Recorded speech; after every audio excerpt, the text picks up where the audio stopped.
I'm about to scare you with one little word: moderators. When I say Twitch mod or Reddit mod, Discord mod, you immediately get a picture of someone in your head, and it's not a very flattering image, I imagine. You're probably picturing someone that looks like Urgot out of League of Legends. You know, someone with pizza grease dripping down their poop-stained trousers in a dark room. Some sex-obsessed loser who's always just scheming and talking about getting laid. It's become a very negative title. It's mainly just become an insult. You know, you call someone a Twitch mod during an argument like, hey, Buster, stupid face, you look like a Twitch mod. It's like, oh, why I never? What did you say to me? Twitch mod? Put him up then, tough guy. You know, it's a title that's got a very bad reputation over the last few years.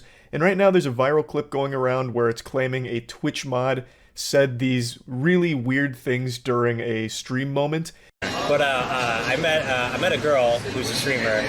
I went up to her, I hugged her, and I came in my pants. Wow. Hug her. Man's looking like he's about to come in his pants again just talking about it, reminiscing on the glory days of that hug. So, the title that's going around with this video is that this is a Twitch mod for a famous female streamer. And that's not exactly the truth of this situation. That's a bogus, phony baloney story here, a load of horseradish just used to generate extra clicks and attention on the video. I actually immediately recognized the guy in the video here because I'm like a fucking librarian when it comes to internet degeneracy. I'm like Jarvis in Tony Stark's Iron Man suit, just this damn near omniscient AI, but all I can fixate on is dog shit internet weird stuff. So I recognized him, and he is like a real-world anime character full of mystery and mystique.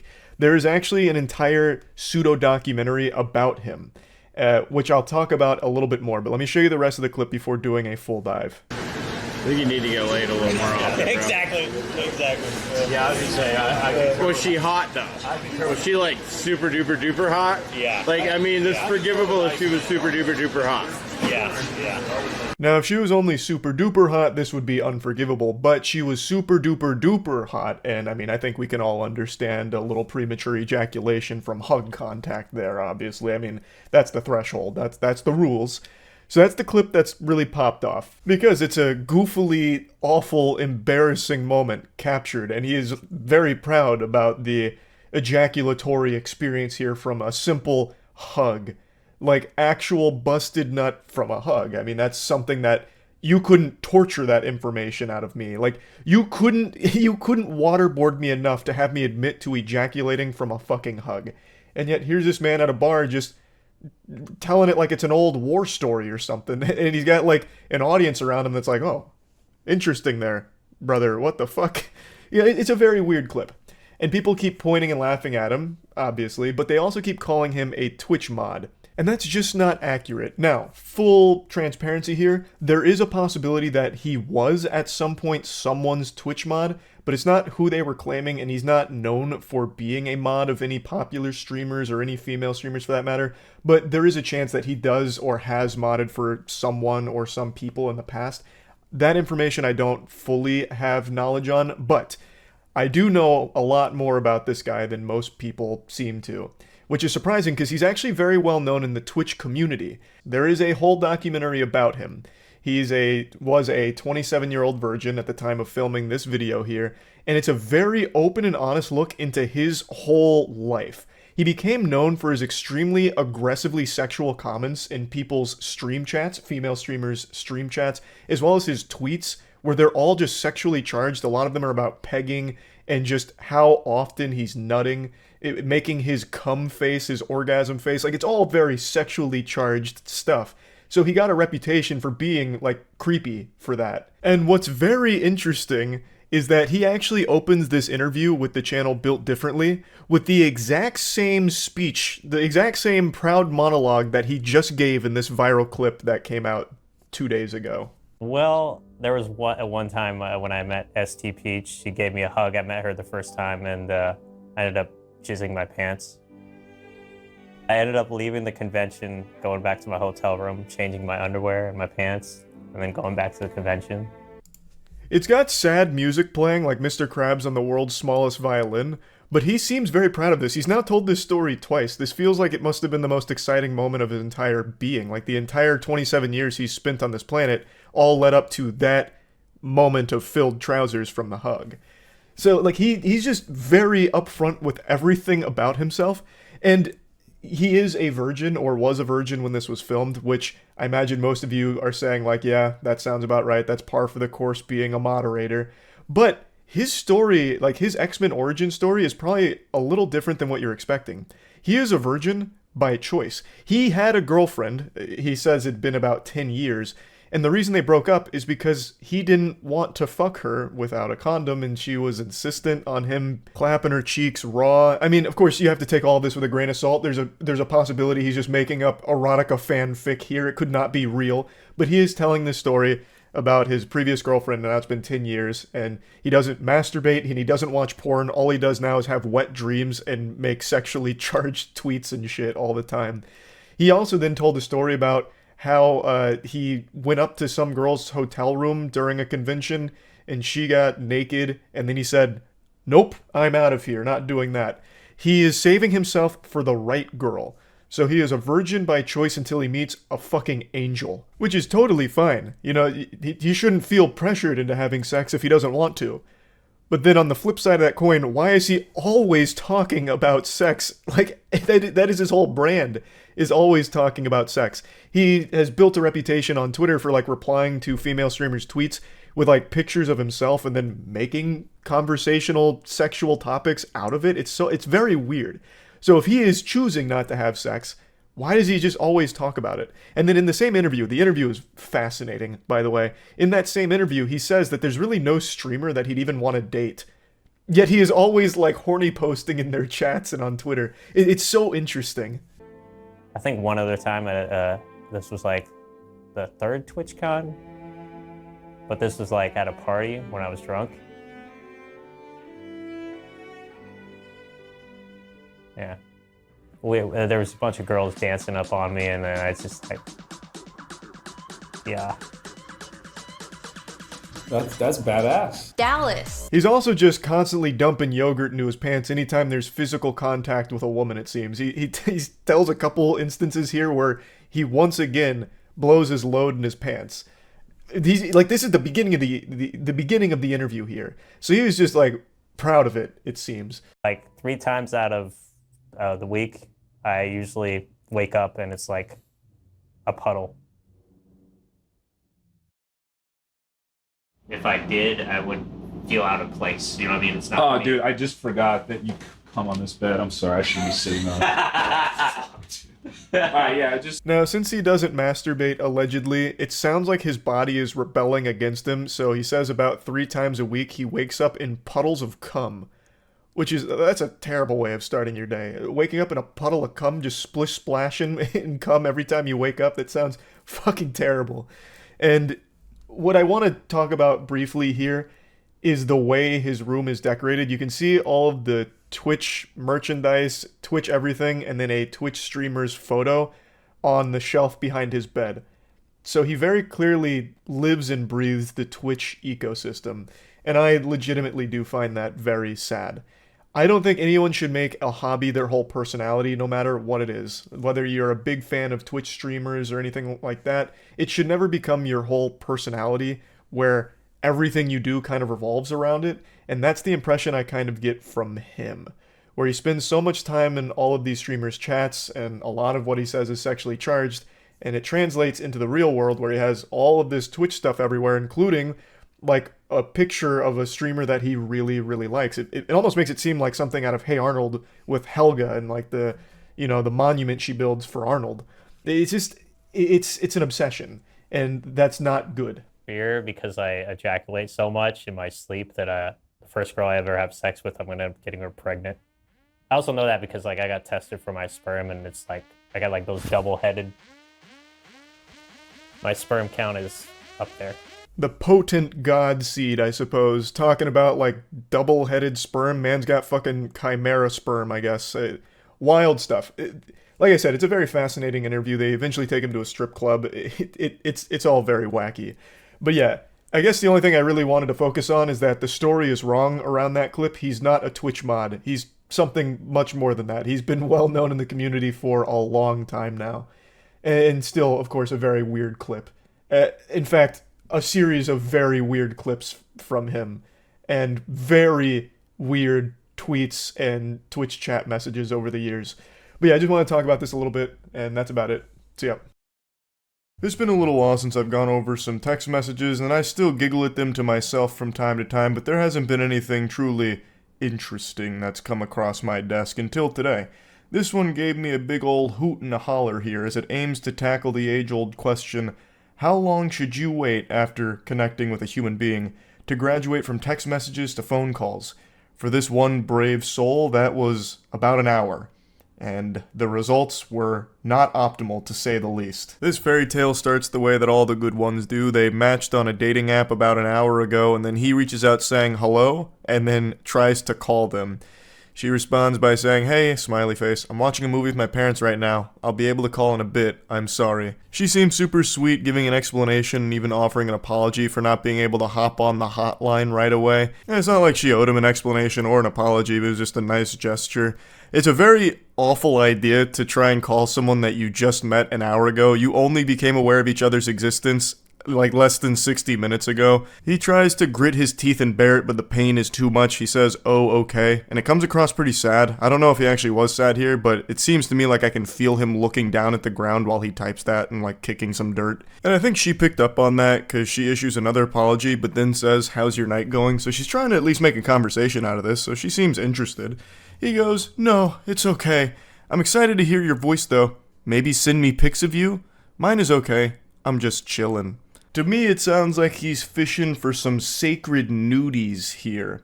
I believe that he's probably in Coomer mode right now. His dick is in DEFCON 5, and now he's requesting some pics. I imagine if she did answer that phone call, it would have just been heavy breathing into it. Like something out of a horror movie. The phone calls coming from inside the house. But maybe I'm wrong. Maybe this is just a guy who really enjoys talking over the phone and getting some pictures of the person he's talking to over the other end. Totally innocent pictures. Holy shit, what are you playing? It's a little game called AFK Journey. Do you want to know more? Yeah. Big thanks to AFK Journey for sponsoring this video. AFK Journey is a wonderful free-to-play game that's available now on iOS, Google Store for mobile, and the AFK Journey official website for PC. Again, it's totally free to play and I highly recommend checking it out. AFK Journey is an ethereal RPG with distinctive visuals that you can just get lost in the breathtaking 3D canvas art of its world.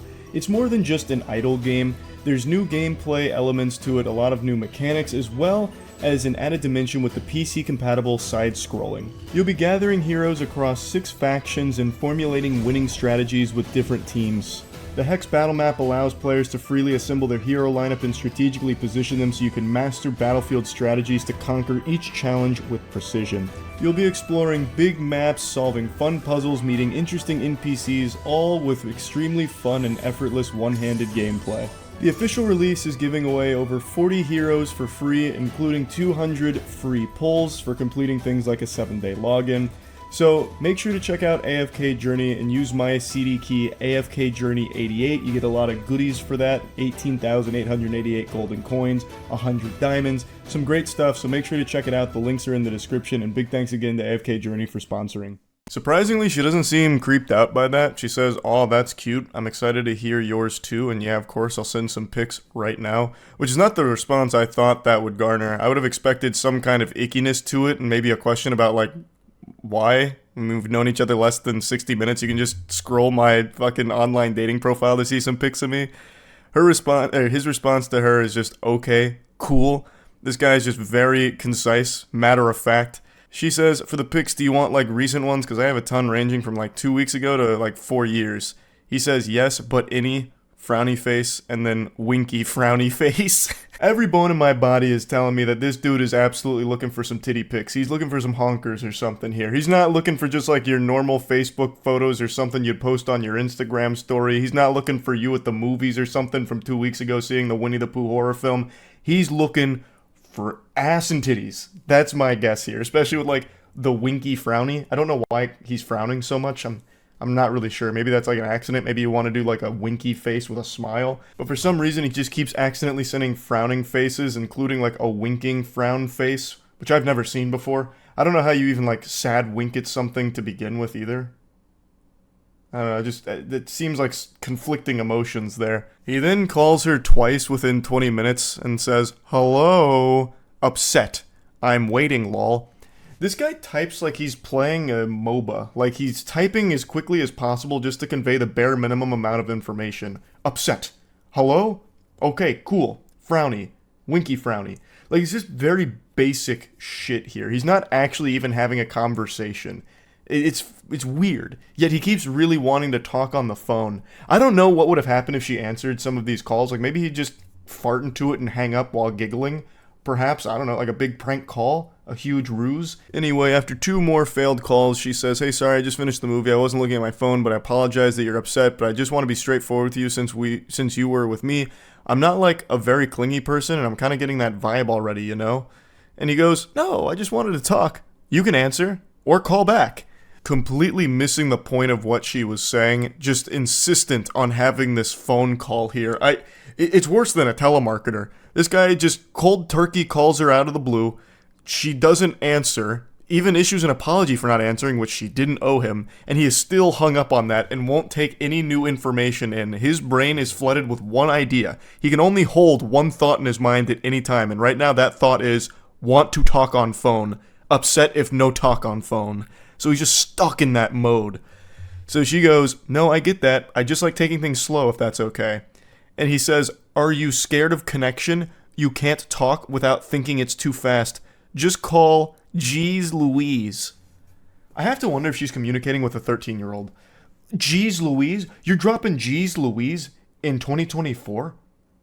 This is not what the Lord died for. Are you kidding me with this? Is this some kind of joke? Get out of town. A Jeez Louise in this day and age? He then goes, "I could literally call right now. It's so easy. I don't like being ignored."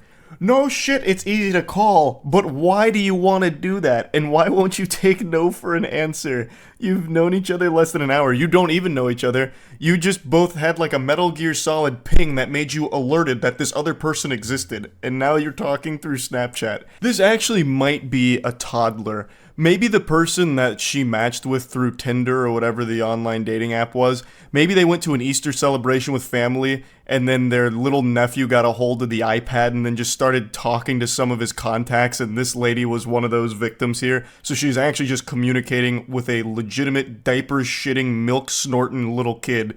Because no adult, I feel like, communicates this way. I'm starting to really believe in that conspiracy theory here. But anyway, she responds, "Of course not, but I like to take things slow. I'm sorry. Please respect that I'm trying to be as cordial as possible. I haven't had the best experiences in the past." That's in response to the "Are you scared of connection" line that he drops here. Like he's out of some kind of bad Hallmark movie, or The Young and the Restless. Because she won't accept his random fucking phone calls here. And then in response, he tries to call her again. She says, "I would like to just text maybe until I'm more comfortable." And his response is, "I'm S." And then an audio message.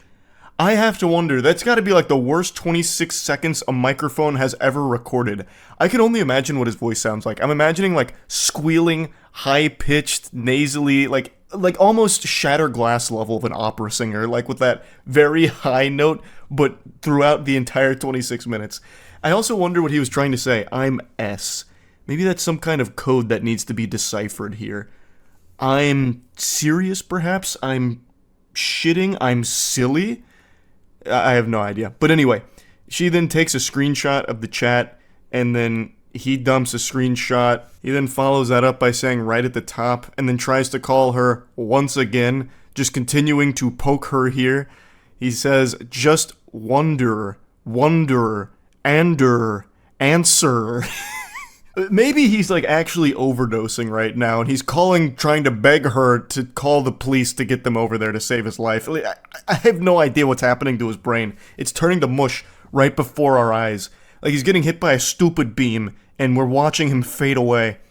She says, I don't really know what to say. I feel like I'm being backed into a corner right now. He says, stop typing, and then calls her again, which of course she doesn't respond to, and then says, OMG, drops another 26-second audio message, which is interesting that it's the exact same amount of time. I wonder if it's just the same message he dropped again. I'm not really sure. I also wonder what he said during that, to be honest. But anyway, he then says, bye, little baby. Oh, the heebie-jeebies. I'm getting them. Jinkies. Oh, good. Bye, little baby. Oh, yuck. And then she just says, can you please respect my boundaries? I apologize that I said I'd call earlier. I got nervous and I would feel more comfortable texting. If calling is more your thing when you first meet someone, then maybe we just aren't the best match. I wish you luck. Maybe we can try again tomorrow. I'm going to take a shower and head to bed. Good night. I don't know why she would even try and say, like, maybe we can try again tomorrow. She should have just not responded at all because this guy is unhinged. This is just an absolute weirdo and there's no salvaging this. Maybe she was a little fearful of, like, what this guy might do, perhaps, which is a very legitimate fear, so it's best to, like, cushion the blow. But even still, this guy is fucking weird. He then just says, no, like a defeated Power Rangers villain. Because that boundary is silly. I don't care. I'm of interested anymore. Bye. Not. So he's saying, I'm not interested anymore. So because she wouldn't talk on the phone, he's no longer interested and he thinks that boundary is silly, thus he has no respect for it. What a man. And then she says, okay, I apologize again. Hope you have a great night. And then he just says, just say bye. What a quirky little lunatic here. Impressive self-sabotage. Like, this lady seemed more than willing to communicate, like, interested in learning more about him, just didn't really want to hop on a phone call, which is super understandable since they'd only known of each other for less than an hour. She gave so many chances to just stop doing the creepy phone call routine and just text like normal people that are starting to get to know each other through like an online dating app. Like, you're not friends and you don't know each other at all. So why the fuck would you want to hop on a phone call first thing right away? That's overwhelming. That's a lot. That's just weird. And he just kept getting creepier and creepier. He fell apart. But anyway, yeah, I just wanted to go over this one because it had me giggling quite a bit because, geez Louise, he was off the rails. That's really about it. See ya. Yesterday I found myself in the center of the stupidest controversy I've ever been involved in. And that's saying something. That's an achievement. Because 5 years ago, I had beef with the old school RuneScape team because I got banned for botting when I posted a video about how I made the world's worst auto-clicking machine. If you can even call this a machine. I Frankensteined together this absolute abomination with a children's screwdriver, a toy screwdriver, and a bunch of tape. Like, I Jimmy Neutroned the worst thing the world's ever seen to help me click when I went to take a shit while on my thieving grind. The thing is about... I'm getting kind of sidetracked on this. This dude doesn't even work as an auto-clicker because when it came to thieving, I'd still have to come back and manually go up to click the coin pouch. So it was really only there for literally maybe a minute while I was away to go to the bathroom, and it still couldn't even fully auto-click on its own and be self-sufficient, because I'd have to come in and manually human input clicking the coin pouch. It was still the dumbest ban in RuneScape history. So, I've been in some dumb controversy. But what happened yesterday blew my mind, because I actually just could have never even imagined it would be an issue in the first place. I posted a compilation video of my entire Elden Ring DLC playthrough of my fist-only build, where I would only be using fist-based weapons, giving them the power of the good old knuckle sandwich, the 1-2, the Law and Order. No summons, just good old-fashioned meat. And I finished the DLC, I really enjoyed it, and posted a long highlight of how the whole run went. And I was really happy with how the run went, and I thought the video was a fucking banger. But I made the mistake of titling the video, Elden Ring Shadow of the Erdtree is Easy. I thought the title was pretty obviously sarcastic, and it's actually a title I've used frequently throughout my entire time on YouTube. Here's just a quick screenshot of just a batch of videos I called Blank is an Easy Game, or Blank is Easy. And to those of you that have been eating your carrots with that sharp eyesight, you might notice I actually titled the Elden Ring video down there the same thing. Elden Ring is an easy game. And it wasn't controversial back then, but because the DLC's become a hot button issue over the difficulty of it, people took it as me insulting them by calling it easy. So it became a pretty big talking point on a few Twitter threads as well as a bit on Reddit about how much of an asshole I was for calling the video Elden Ring DLC is easy. Don't worry, I've been successfully bullied into renaming it Elden Ring Shadow of the Erdtree is hard. The re-education here has been successful. I've been programmed to now know that sarcasm will never work in a video title, even in something as insignificant as a video game subject here, about the difficulty of it. Like, if you watch the video, there's multiple times I talk about it being difficult, but still fun. And it took me 66 tries to kill the final boss. It took me 3 hours. It's not exactly like I was trying to hide that fact or anything. It took a while. It wasn't easy. I thought it was pretty obvious, if anyone even bothered to sit down and watch any moments of the video itself. But perhaps that's an unrealistic expectation. People don't need to actually watch the thing they're getting mad about, I guess. I truly never thought this would be controversial, because I've used that title for so many videos in the past without issue. But the big 2024 is presenting new problems out of thin air, I guess, here. I'm gonna be totally honest here, sports fans, I don't get it. I don't know what there is to be fuming about. Let's say I truly did find the DLC to be easy. Who cares? Who gives a fuck? If I find it easy and you find it super hard, why is that still cause for anger? It's not some kind of personal attack against you or anything. It's truly just not a big deal if we disagree on the difficulty of something. Now, in this case, we agree that it's hard. So, like, it's actually just over nothing just because you couldn't be bothered to watch the video and got mad about the silly title. A title, again, that I have used actually probably 30, 40 times without it ever being an issue. Until now. Until the Elden Ring DLC was the one that had this title slapped on it. I still think it's a pretty trivial thing to get mad about, but I'm not here to, like, rant about it for a super long time to try and change your mind on it. I'm not trying to fucking, like, jack into your brain and start moving levers around to make you feel like it, you know, wasn't a big deal. If it made you upset, then I apologize for it. It truly was just a sarcastic title. Like, again, I thought that was pretty clear in the actual content of the video itself. And again, it's a title I've used so many times without issue. I could have never possibly predicted fucking Nostradamus. Baba Vanga couldn't have predicted that it would be an issue this time. At least in my eyes, I don't think it would be, because I've used it so many times. For many other hard games, mind you. So yeah, I don't think the Elden Ring DLC is easy. I find it difficult. Let's set the record straight. I really enjoyed the challenge. I had a great time with it. To date, that final boss in the DLC is the hardest in any game I've ever played. It took me 66 tries and a little over 3 hours, but beating that final boss is one of the best feelings I've had in gaming in quite some time, especially because I did it with Old Faithful right here. Gave him the Why I Oughta special.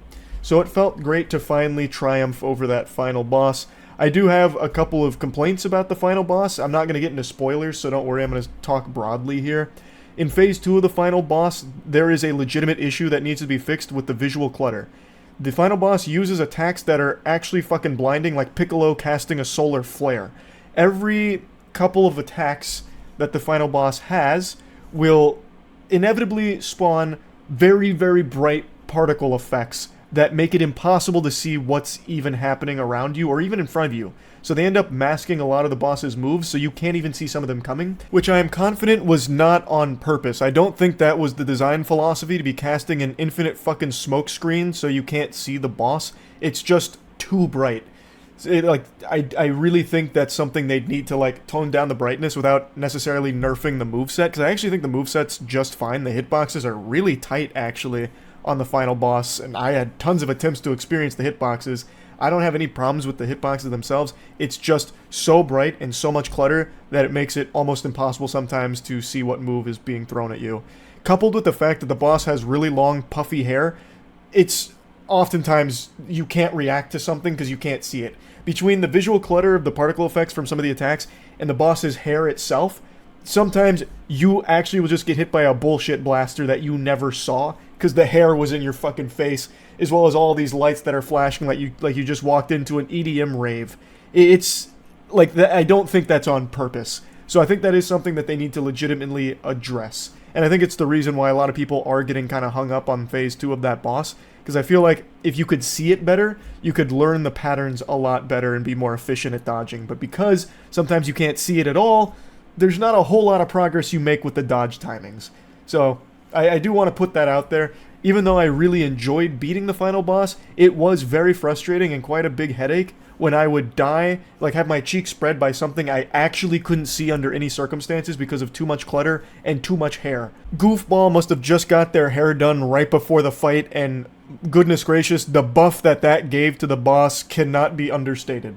So yeah, hair, visual clutter, huge complaints about the final boss from me. Other than that, though, I really did enjoy the DLC. There, like I mentioned in the last video, talking about the DLC, there are a few bosses, and more, since I finished the game, that I recognized, have janky hitboxes. By far, the worst is Commander Gaius. Commander Gaius has an unforgivably terrible hitbox on the hog that he rides. Hog Rider is by far the worst boss in this game. Like, I'm not just talking about DLC. I think Commander Gaius is the worst boss in all of Elden Ring. That boss just super sucks. Like, the hitbox is broken, actually broken. So, yeah. There definitely is some complaints that I have with the DLC, but overall, I really enjoyed it. And yeah, I'm sorry for the title of the Shadow of the Erdtree video. I wasn't trying to make anyone feel bad. To me, I thought it was just harmless silliness, and I'd used it so many times in the past, it didn't register that it could be an issue. So I guess going forward, I just won't call things easy in the title anymore. But anyway, just want to talk about it a little bit. That's it. See ya. I have some fantastic news for all of you today. A heartwarming story so wholesome, this kind of spirit could make the Grinch's heart grow 3 sizes. Today, it was made clear to a lot of people that I was right all along. They're finding out what I've known since the beginning of time. That James Corden is an unentertaining asshole whom is an absolute detriment to everything he's in. His presence makes the media that he infests worse. He is the worst part of the movies he is in. He is this miasma of unentertainment, the antithesis of fun. And today, he has been banned from a New York restaurant because he is a massive dickhead as well. Now, as you know, I've been preaching this like the gospel for years now. He's perhaps my least favorite celebrity, and I hold a personal grudge against him because he once took down a video I made tier listing his most embarrassing moments throughout his career. The video remained on my channel for about 15 minutes before it was manually taken down by his team, and I hold him personally accountable for that sin. Now, I've never met James Corden, and I've only ever heard rumors that he's insufferable to be around and pretty mean in general. I remember there was a comedy team that played a prank on him that made him like late for work, and he came across really bad there. There's also been a lot of stories from people that have either worked for him or met him where they said he was a real asshole. But to me, the biggest crime he'd ever committed in my eyes was just being cringe. I've never disliked him because of the stories I heard about him. That was just the cherry on top of how much I dislike his presence in all of the movies and shows that he somehow infests. He's just been in so much shit and makes it even worse. So let's go over the situation here today. James Corden's just one of those people where whenever I read something like revealing more about him being an asshole, I can't help but like almost celebrate a little bit, like wiggle my finger. You know, maybe I even stand up and hit a little boogie with it. Oh, what's that, the SpongeBob? Huh? Oh, James Corden's being an asshole?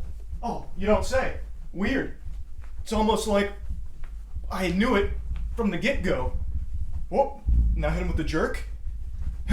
Now, before showing the manager reports here, I need to make it known that this has been a confirmed true story. This isn't just pulled out of someone's ass. James Corden has apologized for his actions here, and the owner of the restaurant has accepted the apology and says that he's rescinding the ban on him and he's welcome to come back.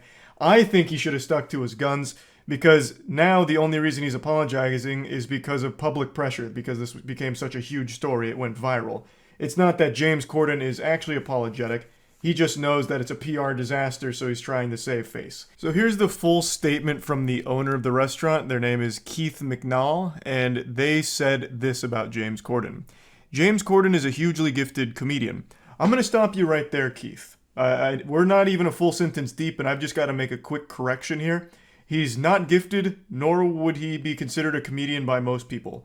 He is like the most plain, boring person you could think of, like a default character in PC. Well, regardless, he continues, a hugely gifted comedian, but a tiny cretin of a man, and the most abusive customer to my Balthazar servers since the restaurant opened 25 years ago. I don't often 86 a customer, but today I 86'd Corden. It did not make me laugh. That statement does make me laugh, though. That's just so blunt, calling him a cretin and then 86ing him, saying it didn't make him laugh. Here's 2 examples of the funny man's treatment of my staff. Keith is coming in here with the claws. He's fuming, and rightfully so. I've said this a million times, I'll say it a million more, I'll scream it from the mountaintops. Anyone who is rude to anyone in the customer service industry, waitresses, waiters, cashiers, whatever, anyone who is a dick to them, a fucking douchebag to them, is a completely worthless piece of shit. Plain and simple. It takes a special kind of evil to mistreat someone in the service industry like that. I also haven't heard the term 86th since SpongeBob with 86 those patties, crabs. So that was kind of a cool throwback there. So let's look at manager report number 1. In June, James Corden was here on table 61. Although this is diabolical, it happens very occasionally in all restaurants. After eating his main course, Corden showed the hair to Balthazar's manager, G, who was very apologetic. Corden was extremely nasty to G and said, "Get us another round of drinks this second and also take care of all our drinks so far. This way I write any nasty reviews in Yelp or anything like that." So this sounds like a pretty big blow up over something pretty minor. Yeah, it's yucky finding a hair in your food. It happens. Most people just suck it up and move on, but I also don't think there's any shame in being like, hey, I found this hair in here, just I was hoping I could maybe place another order or get this replaced. I don't think there's anything necessarily wrong with that, just being respectful about it, because, you know, accidents happen. It's something that just unfortunately happens from time to time. I'm a legitimate hypochondriac, and even I, when I find a hair in my food, pick it out and still finish it, but I do understand why someone wouldn't. I don't think there's anything necessarily wrong to be like, hey, can I, maybe just place another order? I think that's fine. There's no reason to call the manager over, yell at them, and then demand another round of drinks and threaten to leave a nasty review, right? Like, I think that's blowing it way out of proportion. Now let's move on to the second manager report. James Corden was at Balthazar with his wife on October 9th for brunch. He asked for a table outside. Brunch maitre d' Allie Walters took the party to table 301. Mr. Corden's wife ordered an egg yolk omelet with Gruyere cheese and salad. A few minutes after they received the food, James called the server, MK, and told her there was a little bit of egg white mixed with the egg yolk. MK informed the floor manager, G. The kitchen remade the dish, but unfortunately sent it with home fries instead of salad. That's when James Corden began yelling like crazy to the server, "You can't do your job. You can't do your job. Maybe I should go into the kitchen and cook the omelet myself." MK was very apologetic and brought G over to the table. He returned the dish, and after that, everything was fine. He gave them promo champagne glasses to smooth things out. G said that Corden was pleasant to him but nasty to the server. MK was very shaken, but professional that she is, continued to finish her shift. So this one I think is a little bit more indicative of the real personality of James Corden. If something is slightly not up to his standards, he loses his temper about it. I think that's very par for the course from all the stories I've read about him, from workers as well as people that have met him, as well as that brief segment where you can see him kind of blowing up in the comedy sketch at his expense. He just seems like the kind of person that is very entitled and feels like they're superior to just normal people around him. So in that entitlement, he fucking blows up at them. "Oh, I'll go back there and cook it then. You guys can't do your jobs. Disgusting. I spit on you fucking plebeians. This is disgraceful. You sent me a dish with house fries instead of a salad? Are you trying to kill me? This is poison." And the fact that he shamelessly has done this twice now, and this one apparently in front of his wife, blows my mind. How anyone can do this in front of other people, especially people they care about, is something that will never compute with me. How do you not get embarrassed? No, this isn't like a tough guy thing. This doesn't make you look alpha. This doesn't make you look like a strong man. This makes you look like a little bitch. You look like an absolute douchebag, weak little man. As Keith calls him, a tiny cretin of a man. Why are you getting so upset at the server who did nothing to slight you? They didn't insult you. Everything that happened wasn't on purpose. It wasn't an attack against you. Sending the dish with house fries instead of a salad is an easy solution. Just be like, oh, I actually wanted the salad. And then bang, they'll go get you the salad, I imagine. They're not going to sit there and like challenge you to fisticuffs like, I will not get you the salad, and I'm throwing the gauntlet down. Oh, put him up, Corden. Like, it's just such an easy thing to calmly handle. But I guess not for James Corden here. So these were the 2 manager reports. Now, of course, this isn't anything like crazy. James Corden didn't flip the table and throw water in the face of the server or anything. But even still, this kind of behavior I never have any tolerance for. There is just never an excuse to be rude, mean, nasty, yell and scream at anyone in the service industry. For honest mistakes, there's no excuse for it. Now, if the servers were coming up to him and slapping him around and telling him, hey, idiot, you're stupid, and I hate your talk show, then maybe I'd understand him being like, hey, that kind of hurts. I'm a little upset about that. But they're just doing their job, right? They're just doing their job and getting by. There's just never a reason to be mean to someone in the service industry. So yeah, I just wanted to talk about this a little bit because whenever James Corden fails and makes a fool of himself, I can't help but smile and just take it back from a distance as a spectator sport and be like, yep, that's James Corden for you. You guys are seeing this, right? So I was right. Even though I know most people agree that James Corden isn't entertaining. So it's a very cold take, but it's one that I just keep mentioning anytime that it's brought up. So really, that's about it. So yeah. This guy has a smile like that old Momo creepypasta picture, and he has been blowing up online because he's become a public spittoon for people to just spit in. He's like a 5-foot basketball hoop that people just can't help but dunk on. His name is NFT Nick. They said Filecoin wasn't a buy at $5. They said D-Gods would get a $20,000 airdrop from Wormhole. They said Daniel Allegre is a great CEO. They said Bodogos isn't the top NFT project. Keep down. Look at us now. This was his first video that really blew up because it really tingles something deep inside the soul of every viewer that just makes them want to bully him because it looks like he really needs it. He's just like a knuckle sandwich magnet, but verbally. So everyone said their piece about him being a turbo cringe loser, and that was that. He then made it his entire identity to continue this persona. I truly believe NFT Nick is just playing a character. I think this is all just rage bait. It's not real. I'm pretty sure he's just engagement farming because that's become so prevalent on Twitter since you can monetize your hit tweets now if you get a lot of engagement. So I think NFT Nick is just leaning into this to continue to try and farm that engagement, and it is working. Yo, cheers to all the Twitter haters who said I don't own my Miami house. I'll have you know I had the staff load up my jet so I could fly out here to my New York City penthouse pied-à-terre. Anyways, while you're click-clacking on Twitter from your mom's basement, I'll be sitting here sipping from my $5,000 bottle of champagne. Remember, choose rich.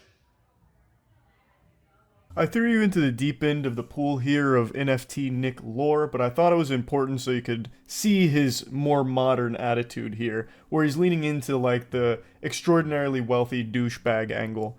He got community noted because the bottle of wine he showcased is not actually $5,000, it's less than $85.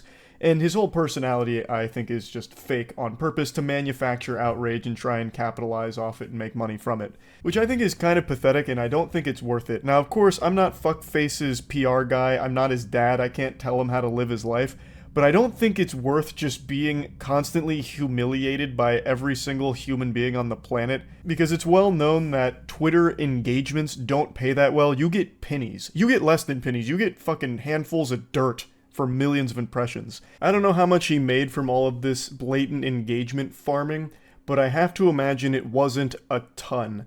Like, I bet he probably would have been able to make more money being a real birthday party clown as opposed to a Twitter NFT clown. It just doesn't seem like you're going to be making enough money for this to ever be worth the constant shame of this being your legacy. I chose rich every time. There's nothing more hilarious than a guy sitting next to I chose rich every time from a clearly rented house. He claims to own it, but his suitcase is right in the corner. So I guess he's gonna struggle to explain that one, why he hasn't unpacked in his own house. Coffeezilla was wrong there. He did not struggle to come up with an excuse. He said it was from his staff packing his bags about ready to go on his private jet. So he has been very much leaning into this and thriving off of the controversy. And he's far from the only one doing this shit. It's become the norm on Twitter now to either spam porn advertisements for OnlyFans through like those ad posts that they're constantly doing. If you've seen these leaks, you're not going to heaven. Anyone seen this full video? Who's got this video? The internet was so much better before this OnlyFans leak happened. All of that garbage. It's that and then blatant rage bait farming. That's the main content you see on Twitter now, because all of it is geared towards just monetizing this shit. And engagements right now are the easiest one, because you just post some incendiary remarks or just like really over the top statements and get people to dunk on you for it, to shit on you for it, and you make a little bit of money from that. And you just keep rinse and repeating that process. And I think that's the whole shtick behind NFT Nick. Make these posts, hope people keep insulting you so that way you can keep farming it. And I bet the happiest part of his day is when he gets notified that his post has been community noted, because then he gets follow-up content that has guaranteed eyes on it, because everyone wants to see how you defend yourself when you get community noted. And then he just doubles down on it again and gets community noted further and lets that cycle just continue, so he gets more and more impressions, which translates to more and more Twitter ad rev. That's my theory behind it. Though I guess it is entirely possible that he is genuinely just an insufferable asshole. Yo, shout out to the Twitter people praying for my downfall while saying my champagne ain't real. Keep questioning my life while you cry into your TV dinner, and my chauffeur brings me to $3,000 high tea service at Baccarat. Choose rich. This was his follow-up video to the previous one where he got community noted about the champagne. Community notes really came for his scalp there, triple fisting him, debunking like 3 of the things he said here. But again, all of it, I'm pretty sure he does on purpose. So first they point out that they never said the champagne was fake. Then they also point out that what he said about Baccarat is incorrect. And then they also mention that you can see the reflection of an Uber driver in his glasses. So he's not being chauffeured around or anything like that. And this was his response to that community note. The community note haters are in disbelief. I own a fleet of Ubers, but the poors wouldn't understand that concept. Felipe is my personal driver. Choose rich. So he adopted the choose rich as his slogan now, which is a pretty cool slogan, up there with the Lucky Charms one. They're magically delicious. But I think this post makes it painfully obvious that this is all satirical. It's so over the top, so outrageous, it can be nothing other than on purpose. Like, this isn't someone that's genuinely trying to convince people of their wealth or anything like that. This isn't their real attitude. It's all just a character they're playing. And I think the motive is obviously rage baiting for engagement, because he's being as abrasive as possible. He's being a huge douchebag, and everyone feels compelled to make fun of someone like that. And he makes a little bit of money when they do.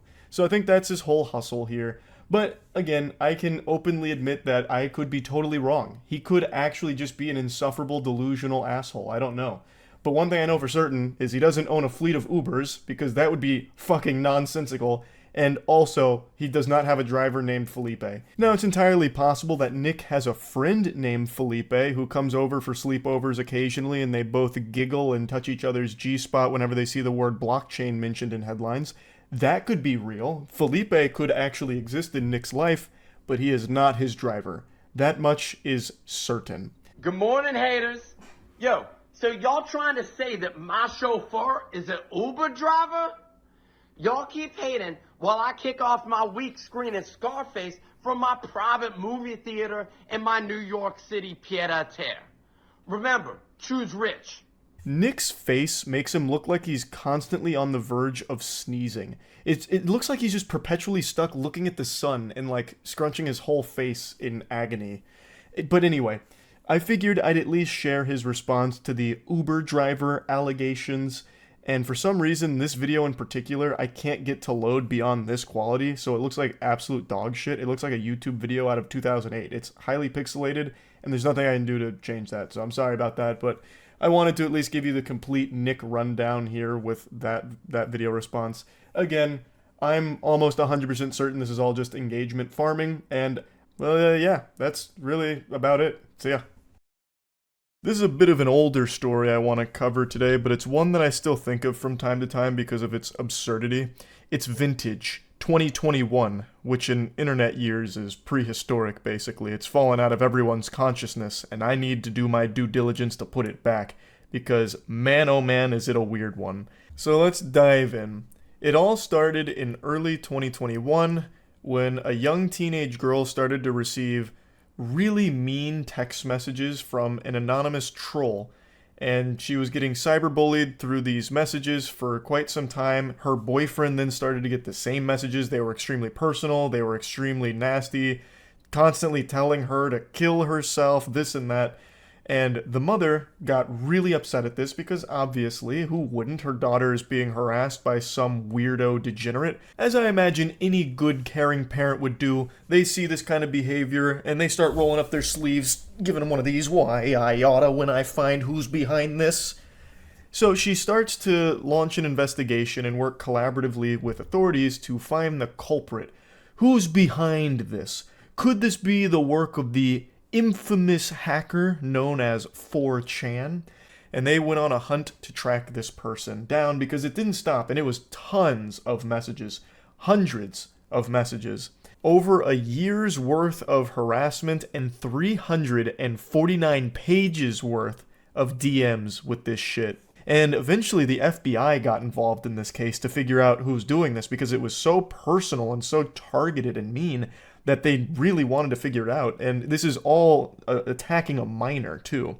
So it was like stalking a minor, just harassing, unrelenting. And eventually the investigation concludes that it was the mother that was sending these text messages. She was running it all through a VPN to try and avoid being tracked down. So she had a real nefarious scheme here where she would just keep telling her daughter to kill herself and insulting her and the boyfriend. There was even this subplot that arose where she started to blame another classmate that could have been behind it. So she started to try and frame another child for this. It was fucking wild. And keep in mind, the mother was the one working so closely with the authorities to, I guess, throw them off of her trail. So this whole thing was kind of like that SpongeBob meme where it's like Maniac on the loose and he's on the walkie-talkie with the Maniac poster behind him with his face on it. That was this case in real life. 7, the Isabella County mom who catfished her own daughter for almost 2 years is going to prison. Kendra Licari was arrested in December for stalking her daughter and her daughter's boyfriend. Now, I didn't mention a moment ago, but I will now, that it was more than just sending those really nasty messages.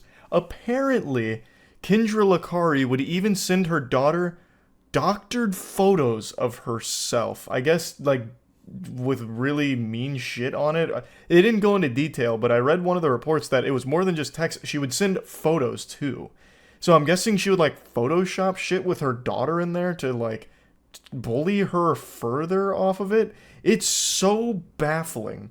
For nearly 2 years, she sent hundreds of harassing and obscene messages and pictures to the teens every day. It wasn't until the mother of the boyfriend and Licari herself went to police for help. That's when they discovered Licari was the one sending the messages. Police also found she tried to frame a third teen as the one sending those messages. Today in court, she was sentenced to up to 5 years in prison. So she'll spend at least 19 months in prison for all of this. And what's even wilder is that there's still no explanation for why.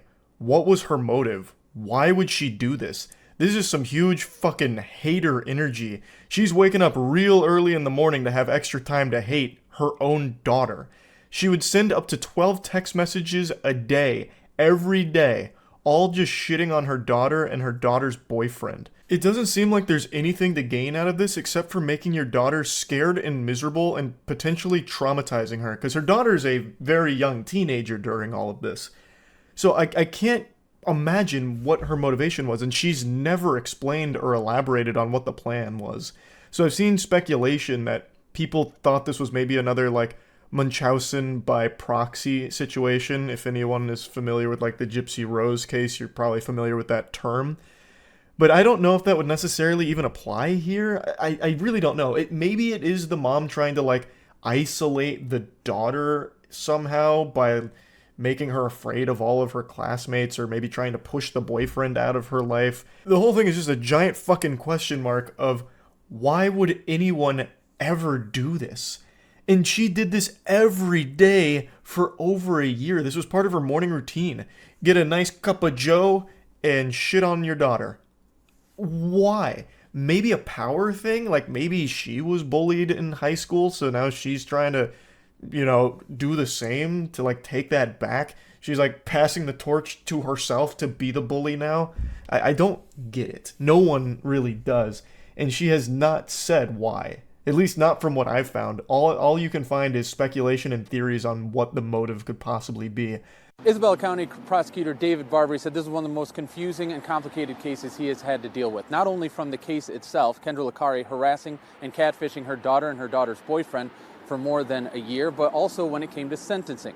When it comes to sentencing, they hope to let the victims have a say. But the two victims here, Licari's daughter, she's hoping for leniency. She didn't want to feel responsible for putting her mom in prison. The other victim, her boyfriend, their family wanted the book thrown at Licari. That's another super fucked up component to all of this, because not only was the daughter the victim of this relentless harassment campaign from her own mother, but now her mother is going to be going away to prison because of all of it. So now she's going to be growing up without her mom around for quite some time. It's just a really sad situation.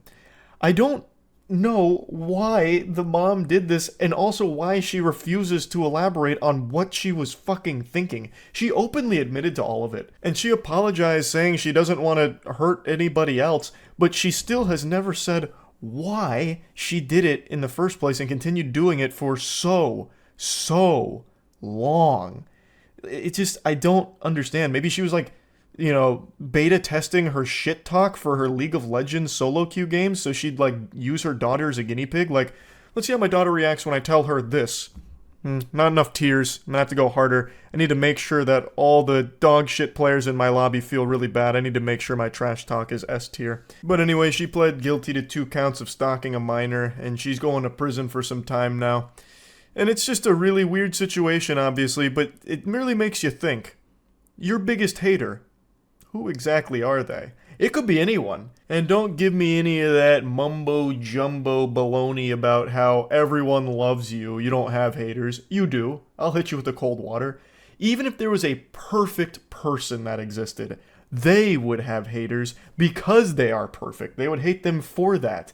So no matter what, I promise you there are people that don't like you. And who are they? This story makes you think. Makes you sit back and go, it really could be anyone. What if the person that's replying to all of your tweets saying awful things like, you're so short, why'd you end up so short, dummy, stupid face, greasy little goblin man? What if that person is actually my own mother? Or father? What if they're both in on it? What if they both have alt accounts where they're constantly spamming my shit, pointing out every insecurity that I could possibly ever have? Could be. You never know, as is clear here. So yeah, anyway, that's really about it. So yeah. Usually when I talk about Twitch drama, it's goofier topics like that girl who was banned for queefing into her mic. And by the way, she was kind of a pioneer, like an actual innovator in the field. She was like the Tesla of farting. And the Queef Queen actually started a trend on Twitch for a little while, where recently ASMR streamers were farting into their mics for sub goals. So unfortunately for the valedictorian of vaginal air expulsion, she was just a little early to this. She just was ahead of her time. Had she been queefing during this meta, she could have probably popped off on subs, but she got there too soon. Also, those streamers that were farting into their mics also got temp bans for it, so the result was the same, but she wasn't able to squeeze as much juice from it as they were able to. But anyway, this is not one of those goofier topics. Today we're talking about something actually serious, like genuinely awful. Yesterday I received quite a few emails and mentions on Twitter letting me know about a streamer who was allegedly exposed for grooming underage girls and being a predator, shit like that. And for some reason, the guy that was accused of all of these things mentioned me. In this video on his channel, it says, hopefully Charlie will make a video on this and help prove my innocence, he's a homie. I don't know if this is about me, but a lot of people seem to think that it was. I want to make it clear, I don't know this guy, so I haven't like defended him or anything like that, and I don't know why people are emailing me asking why I'm defending him when I haven't done or even said anything about this until right now. It's important to know that all of these are just allegations at the moment, nothing is proven, but seems like some pretty hard evidence. This isn't just some like Twitter dog shit where one anonymous account says, in 2013 at MegaCon Orlando at the washing machine enthusiast booth, Soda Poppin was groping on my nutsack, fondling it a little bit aggressively. It felt good at first, then it got a little weird when he started tugging on my nutsack hairs. And, you know, ever since then, I haven't been the same. Soda Poppin's a predator. You know, it's not just like baseless nonsense or anything. Like, there is real evidence against this streamer for the things that they're being accused of. So since that video title has led people to believe that I'm somehow involved in this whole thing, I thought it was at least worth talking about. So I want to go over the full lore of the situation, as well as some things about it that just don't add up about all of it. So this all started with a thread on Livestream Fails, LSF, also known as the home to XQC's clips. If you miss an XQC stream, you can just check Livestream Fails and see every single moment of it posted there on the front page of it. Of course, I'm only kidding, there's Ms. Kiff clips as well. But last night there was an anomaly. Some kind of like fucking solar eclipse had occurred on Livestream Fails where the top post wasn't XQC or Ms. Kiff, it was this. And it's about this user talking about their experience with a streamer. And you can read it for yourself, but the gist of it is they were following this channel in 2018 and randomly decided to check in on them that evening. And he believes that his name must have sounded similar to a girl's name on the platform because the streamer reached out asking if they were a girl and asking to chat, and then the following ensued. I'm blurring out the streamer's name everywhere just in case this all does turn out to be false, a hoax, or even worse, a malicious attempt to ruin one innocent person's career. So I just want you to keep that in mind, that that's why I'm doing that, just because none of this is completely confirmed beyond a shadow of a doubt. He reached out using Twitch Whispers, which is akin to using AOL Instant Messenger to get in contact with somebody. No one has used Twitch Whispers in years. This was probably the first time this was even activated since Twitch launched. Nobody uses Whispers, so, I mean, call this guy old-fashioned. I mean, this was pretty wild. I didn't even know this even still existed. It's an archaic system. More people use carrier pigeons than Twitch Whispers. But as you can see, he gets in touch. Are you a girl? Yes. Why do you ask? Want to DM on Discord, and then tries to add them. So they decide to add them on Discord, and this is the conversation they have. He asks what state and how old they are, so basically some Omegle shit, ASL, age, sex, location.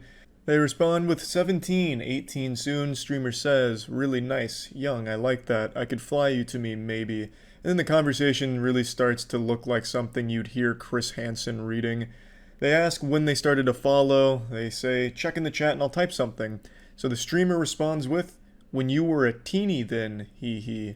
I actually haven't heard or seen the word teeny since I was a fucking teeny, like 11 or 12 years old. So that was quite a blast from the past. And then this is where it gets very fucking weird. The streamer says, let me show you a little vid, are you home? And you can probably already guess the video that they send.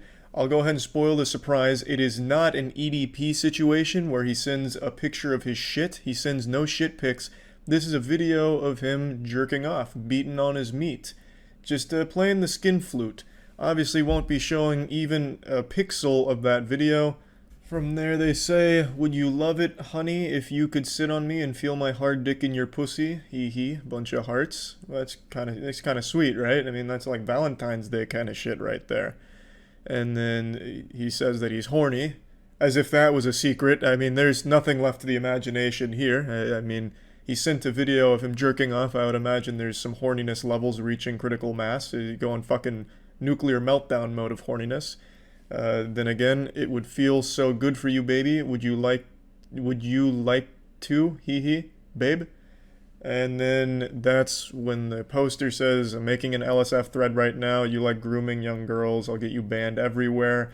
So he basically just says that he's making the thread about all of this. And then in response to him revealing that he is not a 17-year-old girl and is in fact going to be reporting this behavior on Reddit, the streamer responds with something I can't show anything of, because he drops the N-word a few times, but he basically says, I knew you were fake, and then says the N-word quite a few times. So I'm not showing any of that, but that's where those screenshots end.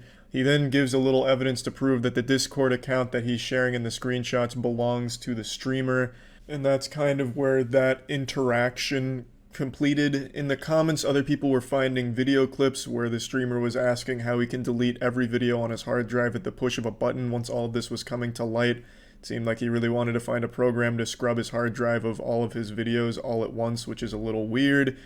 Some of his old tweets were dug up where he was talking about having sex with 14-year-olds is less of a crime than stealing Coca-Cola, as well as some other really fucking gross tweets. But I'd like to talk about a few things here.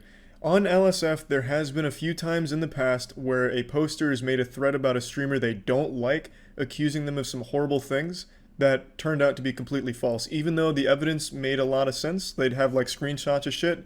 What they didn't show was what actually transpired, being like extremely manipulative, lying and stuff like that in order to get that kind of reaction and make that kind of narrative on LSF in order to just farm karma points or hurt the streamer they don't like. I'm not saying that's what happened here, I'm just saying this kind of thing has happened in the past and was proven to be a hoax. Like the fucking Bigfoot or Satchmo, shit like that. Right now, this is the only post and only person talking about this streamer like this. I can't find anything else from anyone sharing a similar experience they've had with this streamer or anything even close to this kind of experience with them.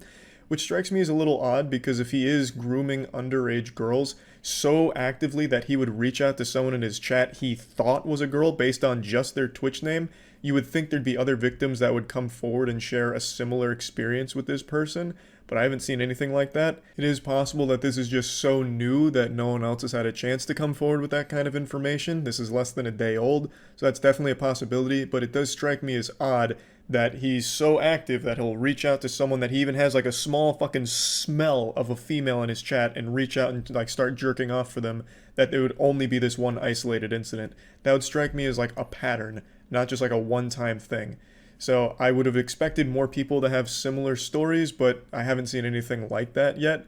So for now, this is all we have to go off of. And the tweets are extremely suspicious, but what really strikes me as odd is that the profile picture is like the stereotypical neckbeard thing, like very self-aware neckbeard anime weeb. It really seems like a parody account. On Twitter, there are people that are open pedophiles, like that's not uncommon for Twitter, but it strikes me as weird that the profile pic would be like the neckbeard people make fun of, like the anime shit neckbeard thing while saying these things. It really seems like it was supposed to be satire, and I don't know if it is or not. Either way, it's dog shit satire, but the account's been deleted, so I can't really go through and look at all of it myself. There's only a couple screenshots of the individual tweets now. And from what I was reading from the active members in his community during all of this, he wanted to be on LSF. Apparently they were saying he always wanted to be the top post on LSF, so it almost seems like it could have even been manufactured to a certain degree, which would be the dumbest fucking way of going about that, to have you be labeled a pedophile by so many people in the Twitch community. I don't think does anything good for your streaming career, if that really is what was going on here. So I don't know if I really believe that, but there are some things in this that just don't make sense to me. The Discord having no profile pic, immediately sharing his Discord and then going 0 to 100, hey, where do you live? Do you want to see me put my finger in my urethra? Just fucking tugging on his meat real hard after like 4 text messages back and forth.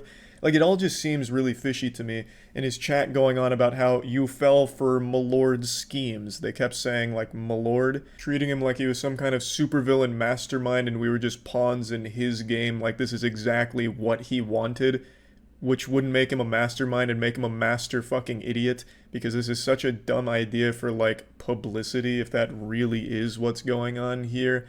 It just really, all of it just doesn't add up to me. Like, to be so open about, you know, pedophile predator shit, that just doesn't make any sense. There's also this, so the poster was replying to a comment which is now deleted, and he says he's been famous in his chat for grooming young girls on Discord. When he whispered me, I wanted to see if that's true.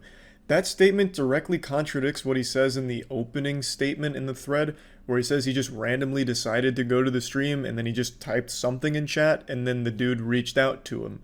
Like, that's a little different. Now he's making it sound like he was in there with like a mission, like he was going in there as the fucking vigilante and was finally going to expose him, which is completely different from the narrative that he started with in the original post. He had also recently been banned and had only just been unbanned like less than a week ago. And then all of this happens. Like, it's just so many things in the story seem so strange. And then to, like, on that same night talk about, like, how do I delete videos on my hard drive, talking about, like, I need to scrub the hard drive, every video needs to go, someone quick help me, I need to get rid of all these videos.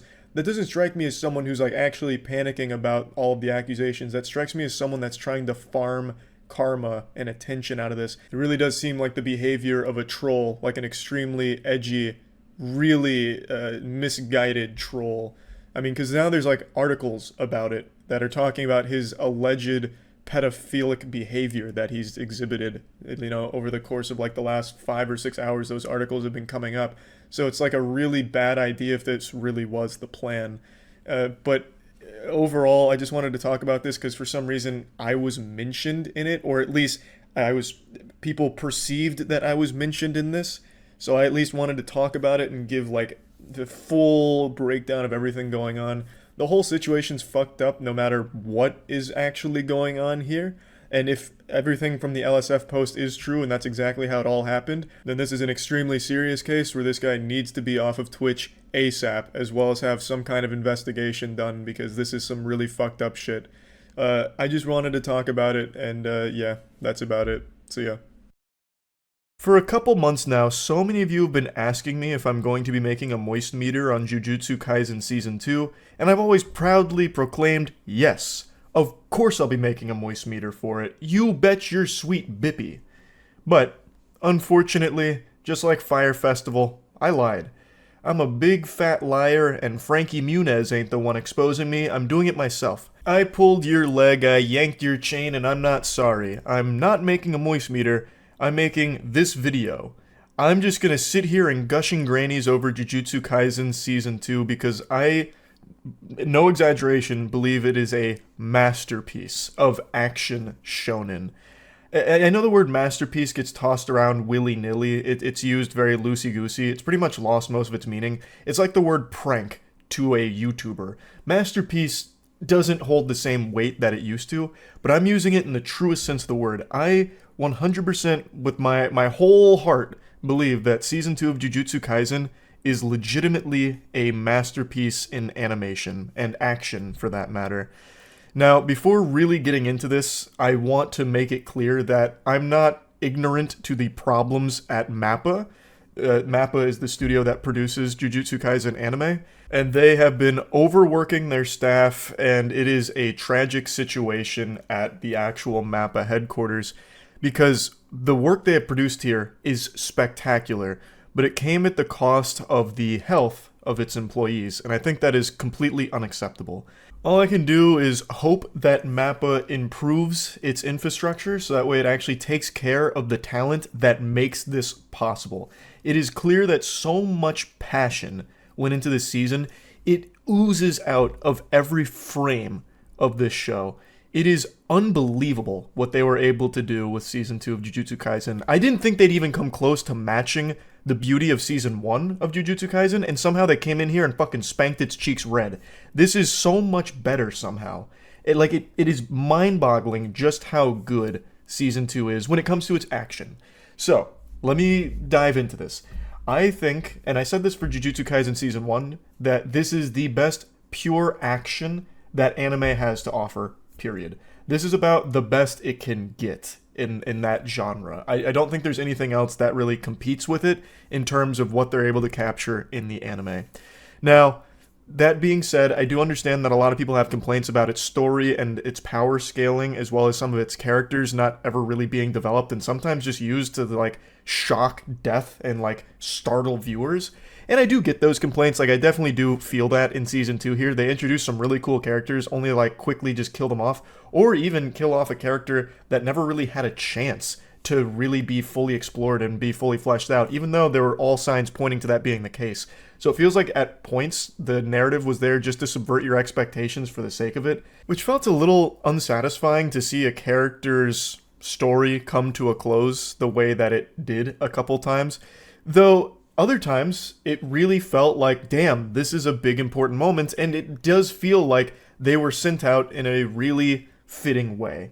So it was a couple hits and a couple misses when it came to that, but overall it didn't detract from my enjoyment of the story or the show as a whole. I actually love the universe of Jujutsu Kaisen, and I love the characters. Todo is still my favorite character, and even though he's not as prominent in this season as he was in season 1, when he's here, he fucking shines. He shines bright like a diamond. I love Todo. And even characters that I didn't really care for in season 1 have really great moments and even like small arcs in season 2, like Mechamaru. And it even explores the villain side of things and makes you somewhat sympathetic to a couple of them, like JoJo, for example, who is kind of a joke.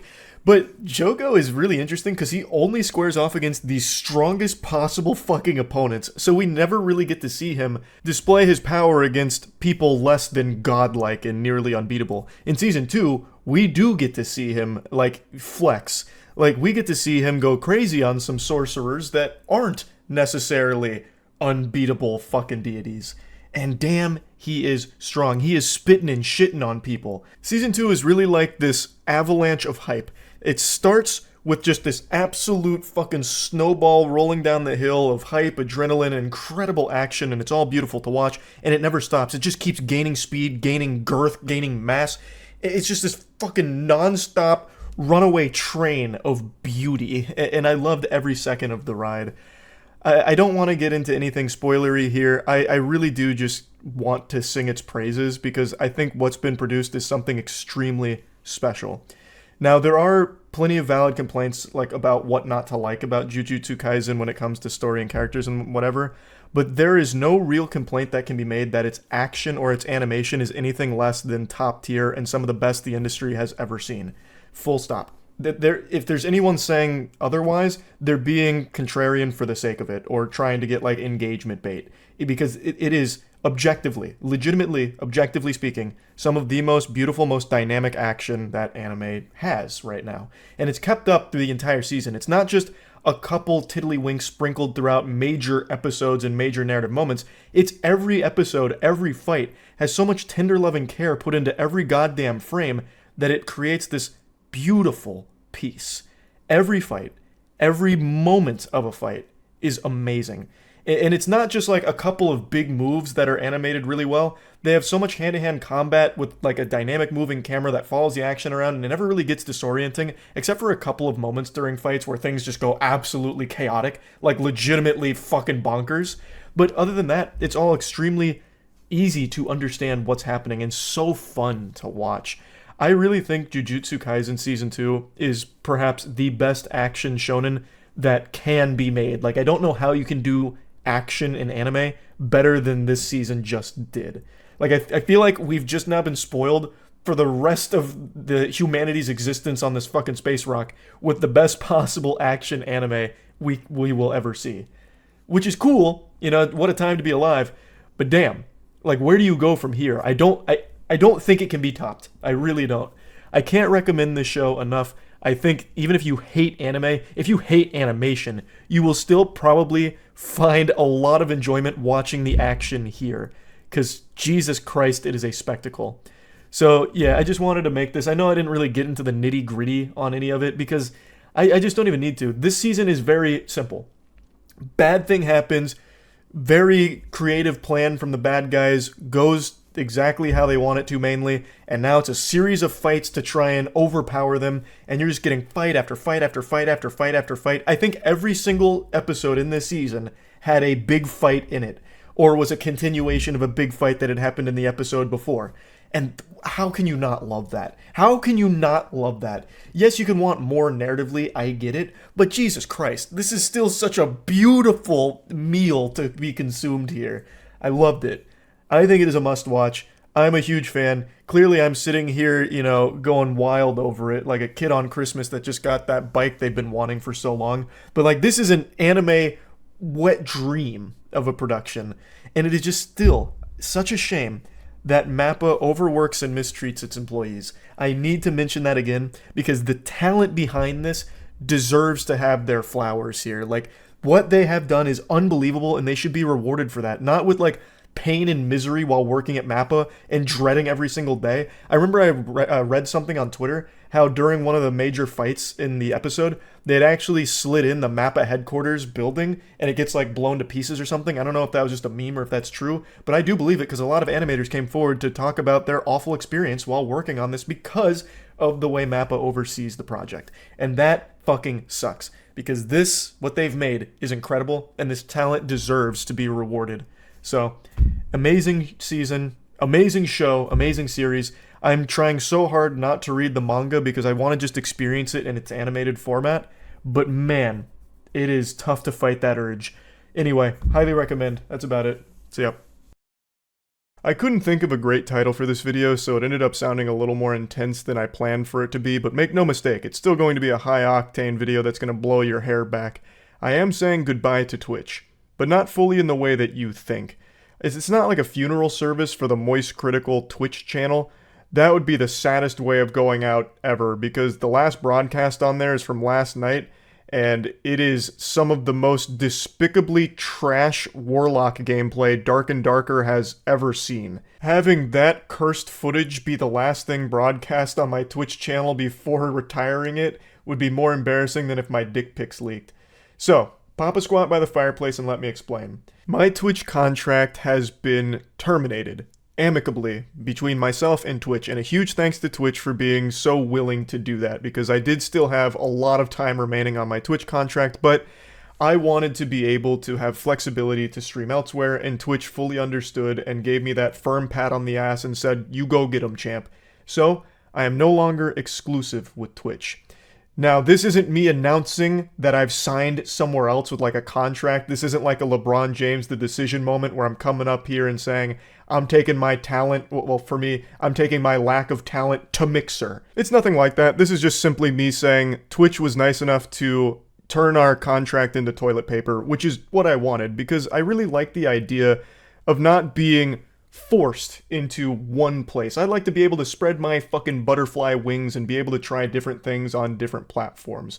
So it means a lot that Twitch was willing to, terminate that contract, because under that contract, I couldn't. But now the dog's off the leash. I could rip my shirt off, twirl it over my head like a helicopter blade, and start streaming on Facebook if I wanted to.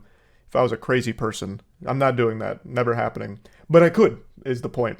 Now, one thing that I've been pretty vocal about is I do think streaming contracts are a great thing, not only for streamers, but for the audience as well. Because I really do like the idea that you can just watch streams for free. You never need to turn on donations. You never need anyone to pay with subs or anything like that. There'd be no expectation or some feeling of obligation to pay for the streaming content you're watching, because you'd know the streamer is getting some kind of hourly rate or some kind of contract with the platform they're on. I just think that's fucking fantastic and should be the future, because me streaming a game shouldn't be something that's paywalled or inundated with ads out the wazoo. It should be something you could just flip on, completely free to watch and have nothing else to do but kick back and have fun. Streamers not having to rely on donations, I think, is just a great win-win across the board, because unfortunately, there are times where someone gives more money than they should to someone that is financially far better off than they are. And it's just an unfortunate circumstance of the streaming landscape that I think could be improved if contracts were more normalized in the streaming space. And this is going to sound a little weird because I just terminated my Twitch contract, yet I'm talking about how good contracts can be for streaming. So this is where I'm just going to be totally open and honest. All the money I make from streaming goes into our esports organization, Moist Esports. And if you know anything about esports, you'd know it's an absolute bonfire for money. It is actually just flushing money down a toilet forever without ever seeing any return. It's why so many of these orgs go completely defunct. It is just bleeding money until there is nothing left to bleed, and then it's tears. That's just the landscape of esports, but we're in esports because we're passionate about it. I fucking love the esports scene. I really do. So all the money I've made over the last 2 years from streaming has all gone into Moist Esports, and that will continue to be the case going forward. And with the Twitch contract, if you ask anyone who's currently under Twitch contracts, you'll know, they'll tell you, it is the lowest possible offer across any of the other streaming platforms that have ever offered contracts. It's about 1/10 of what the rest of the industry was offering streamers. Now, I'm pretty sure Twitch put the kibosh on offering contracts in general, but when they were, it was a pretty large ask from the streamer in terms of hours broadcast per month, as well as ad density. There was always an ad expectation. Of course, there was wiggle room in terms of how many ads you'd play per hour, but there was always that expectation, which, as I've said many times, I think is not conducive to a good viewer experience because of how poorly ads are implemented on the platform. I think the ads are way too intrusive, and there's a lot of room for improvement there. So the contract was very strict, and the payment from the contract was not enough to even cover a single one of the Moist Esports teams. So we all just kind of felt like this contract isn't really doing anything except making the streams worse because of having to pump ads into them, and it just didn't make sense anymore. And we wanted to try new content, but we couldn't really get excited about Twitch as a platform because not only that, the platform's kind of been making some horrible decisions over the last couple of years. I do think they're starting to get a little bit better. Like, I think they're starting to get it a bit more, but not much. Like, I'm hoping they'll correct course here and steer the ship a bit better, but it's just been hard to get passionate about Twitch, and I'm sure a lot of other streamers have felt the same way. I've seen quite a few of them say similar things. But again, the primary motivation has just been that flexibility, not being locked down by the Twitch contract, which had the very strict exclusivity clause where you couldn't stream anywhere else, and I don't think there would have ever been an exception where they'd let us stream elsewhere. And it's something I've wanted to do different type of content in different places. Most notably, like YouTube streaming, I think would be a very fun place to try some of our newer, bigger projects on, as opposed to being forced to do them on Twitch. Which is nice because I've been wanting to try different things on YouTube streaming in particular. I know that's not the most shocking platform switch ever, considering I actively post videos on this platform already, but I really feel like the streaming side of here is just a totally different beast. And if we have any octogenarians in the audience right now, many of you might remember that I actually did used to stream on YouTube back in 2017. I streamed on here for about a year, and then in 2018 I made the switch back to Twitch, and I've been exclusive on there since 2018. That platform's always been my home for streaming, and it brings a tear to my eye thinking back on it. Not many people know this. This is deep cut Charles lore here, but I used to stream on Twitch way before it was Twitch. Back in 2010, I was an active streamer on Justin TV, which would eventually become Twitch. And boy howdy, let me tell you, with my hand on a stack of Bibles, the streams I did on Justin TV should never be unearthed. They were rancid looking. They are unwatchably hard to digest what is even happening on screen. The shit I was broadcasting looked like a Sasquatch photo. It was extremely blurry. It looked like you were trying to remember a dream. It was the lowest possible bitrate, the lowest possible FPS. The audio was incomprehensible. It sounded like 3 walkie-talkies underwater while torpedoes were blowing up around them. It was terrible. It looked like something out of The Ring. I bet everyone that accidentally tuned into one of my Justin TV streams thought they were gonna die in 7 days. And I used to stream fucking horrific World at War Zombies gameplay. Let me show you one of the surviving archives of a clip from it. Shit, I'm the last one. Critical. We can do... Oh, shit. Shit. 2 seconds! No! Ah! Ah! Split the defense! Split the defense! Hustle play! Hold on, I gotta talk on the mic to just hear this. Who's spraying fire on me? Oh, Jesus! I just took on the world zombies population, and that one almost took me out. That, my friends, is the old glory days of streaming, the golden era. That's what it used to look like back in ancient times. I'm actually at the point where I feel like the grandpa from Rugrats, Lou Pickles, where he'd tell a story like, we had to hike 15 miles up a hill in the snow just in order to get a single fucking thing of smelling salts. Like, that's how I feel. That's how we used to broadcast our streams on Justin TV. Well, I guess not everyone. Angry Video Game Nerd back then used to have a 24/7 Justin TV stream going on, and it was pretty good quality. But a lot of us were streaming like that. So, I'm getting a bit off track. Just going down memory lane with Twitch. I have been on there for a very long time. I did take a break in 2011, but I've always considered Twitch my home for streaming, so I don't plan on leaving home. Think of this as, we're no longer married. Now we're just friends with benefits, I guess. We're not monogamous. I do still plan on streaming on Twitch. and I think I always will. But I will also be streaming elsewhere too, most notably YouTube. I'm going to do my first YouTube stream tonight, probably around like 9:30 EST. Actually, probably closer to 10 p.m. EST, because I still need to eat dinner. So let's just say around 10 p.m. EST tonight, I'll go live on YouTube. And what I eventually want to do is be able to do different content on different platforms for streaming. So, for example, the Moist Wrestling League, we have our next taping next week.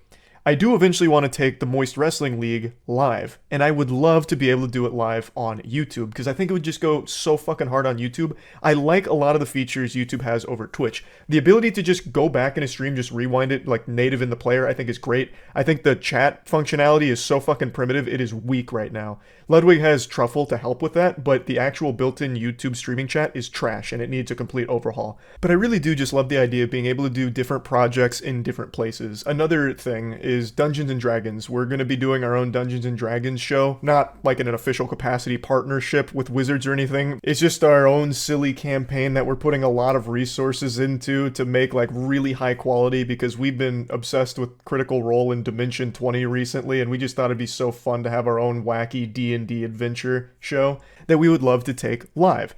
And I think YouTube would be another great streaming platform for that content. But that's long term. Right now, there's not going to be a huge difference in content between YouTube streams and Twitch streams. Like tonight, I plan on speedrunning. I don't know if I'm going to try learning the Gollum speedrun or the Jedi Survivor speedrun. The Jedi Survivor speedrun looks super hype, and I think it'd be a fun one to learn. But I also love the idea of speedrunning Gollum, the worst game of the year so far. So we'll see. But yeah, it's kind of like the overall big plan, big picture now, with no longer being exclusive to Twitch. I will, of course, still be streaming on Twitch. Like, I'll probably do more Dark and Darker on Twitch, tomorrow. Or maybe I'll do Dark and Darker tomorrow on YouTube as well. Like, that's the fun of it. I now have the flexibility to choose which platform I go live on, and eventually I would love to be able to have different content live in different places. So I just wanted to talk about this a little bit, and also say a big thank you to Twitch for even letting me do this, because like I said, I did still have a lot of time left on that contract, but we came to an amicable decision to just say, hey,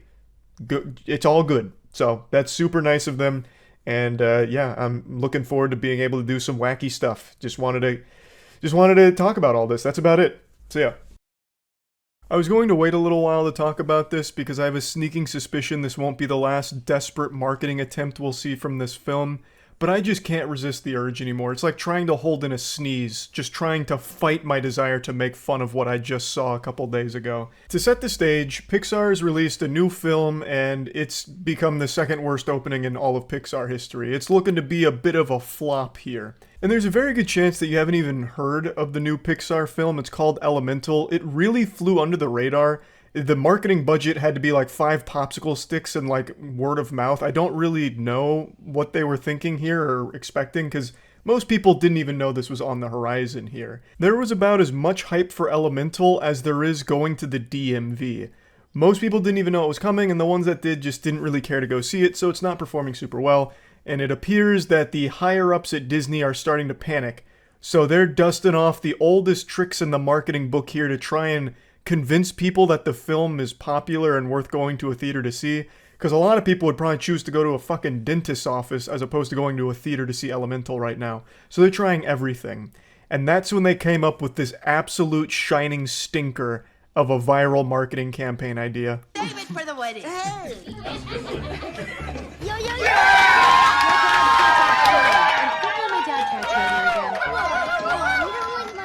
Before finishing the clip, I just have to call this out immediately. This is a legitimate post from the official Pixar Elemental Twitter post saying, #Claude's got the whole theater rooting for him. Check him out in Elemental. And this is like supposed to be one of those POV things in a theater where sometimes you'll see a viral video during a big moment in a movie where someone gets their phone out to film the audience reaction, like, here's how the audience responded to Tony Stark coming back from the dead, and the crowd's going crazy like, whoa, yeah, Tony's back, wee! And it's supposed to like capture that moment. That's what they tried here with this film. This is supposed to be like authentic, like, look at how hyped the crowd got to see Claude from Elemental. Which makes no fucking sense, because this film is brand new. It doesn't tie into anything. No one would know who the fuck Claude is going into this film. And yet, for some reason, we're supposed to believe that the entire audience just blew up. Like, this sounds like they just watched their home team win the Super Bowl. All just because they got to bear witness to Claude popping out of some pot? It just doesn't make any sense, but I love how they try to pass it off like, man, look at how everyone loves Claude. They can't get enough of Claude. Look at him go crazy. And then it's just like stock cheering sound effects you can find on like any royalty-free database for stock sounds ever. It's beautiful. Like, this reminds me of that Morbius clip where someone made a fake Morbius voiceover from the theater where they were filming the screen and then he says, "It's Morbin time." And the crowd goes like, yeah, yeah! And since barely anyone had seen that film since it was such a box office disaster, a lot of people actually believed that that line was in the movie. Even to this day, they still think that that clip that went viral is real. And he actually says, "It's Morbin time." I mean, sorry to ruin Christmas for you, that's actually not there. That was just made as a joke. Where it's supposed to be like, look at how great Morbius is. More billion fans all over the place. The biggest franchise of all time. And that was just supposed to be like a joke, like cheering thing for that line. That's not real. But Disney's taking that energy and trying to use it as an actual marketing arm for this film because it's floundering so hard in the box office. So let me just play the rest of it real quick before we go back to talking about it. Anyway, June Bloom is coming, and you just got to be my date. Cause check it out. I'm all grown up. And I smell good. What in tarnation? That's such an abrupt chaos ending there. That reminds me of like a scene out of a disaster movie. Like a Roland Emmerich film in like 2012 when an entire city blows up and everyone's screaming all at once before they all die. That is just like almost haunting. But anyway, yeah. The crowd's apparently going fucking nuts for Claude here. And I love that they even have like the stock baby giggle sound effect, like they pulled out all of the stops. This couldn't have taken more than 15 seconds to make, and it actually might have just been made by one of the higher-ups' child during like study hall at middle school. They're actually using it. They're legitimately trying to pass this off as a real thing and marketing for the film. I fucking love the caption, "The theater when Claude finally shows up in Elemental." Nobody knows who Claude is. Why would they be sitting there waiting on bated breath, counting down the seconds for the moment that Claude finally graces them with his presence? This is a complete new property, a new character they've never seen before. Why would they blow a gasket in excitement for it? This isn't like a moment in a beloved franchise or like a cameo fan service moment, you know, like Across the Spider-Verse where people will point at the screen and be like, "Oh, holy shit! That's Spider-Man Turbo X5 from that 2008 obscure fanfic Tumblr moment. They listen to us!" Ah! Like, no one's doing that for Claude. It's not happening. I also can't help but just love that they even go a step further. Instead of just like pretending that people gave a fuck about Claude, they then go even further where they start making like sound effects as like the spectators during the film. The most annoying audience reactions ever, such as like, "Ooh," when he's like flirting with the main character here, I guess. Like, nobody does that. Like, that's so rare. What the fuck? Just a complete brazen disregard for the audience intelligence to try and convince people that this is real it's admirable.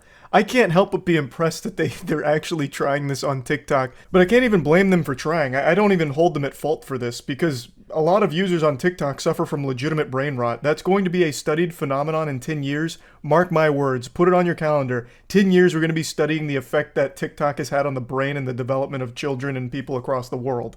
One of the biggest goddamn trends on TikTok for a while, a couple years ago, was this, where it was like pretending that your hand just went through your other hand, and it blew so many people's minds. That one thing I just did right there has like 10 billion views across all the people that did it on there. So I do believe that this probably wasn't the worst idea for Disney Pixar to try and convince them that like, oh man, people must really love Claude. I kind of want to get in on that hype. I don't want to feel left out. And look at how the audience responded to him. Claude must be fucking amazing. This is the second coming of Christ. I might need to get to a theater now to see this. Mom, Dad, let's go. We gotta go to the theater right now. Claude needs us. We gotta see Elemental. Quick, what's the next showing? Like, I gotta get in on the hype. It might work. And maybe it has, because yesterday, there was an article that came out saying that Elemental is actually making a bit of a resurgence in the box office. So it's still a massive net loss right now. It's got about 166 million total box office off of a $200 million production budget, which you usually double for marketing, but in this case, probably not. They didn't really market it much. So even still, it is in the red, but it's starting to bounce back a little bit. Thanks largely to Claude, I imagine. Claude's doing a lot of heavy lifting for this film, I guess. That just goes to show you the power of Claude. When you bet on Claude, you're guaranteed a win, it seems. Now, I know Mickey Mouse is going to public domain pretty soon. They're going to have to retire Mickey Mouse pretty soon for Disney. Maybe they'll just pick Claude as the next, like, actual Disney mascot. Like, the face of Disney might be Claude within the next couple of years. So I'm seeing a lot of potential with the character. We can clearly see how much people love Claude. Like, goddamn. You know, maybe I'm wrong. I fully admit there's a chance that I'm very wrong, and this is all a very real audience reaction to seeing Claude. Maybe that's just how we as human beings are programmed to respond to something as perfect as Claude, right? I haven't seen the film yet, but I gotta be honest, that marketing tactic's almost working on me. I kind of want to get over there real quick to see, you know, how great Claude is. He's not even the main character of the film, and I guess he really steals the show. But yeah, anyway, I just had to talk about this a little bit. I'm curious to see if they're going to do any other Hail Mary marketing plays for this film if it continues to not do well in the box office. So yeah, excited for that if it happens. That's about it. See ya. My husband and I have removed the bottoms of all of our shoes. Has the world gone mad? Jumpin' Jehooshaphats, cutting the bottoms of your shoes off so you can walk around in the city streets barefoot and into businesses barefoot is absolute insanity. But that's TikTok for you, baby. We decided to start walking barefoot, and one of our followers had a great idea. Since some businesses don't want us being completely barefoot, if we cut off the bottom of our shoes, it'll allow us to be barefoot but blend in with everyone else. It's the perfect plan, the masters of disguise. Hats off to that follower there, shoes off to that follower there, who suggested this fucking stinker of an idea. The barefoot Batman giving them a symbol of hope here. Why not just cut the bottoms of your shoes off so you can walk around barefoot all the time? I bet they said it as a joke because it's the most outlandish suggestion they could think of, and these goobers bought into it hook, line, and sinker. No one will ever know that you're actually barefoot underneath the skeleton of your shoes. So put that in your pipe and smoke it, big business. Also, it's really comical to me that the husband is wearing socks in the house.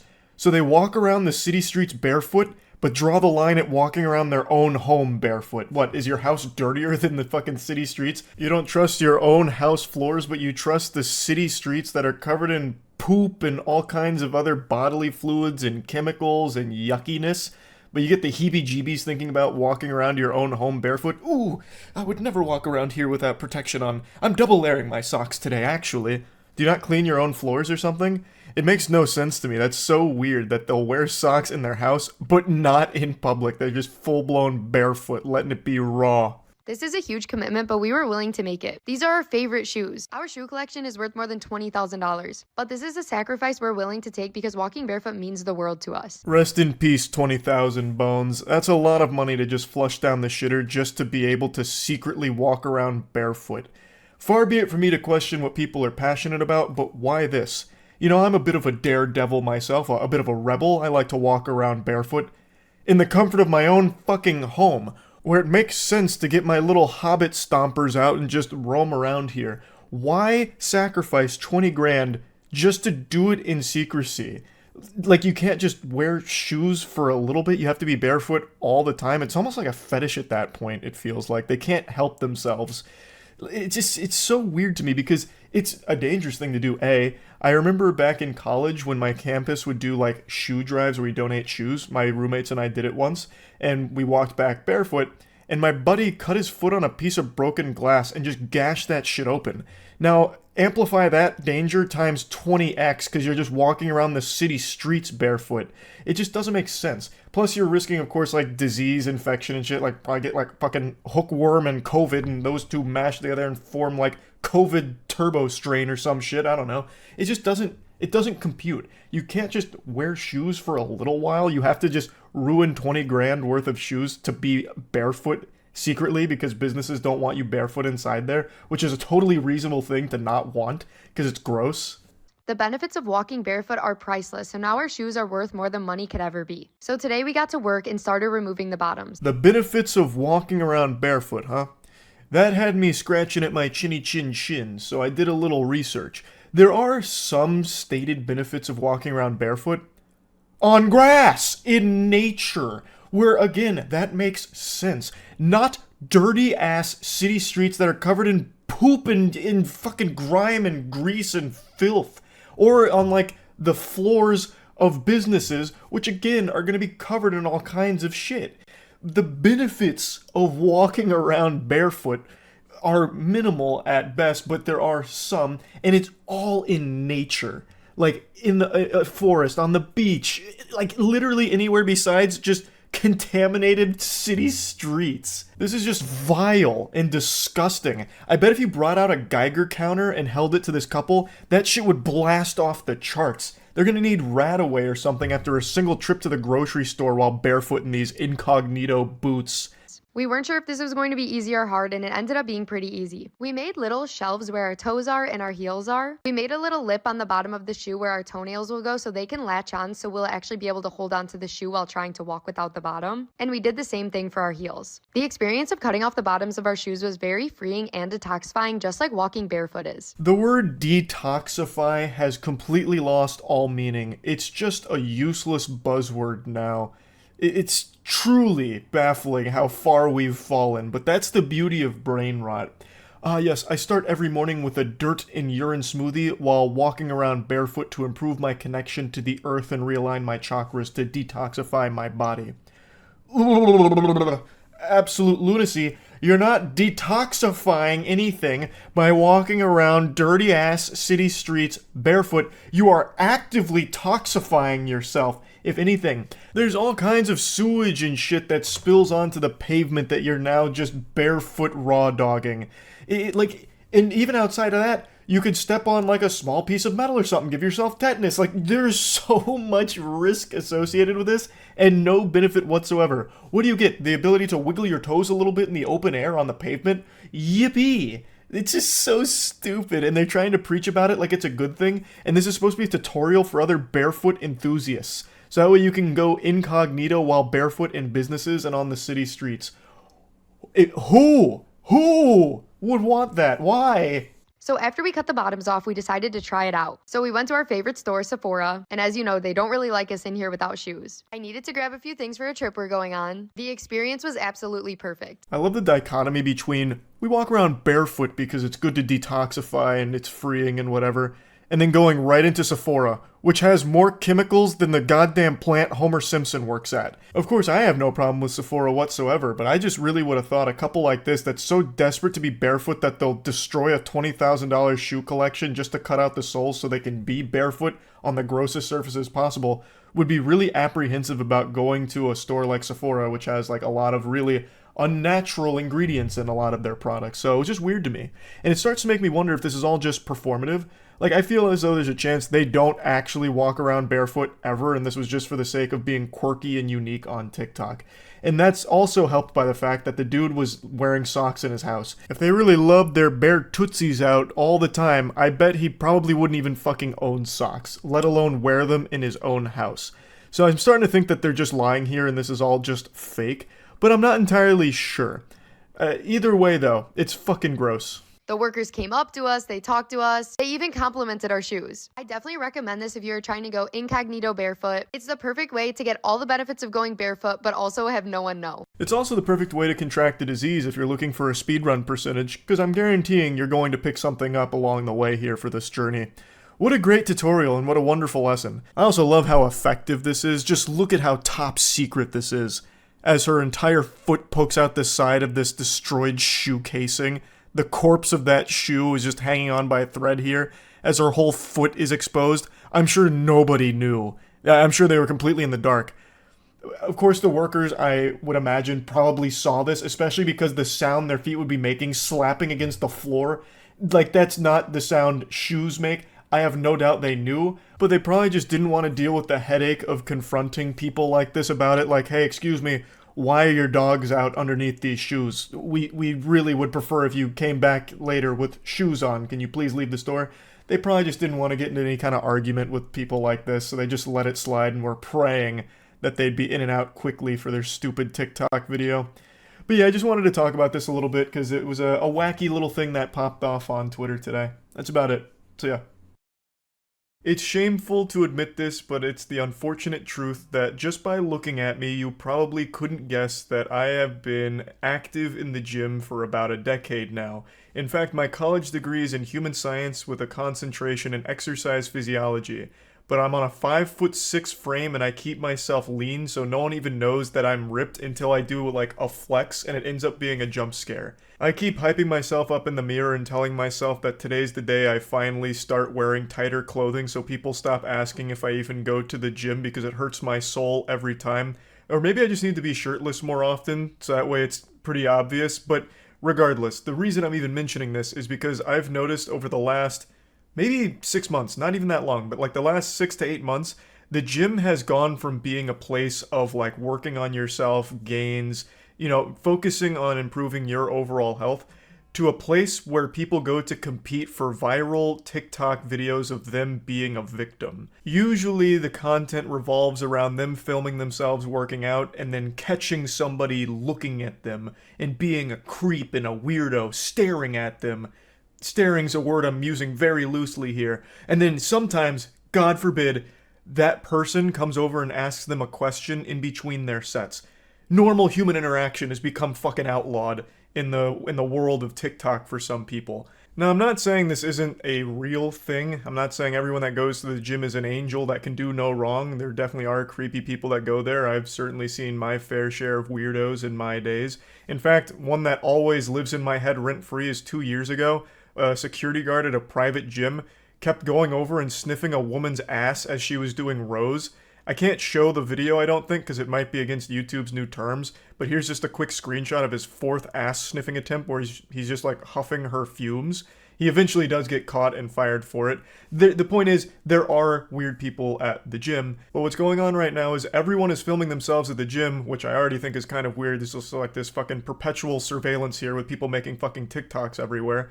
But while filming, they're not catching weird people doing weird things or harassing them. They're catching very normal gym goers doing normal things and then publicly shaming them and embarrassing them for doing nothing wrong. Now I'm going to show you the biggest one that I really think started really blowing this trend up and led to me finding out how large this has become and how big of a problem it's become. This is how to not approach girls at the gym. I hate this. I hate when there's weirdos. It makes me so uncomfortable. Feral, like fucking feral. You can immediately see a problem here. She's making a stare counter every time the guy even glances in her general direction. What do you expect people to do at the gym? Just turn around and stare at a wall when they're done with their set like it's the fucking Blair Witch? Like, what are you expecting? The guy is in between his sets, so he's just looking around. He's not even staring at her. Now, if he was staring at her, then I could see being a little uncomfortable if he's just over there, like, you know, fucking staring a hole through with, like, goddamn, like, laser beams almost firing out. Like, I'd get that being weird. But this guy is just, like, glancing near her, and he's still getting just attacked for it by her. The 5 adds 5 pounds. And these are the weights. Somehow the stare counter's at 5. I guess she's counting every time he's in between blinks now. And then she starts getting fearful because he's walking near her and wondering, questioning, why would he be doing that? Kind of like it's a scene out of a horror movie, like the boogeyman's, you know, you jingling keys trying to get in the door or something. But she immediately answers why he's walking over. It's because he's grabbing a sanitary wipe, showing good gym etiquette to go wipe down the machine he was just using. Excuse me? You don't have to do that. It's okay. No, it's okay. I got it. Thank you, though. Unfortunately, this guy made a big blunder here. He committed a cardinal sin. He tried to be helpful. So he offered to try and, you know, help out here because it looked like she was struggling, which she even mentioned she was hesitant to put the weight on, so he probably interpreted that as like, oh, okay, maybe I could be helpful here. Just being a genuinely nice person, I believe. And she even responds positively to it and then turns around and says this kind of shit. What if I just ripped his pee-pee out of its socket so he could never reproduce again? Totally normal, not alarming thing to say. This is why I don't want kids. Natural selection better take the weirdos out. He's going to jail for staring at an underage 21-year-old. Where have we all gone wrong? What's happened to the world where that is a statement said earnestly? He's going to jail for staring at an underage 21-year-old. There's more to unpack there than a fucking 2-week vacation suitcase. I could unpack this shit for hours. He wasn't staring. There's no such thing as an underage 21-year-old. 21 years old? You're not a kid at all. You can legally butt-chug Budweiser now. Unless this is some kind of weird self-own kind of thing where she has the mentality of a child, thus this guy should go to jail for what she perceives as staring at her. I don't know. Like, I can't even, like, remotely figure out what she was even trying to say with that last statement. But anyway, I'm not going to keep going too deep on this one because everyone has already dunked on it. She's issued an apology about everything.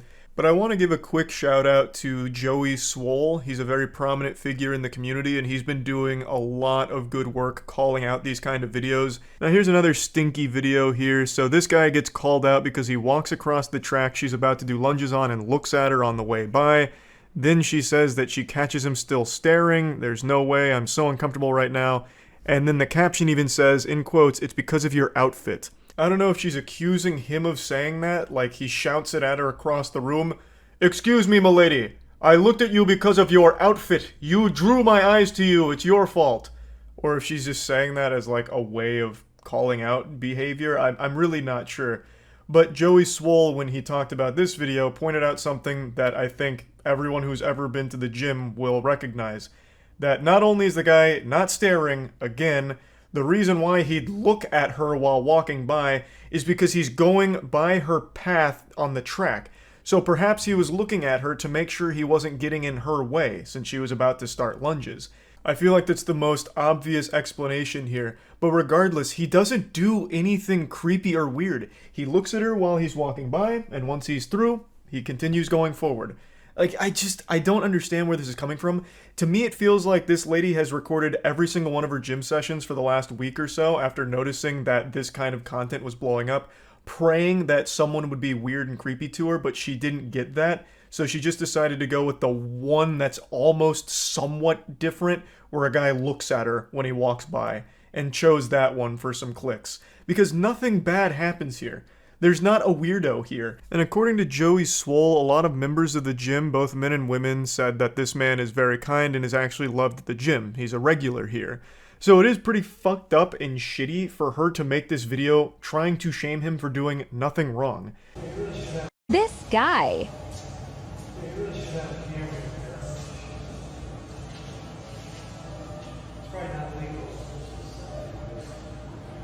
Still moving my progress, sir.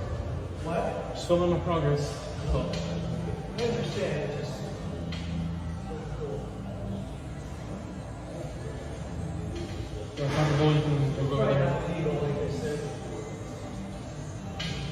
This isn't a trend that only women are doing, men are doing the same thing. This fucking douchebag is filming in the locker room, flexing to show his progress. The guy in the back that he's calling a schmuck is 100% right. You cannot be filming in the fucking locker room. Like, what do you think this is, Brazzers? Like, what the fuck are you even thinking? What's going through your smooth brain? Everyone just loves to think that they're the main character and everyone that interferes in their story and does more than just be a prop for their TikTok videos is the villain, when that's just not the reality. You are the bad guy here, not the guy you're calling out. If you want to take progress photos and videos, which I totally understand, just wait till you get home, or at the absolute least, wait until you're the only person in that locker room. Because right now you have two people behind you changing. They could have just gone whole hog, let their cock and balls flop out, and if you film them in a private setting without their consent, their nudity, you would be fucked legally. Watch this guy try move to me at the gym. Checks absolutely nothing on his phone. Looks over at me being busy sorting my wrist straps. These fucking straps taking up too much time. I don't know what constitutes a stare anymore. Like, this guy, again, just glances in her direction, briefly looks at his phone and puts it away, and apparently that's getting called out for being weird, saying he checks nothing on his phone. He could have just been checking the time. He could have been checking literally anything that's quick to get at a glance, like, what time is it? Or if he had a timer set up for, like, how much rest he has between sets, how much time do I have left on my rest? Like, there's so many things he could have been checking on his phone, but it doesn't matter. Like, he didn't do anything weird or wrong right now. All he did was walk by, and he looked over near you. Makes a swift return.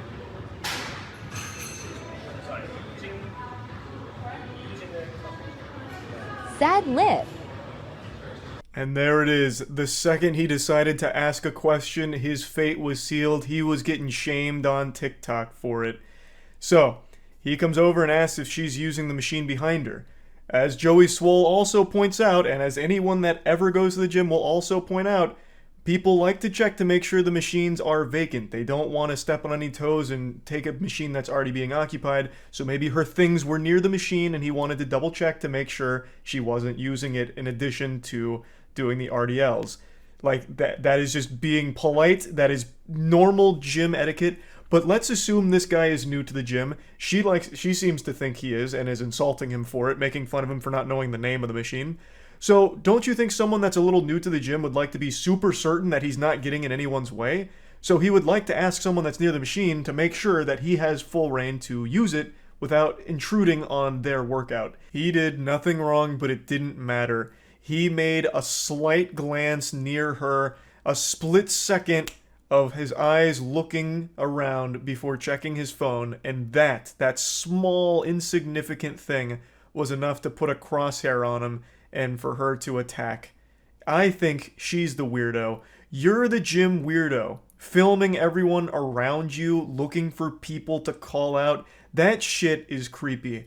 Not this guy who just innocently asks if you are using the machine behind you.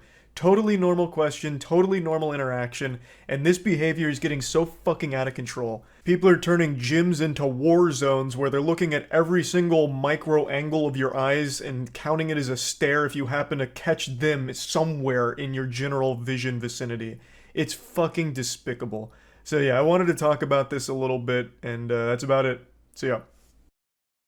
A couple days ago on stream, chat was telling me about something pretty gross. So fair warning, this topic's a little yucky. If you've got a sensitive stomach, this one might make you a bit uneasy, a bit queasy, perhaps.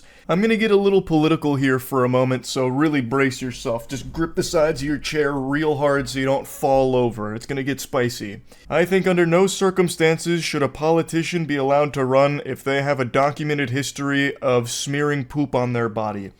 And you know what, that may have angered a few people out there, but you know what, you sensitive souls, I'm gonna go even harder on this. You can't stop me, I don't care who it offends. I think if you have a documented history of eating shit, that should also disqualify you. And if in some unholy circumstance, you are an individual who has both smeared shit on their body and consumed feces, you need to be admitted, like, institutionalized ASAP. I'm talking about a German politician who went viral like a week ago, and I just learned about him like 3 days ago. His name's Martin. He had videos and photos of himself come out where he covers his whole body in shit. Apparently, he even covered a dildo in poop and started inserting it into himself. He put a bunch of poop on his mustache and gave himself like a Hitler stash of shit. And then his videos that he posted went viral where he went into a public bathroom and started licking the toilets. Like, not just the toilet seat. He was licking crusty urine out of the toilet bowls and then, like, licking the toilet brush as if it was a lollipop. It is revolting. Absolutely revolting. Now, some of you may have seen this floating around on Twitter because a couple of the infamous rage bait Twitter accounts were saying shit like, why are all lefties like this? And then posting the video of the guy, like, licking the toilets and shit. Martin is, I suppose, I don't know if he's like excommunicado, like it's something out of John Wick here, a candidate for the Free Democratic Party, or FDP, which I'd never heard of, so I looked into it a little bit, and from what I've read, they've got pretty much every label under the sun. Like, it started as a liberal party, but in modern times it's more leaning towards center-right because it's conservative fiscal policies. Like, it's all over the place, but regardless, it's fucking cringe to be using this very unhinged individual to represent, like, oh, look at, this is all of them, all poop eaters. Like, it's so fucking lame. This is an unhinged maniac that I think has transcended party lines, where it's a bipartisan perspective where no one's going to like this. There's not going to be many people championing for the toilet licking goofball. But anyway, I want to show you the videos. I can't show you the poopy pics, but I will talk about those in a bit more detail after I show you the video. So here's from the stream when we watched it. Do you see the video of the German politician licking a public toilet? Bro looked really into it. Licking public toilet seat or like the actual toilet bowl itself? Let me take a peek. I did not see it though. A German politician filmed himself licking public toilets for God knows what reason. Well, we don't need God to tell us the reason. I'm sure this guy did, right?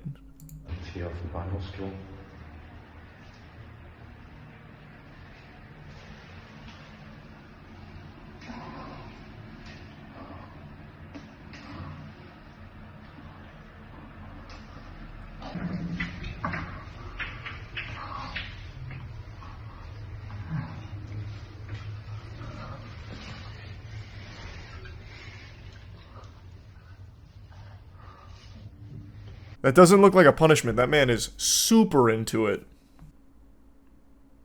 He looks of sound mind and body. He filmed himself licking the public toilets of a railway station. Of a railway station? Wow, that's significantly more foul than I would have expected. He chose Ultra Nightmare Mode public toilets for this. Hey, can't fault the heart. He said, if I'm gonna do it, I'm gonna do it big. In one clip, however you say his last name, was seen singing the Nazi-era German national anthem along with... What is this word? I don't even know a bad word that starts with M. Motherfucking rectally with a sex toy. Oh, masturbating rectally with a sex toy. So it was more than just licking toilets. This guy had a full-blown episode here. His act of licking the metal fittings of a urinal and a seated toilet received disgust by several by several users on social media sites. Only several. Only a few people were disturbed by this toilet licking. Everyone else was totally fine with it. He also made a mustache from feces while role-playing as former Chancellor Adolf Hitler. What the fuck? If this guy doesn't get elected, then there is no justice in the world. This is incredible. What a great candidate. Where can I find his poop mustache? Well, I won't show his poop mustache. I want to see it for myself is all. This is for my own enjoyment and I'll describe it to you. Oh, it's... Wow, Jesus, that article didn't quite fully explain it. It's not like he just put poop on his mouth. He covered his whole body in shit. Well, I'm not too familiar with Martin, but now I am a little bit.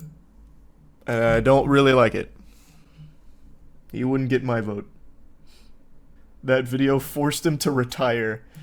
Something tells me, and this is just a hunch, I'm not familiar with the political landscape of Germany. Something tells me just by listening to him for a second, right before he starts moaning into the urinal as he licks it clean, I feel like he probably wasn't in a good position to win regardless. Just a hunch. Just a hunch.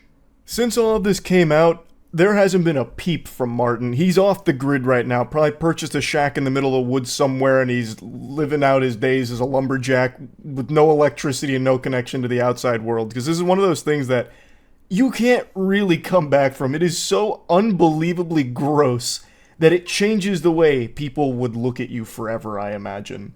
So, the poop pics.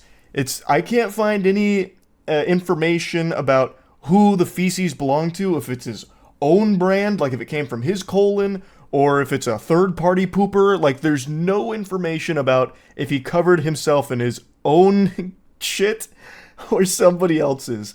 Both are truly horrific, but I think if it was someone else's, it would be significantly worse. This is a true full-blown one politician, one cup scenario here. But instead of eating shit like ice cream, he just put it all over every crevice of his body. It's disgusting. It is disgusting. Those pictures I was not expecting to be as bad as they were. Like, I watched Harlem Shake poop, and it made me laugh. Like, it's gross, but, like, that made me giggle. This had me recoil. I was stunned. It was yucky. So, anyway, since all this has happened, there hasn't really been any follow-ups that I can find. Maybe in, like, German outlets somewhere, but they haven't been translated to English, so I'm still kind of in the dark on what exactly the status is with Martin and his, like, political campaign. The only little tidbit of information I can find is that the Free Democratic Party said that they're considering consequences, but I don't know if they've gone through with them, and also that was reported, like, right after all of these started blowing up a week ago, so I imagine if there were consequences, they'd probably have already happened by this point. But again, I can't find any further updates on it. I have to imagine, though, this has truly taken a huge hit to his candidacy here. I did see a couple of German commenters joking about this, saying like, man, I'm real tired of this shit, and making some quirky quips like that, and that had me giggling a bit. But yeah, that's kind of where the story's at right now. I just had to talk about this a little bit because I saw another headline about it today, and it reminded me of just how gross it was, so thought I'd share it. That's about it. So yeah. I made a video covering this subject like 6 months ago, and it remains true to this day and actually is only increasing in frequency. For some reason, it feels like there's been a rise in police pursuits involving heavy machinery. Vehicles that you'd never expect to ever be involved in a high-speed pursuit have for some reason been constantly involved in high-speed pursuits. It's like something out of the Looney Tunes. I have no idea why. I'm sure not even God has an explanation, but I'm sure he's equally as entertained as I am by it, because it is comical watching some of these. They're very low-speed pursuits, like the top speed for a lot of these machines is like 15, maybe 30.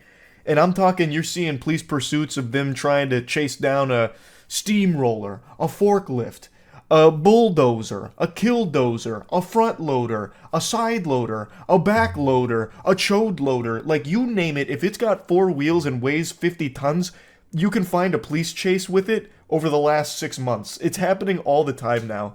So I saw a front loader police pursuit the other day where one of the cops is talking to a worker and he's, asking how fast do these puppies go, and he says it can get up to like 30. He's like, 30? Zoinks. It's worse than I thought. Get in your front loader and help us chase this guy down. So he recruits this completely normal civilian who's just working, like he's at his job, tells him to get into his front loader so that way he can help chase down the bad guy's front loader. It's so weird. It's like a kaiju movie where they recruit another monster to engage with it. Like, it's for no reason other than, I guess, good cinema. I have no idea. But I have to show you that clip. Also, I have to show you this other clip that I saw today about a guy who was trying to evade police, and he hid behind a car in like the most obvious position imaginable. And yet the cops didn't find him for like over a minute. They swarmed the area around him and just kept walking right by. It's like all of those scenes in a movie that get criticized when it's a stealth section where the good guys trying to like take cover and like all of the bad guys walk right by them and for some reason never see them. Or like in a video game when the AI keeps like running right by the bush that you're peeking out of even though like you're in plain sight, for some reason they're not alerted. Like, I now start to believe those things after seeing this clip. Like, that's no longer unbelievable to me because of what I've just witnessed with this guy's hiding spot. Oh yeah, I kept getting tagged in this all afternoon. It says, bro was 1 second away from losing 4 stars in GTA. I'm guessing it's like a really weird pursuit. I haven't watched it yet, but this must be poppin'. And it's been a little while since I've seen an interesting pursuit. That's not true. We saw the one the other day with the guy in the bulldozer, where the police told another guy in like a front loader to chase him down. Let's see if this beats that. and then you can see it right there, the suspect trying to get into somebody's property or This is still like the trying end to of the pursuit, hide, it seems, but though. doing a very, very poor job of it right there. LAPD coming to a stop. Oh, come on, guys, he's right there. The officer's running right by him. That's cute. They're going right by him. I'm sorry, Angie, our pilot today, talking on O2, trying. And admittedly, from this angle, I wouldn't have thought to check behind that car either. I'd probably just run straight up there like an NPC too, to be honest. Oh my goodness, I just feel so bad for those officers. Oh, true. Yeah, making this their is the way news back chopper, now. isn't it? It's the blue car. There we go. Somebody's getting the information. Somebody's got to be getting the information. Keep coming around, Edge. Keep coming around. Keep coming around. That suspect, unbelievable. Oh, he's gone prone. We're watching this live, and you have to understand that these officers, they don't know what the information that we know. But again, that LAPD helicopter just arriving. Holy shit, I'm never going to criticize video game AI ever again. Oh wait, no, he's absolutely going to see him. Information. There you go. There you go. And now Busted. that suspect Yeah, he going pointed into at him. custody. Wow. Wow. Or not. They haven't Does seen he- him yet. Oh. This is unbelievable. There we go. Oh my gosh. What was this? Wait, what? Did this guy not see him? He's literally looking at him. Was he not alerted? What the fuck is his field of vision? Be getting that information. He even There you like go. points at him, doesn't there he? You go. And now that suspect going into custody. Wow. Maybe, did he de-aggro or something? How did this happen? He looked at him, pointed at him, he's like, oh, it must be behind this gate. Shit, if only we could get through. Well, no, he's like literally pointing. You know, he must know. Why is he tugging on the gate? He pointed at him twice. Haven't seen him yet. This is. And then this guy points at him, he's like, oh yeah, you're right. They're playing on 30 FOV. I guess so, man. He's behind a tire too, partially out of view. That's what I was thinking. So I think his biggest mistake, if I was to, I don't know, be a criminal evading arrest tactician expert, I think his biggest mistake was going prone. He spread out his surface area, which made it a little easier to see him. I think that's the only reason he got caught, because this guy looked under the car and must have seen at least a piece of him. And then when they went to the gate, like maybe if he was still just crouching there, they wouldn't have noticed. Perhaps. What he needed was one of those like ninjutsu smoke bombs. If he just had one of those in his pouch, like if he had put one of those in his loadout, he would have popped one right here, and he would have been fine. Do you see the footage of the bulldozer police chase from a week ago? Cops asked one of his coworkers to stop him and another bulldozer. Disgruntled former employee hijacks front loader and leads police on a slow-speed chase. Why would they ask someone to try and stop him in another bulldozer? That just sounds like they were doing that for fun. How would that possibly give them any advantage? Stop. Stop. Oh shit, he's hitting the turbojets. Hey! Stop! Activating afterburners. radio. An individual who's driving a four-wheeler tractor is not stopping for me. I have no way of stopping. I mean, if you gave it a light jog, you could catch up. He's gonna go out the main road. I control him. Grab your machine. What is it? One of those things? How fast is it? What? They can get up to probably about 30. 30? Grab that. Quick. That heavy equipment can get up to 30? And also, why is he telling him to get in his heavy machine? I still don't understand the strategic importance of that. Get ready. We're in front of Victory World Church on Brook Hollow. Oh god. Let them fight. Oh, he's trying to hit him with a pit maneuver there with the bucket on it. Why did he tell him to get in the other bulldozer? What was the point? Or not bulldozer, front loader. I guess maybe flip it over. This is like a scene out of Godzilla Kong New Empire.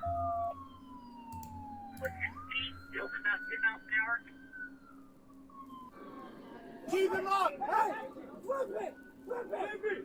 If you flip it, flip it! The cops are just having fun. Flip him! Fucking flip him! Yeah! Yeah! Flip him! Nice. I wonder if that's textbook. They teach you that at the police academy? Whoops. When engaging in a slow-speed pursuit with a front loader, try and find an equal front loader to try and flip it over or something. What was the guy even doing, just cruising? I have no idea. That guy just peeled out and he said, I'm not talking to you anymore. And he just left. And then started doing little donuts. That is until this vigilante came into the equation. I like the way he enters, too. It's just very cinematic. That guy's getting a raise for this one. Bullshit. I'm actually worried for this guy's job security. Maybe they come after him next, like vigilantism or something. They slap him with a fine. And they told him to do it. You see the video of the thief disguised as a trash bag? Yeah, he's a copycat criminal. I saw.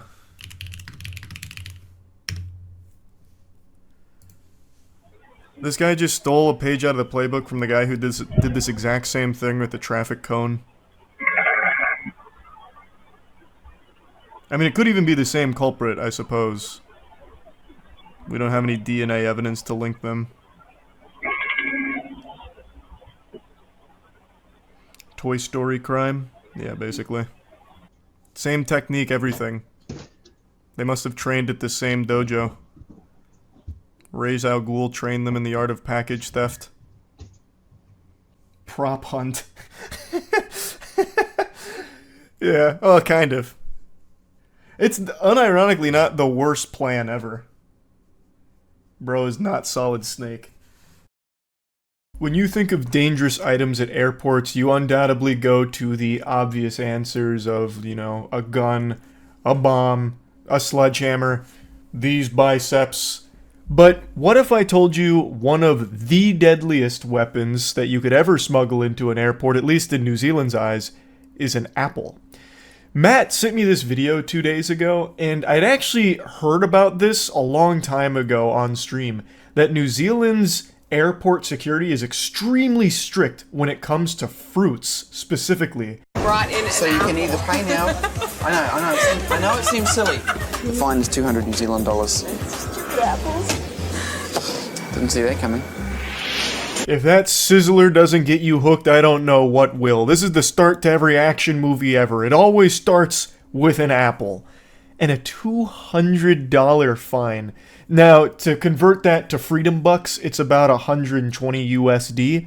That's an expensive apple. Like, and you don't even get to keep the apple. So the apple costs you 120 bucks and then it just vanishes. Airport security probably eats it. I don't know. They banish it to the shadow realm. I would be livid.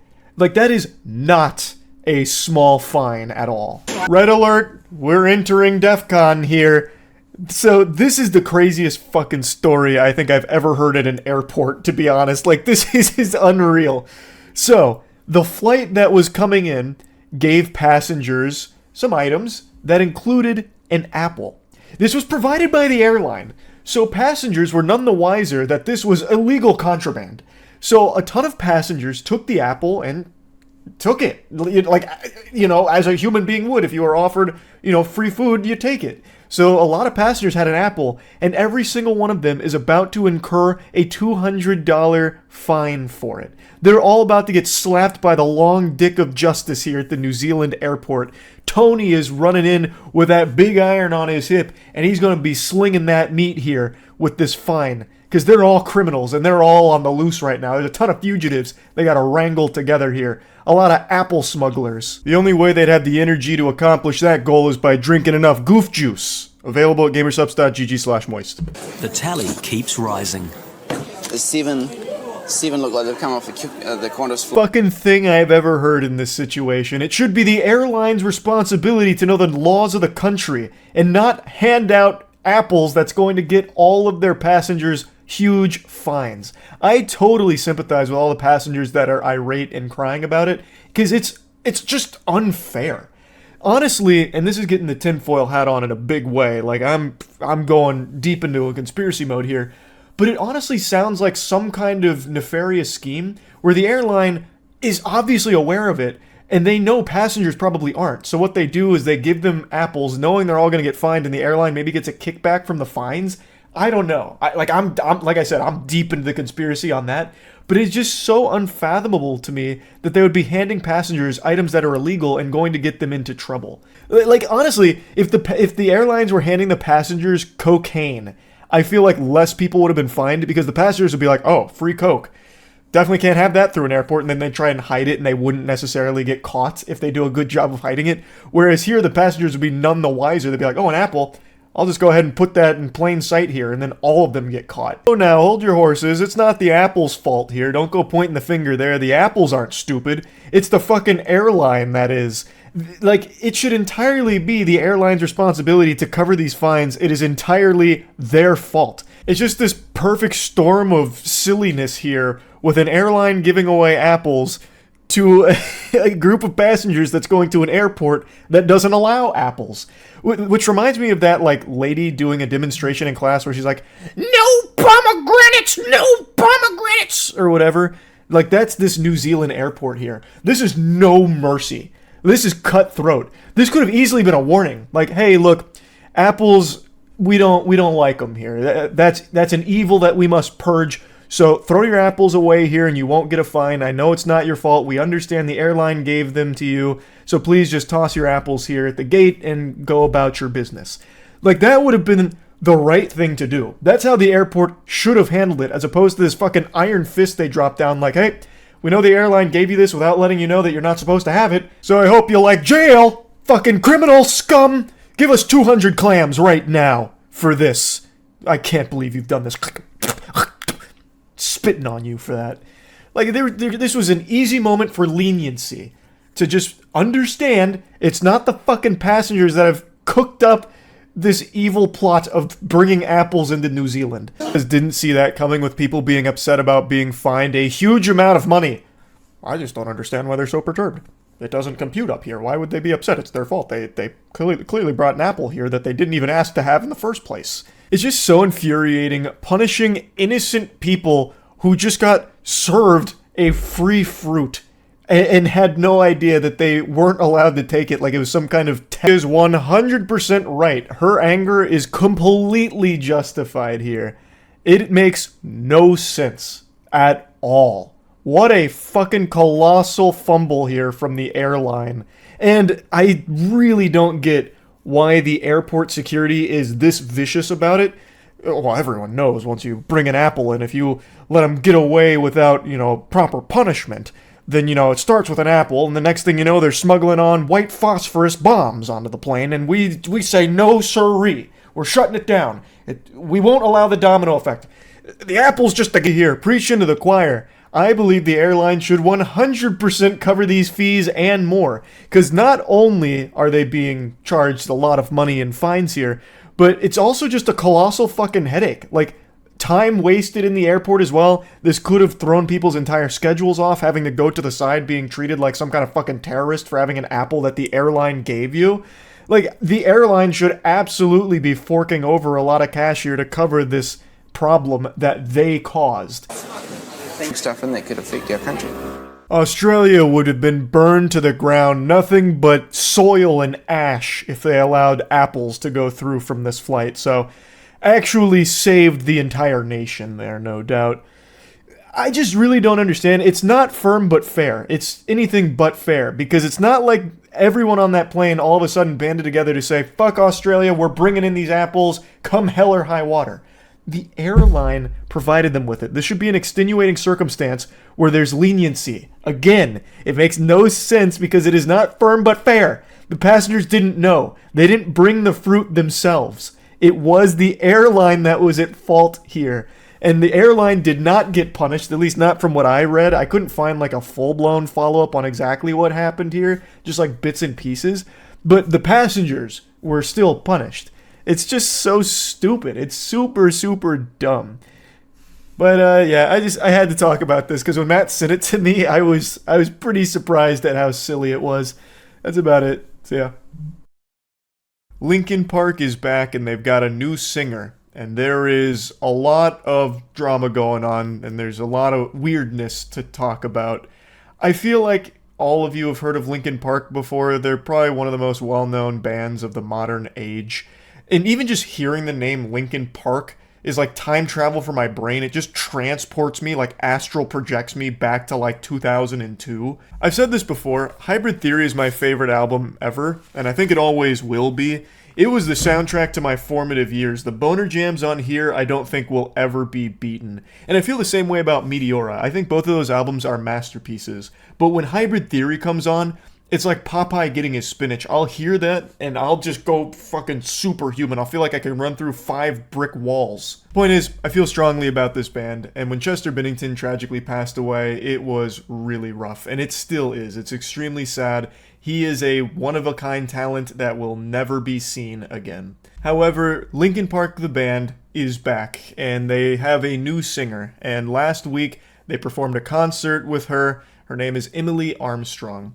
So they did a performance with Emily, they released a single with Emily, and Linkin Park is putting out an album with her as well. And there's more feelings and emotions here than in Inside Out 2.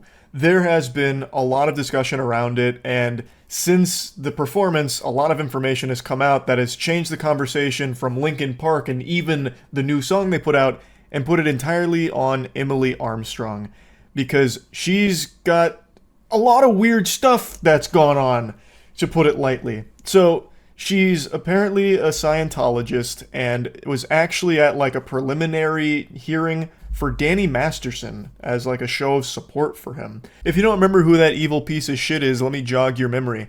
Danny Masterson is the actor from That 70s Show who is a rapist in real life. He is a convicted rapist. And if that doesn't, reconnect some neural pathways in your brain, maybe you'll remember some of the drama that happened last year, where some celebrities wrote character letters to the judge going over how great of a guy Danny Masterson is to try and help with some lenient sentencing for him. He's got a great smile. Well, he never raped me. Come on, have a heart. What are you doing? Have you seen That 70s Show? What an actor. And some of those celebrities include Ashton Kutcher and Mila Kunis, who were glazing him like a donut. And then once all this information came out, they then released an apology video trying to, reduce the shrapnel they were getting hit with all the backlash from it. Not to just go off on that tangent, but that is still an infuriating thing that happened. Anyway, though, Emily Armstrong comes into the picture because she was called out by Cedric Bixler Zavala, who brought to light the fact that she is a Scientology member who showed up to the Danny Masterson early hearing as part of a group, basically as like an intimidation tactic. It certainly isn't the best thing to be learning about this new vocalist who's replacing a beloved singer. And it's left fans very upset. I'm not going to dive too deep into everything that's come out about all of that. However, Emily Armstrong responded with a post about it, where she said that she misjudged Danny Masterson. She, regrets doing that and doesn't support it. However, she didn't utter a peep about Scientology. That word was like Voldemort to her, which is really weird because it's not like that wasn't related, because that was kind of the whole reason that she was there, apparently. So I don't know why she wouldn't talk about that at all. I'm just kidding, pulling your leg. I know exactly why she wouldn't mention Scientology. Because she's probably afraid to, fearing for her fucking life if she pisses off the Scientologists. That's kind of the whole situation in a nutshell. It's by no means a thorough dive into all of it. I highly encourage all of you to read more from Cedric Bixler Zavala about this situation and more information around it. And there's been a lot of good coverage on all of it. I just kind of wanted to give you like the bare bones breakdown of it. And I also kind of want to give you my perspective on Linkin Park moving forward with a new singer, even if it wasn't Emily Armstrong. I really do think it is fine for Linkin Park to continue as a band. I know a lot of people have said they should have changed their name or something. I disagree. I don't think there's anything wrong with carrying on the legacy of Linkin Park as a group. I think that is a totally understandable thing to do, especially if they all still have passion for the project. And I think everyone, including them, knows you can never replace Chester Bennington. And I think them hiring Emily Armstrong to do that is them understanding that it's an impossible task to replace a talent like that, a soul like that. So Emily Armstrong being their vocalist is very much not a Chester Bennington, impressionist or anything. She sounds completely different. During their live performance, she sounded fine. There were some moments where her voice would crack and sometimes it sounded a bit like karaoke, but overall, she did a good job with the songs as a singer. I did not like the single at all.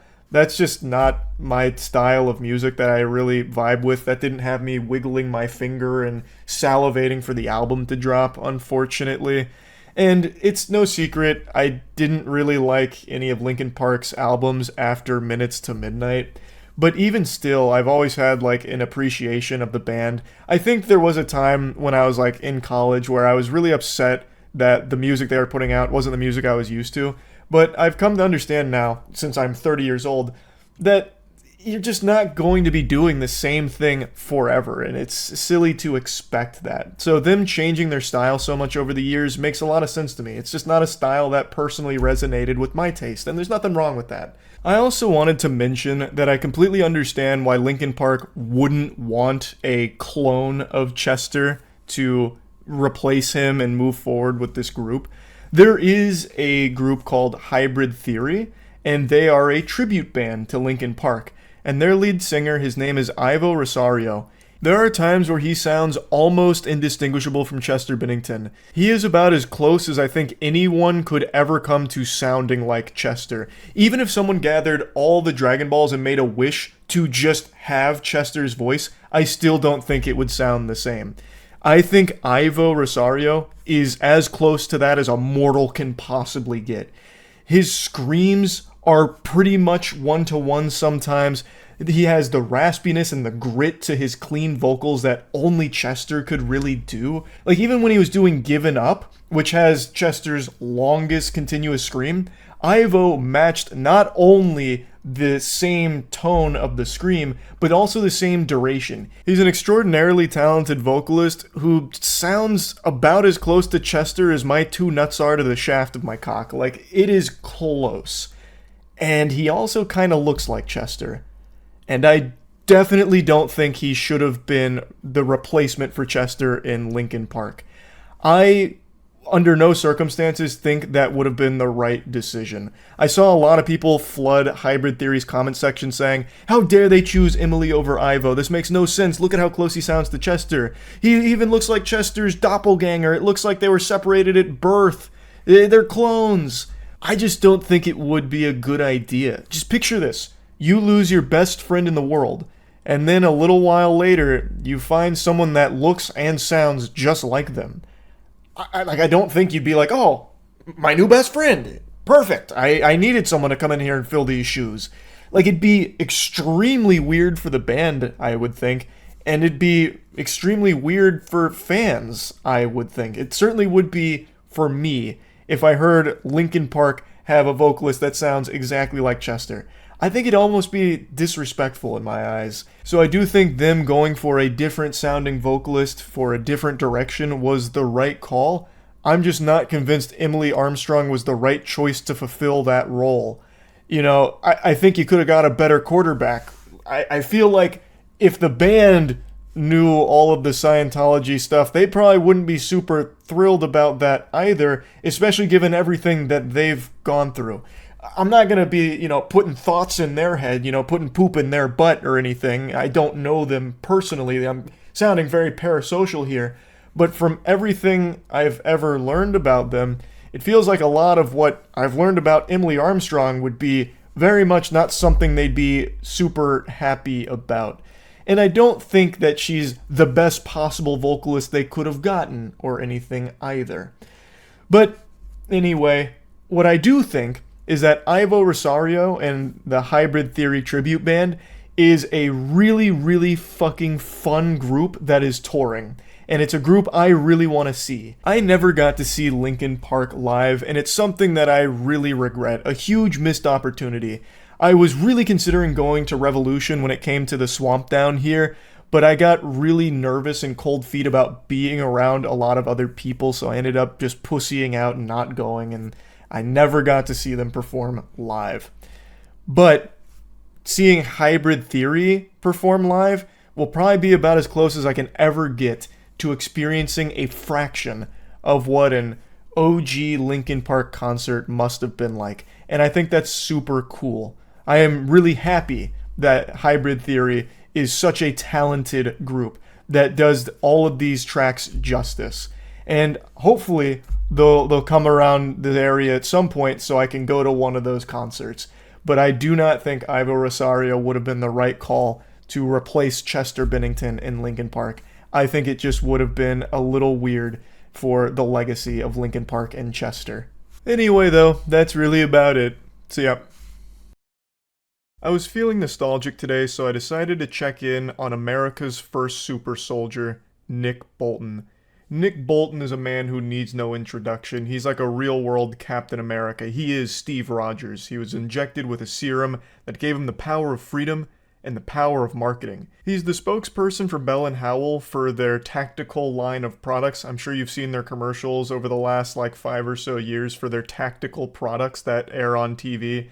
It's very much like the cliche as seen on TV infomercials. Nick Bolton is basically Billy Mays if Billy Mays was capable of eating a smoothie of nails and grease while also simultaneously snapping the necks of over 5,000 terrorists with one arm tied behind his back. Nick Bolton is a G.I. Joe patriot and also a big fan of tactical as seen on TV products. I'm Nick Bolton, and these days... Hey there. Hey there. It seems everybody has a pair of tactical sunglasses. Good morning. Morning. But what if you already wear glasses? Then you need these. I'm extremely thankful we're finally living in a utopia where all of us are sporting our tac glasses. I fear without them, our species would have been lost long ago. But I do want to say that I feel pretty bad for Nick Bolton here at the beginning of this infomercial. He just can't even be out in the middle of the desert without women coming up to him trying to small talk and flirt with him, or dudes walking their dogs coming up being thankful saying, you know, I appreciate you fucking my wife the other night. Like, he just doesn't have any time to himself because the tack glasses are like a sodden panty magnet. And then of course you have that one guy who's not wearing his tack glasses who was wandering the desert, damn near perished, because you don't want to be caught outside without tack glasses, but luckily Nick Bolton was nearby to save his life with those. Flip up tack glasses. These new glasses fit right over your existing eyewear to give you all the benefits of our tack glasses while you comfortably wear your regular glasses. And watch this. When you don't need them, the lenses flip up and out of the way. Then snap right back into place when it gets bright again. Absolutely genius engineering. I have no doubt Jimmy Neutron whipped these puppies up himself. That is revolutionary. That is what it means to innovate in the sunglasses game. Tack glasses has already completely redefined what it means to protect your eyes from harmful light and, UV beams and, of course, the luminous flux being all out of whack and cattywampus. Tack glasses are an integral part of your eye safety. And now they've gone back and they've reinvented the wheel again by flipping those bitches up. So you can wear your normal glasses and then put the tack glasses on top of them and just flip them up when you don't need them. But trust me, there's going to be so many tactical situations that are going to arise in your day-to-day life. You're not going to want to flip those up. You're going to want to stay in sport mode with those tack glasses down, just in case you encounter a tactical situation. Plus, like all tack glasses, flip-up tack glasses feature Bell & Howell light filtering technology that makes invisible objects suddenly become visible. Now, I've made a couple videos on Nick Bolton and tack glasses before, but this is a new evolution of the technology. Yes, you do still get the light filtering technology, which does more than just filter out light. It also filters out 5G radiation as well as terrorism. But now that you can flip them up and down, you have so much more versatility for your tactical situations. Now, they gave you a little sneak preview of some of the magic that it's capable of with the invisible trucks that were going by. They had the active camouflage cloaking technology engaged. Well, no more will you be a victim of this kind of, sorcery. With the tack glasses, once they're down, you can see everything. You can fucking see into the future. But don't take my word for it. Check out what these people had to say. Take a look at the screen and tell me what you see. Nothing. Just blank. Nothing. There's nothing there. Absolutely nothing. Flip down those tack glasses and look again. Oh, wow. Oh my gosh. That's amazing. There was nothing, and then it just appears an American eagle. It's absolutely insane. Can you read that fine print on the bottom right there? Land of the free and home of the brave. God bless America. God bless America's right. I want to take off my fucking hat and do the Pledge of Allegiance right now. This is the big selling point of the tack glasses. Not only does it offer unlimited protection from pretty much anything the world could throw at you in tactical situations, but you get to see these little hidden Easter eggs in the real world, like the American eagle on a blank screen. There's so many secrets that we're surrounded by, and we're only one tack glass lens away from seeing everything. So this is a very patriotic moment, honestly. Like, I was pumping my fist excited that they were still making these tack glasses commercial. This is a pretty new commercial. They're still pumping these bad boys out. And it still feels just as good today as it did 3 years ago when I first watched it at a Beef O'Brady's bar. It's so nice to see that shit where they just look at the screen and it's like, oh wow, it's an American Eagle jump scare here, holy shit. And I love their reaction to reading the land of the free and home of the brave. God bless America. Brother, I couldn't have said it better myself. Partner, these tack glass flip-ups are the real deal. Whether you're on the trail or on the golf course, on the water or on the slopes, with flip-up tack glasses, you'll always see clearly without any glare. There's just nothing like them on the market today. Here you go, buddy. Thanks, Nick. He gets the tack glasses and immediately stares at the sun because not even the sun is a threat to you anymore. You could go up there and fucking fist fight that thing, give it a titty twister thanks to the tack glasses protection. Now hold your horses there. What if I told you it gets better? What if I told you there were more blessings from Bell and Howell's tack glasses department of scientists? What if I told you there were some tack glasses elite, the next generation? Has this ever happened to you? You're in a hurry, you're distracted, and then there goes another pair of sunglasses. Hi, Nick Bolton here with the answer. We call them Tack Glasses Elite. There isn't a number high enough to calculate the amount of times that I have sat down on my sunglasses and tactically annihilated them. So luckily, the Tack Glasses Elite are here to solve that problem. They're so fucking elite that Nick Bolton himself had to abandon his mission in an active war zone and scoot his Humvee on over here in order to tell us about these Tack Glasses Elites. Like our other tack glasses, these feature Bell & Howell's amazing lens technology that enhances colors to give you vision as sharp as an eagle's and blocks blinding glare so well, hidden objects become visible once again. These things are so powerful that they can actually spawn in fish to an empty pond. The beautiful thing about the Tack Glasses Elite is that they're always showing you the truth, so when you're looking into a body of water, you can see all of the fish, and they're begging to be caught. There's no such thing as a body of water without fish in it. That's anti-American propaganda. The Tack Glasses Elite are actually injecting pure freedom and truth into your eyeballs. But these tack glasses are even more amazing. You can twist them, you can step on them, and yes, even accidentally sit on them. And they always spring right back into shape. The secret is the special composite frames. So durable, it can survive getting run over by my 6,000-pound Humvee. It's actually more impressive that they were able to withstand Nick Bolton himself twisting and turning them, fucking working them like a Thanksgiving turkey. He's been able to handle the Tesseract barehanded. That's a man that could dip his hands into a volcano and feel nothing.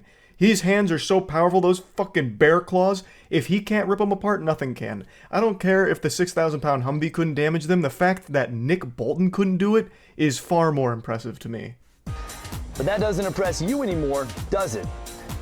So, we need to go bigger. And to make things really interesting, let's add a few other brands to the mix. Here we go! As you can see, this 10-ton troop carrier just destroyed these other sunglasses. But our Tack Glasses Elite, still in one piece and ready to wear. Holy shit. Anything is possible. Science said it couldn't be done. But science could have never predicted that someone like Nick Bolton could exist in our world. Maybe science just hasn't caught up to what Nick Bolton is capable of producing. Now that's what I call military tough. Okay, what else? How about freezing them in a block of ice? No problem. Boiling them in 212-degree water? Good to go. Okay, but what about smashing them with a sledgehammer?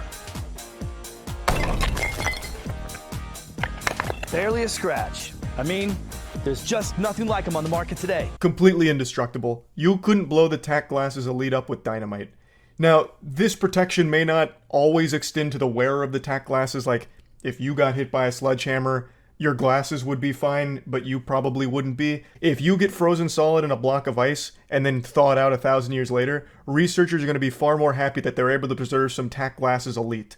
And if you're boiled alive in 212-degree water, your tack glasses will float to the surface and at least we'll be able to recover those. Like, you know, like, you might not make it, but you can at least rest easy in the afterlife knowing that your tack glasses did.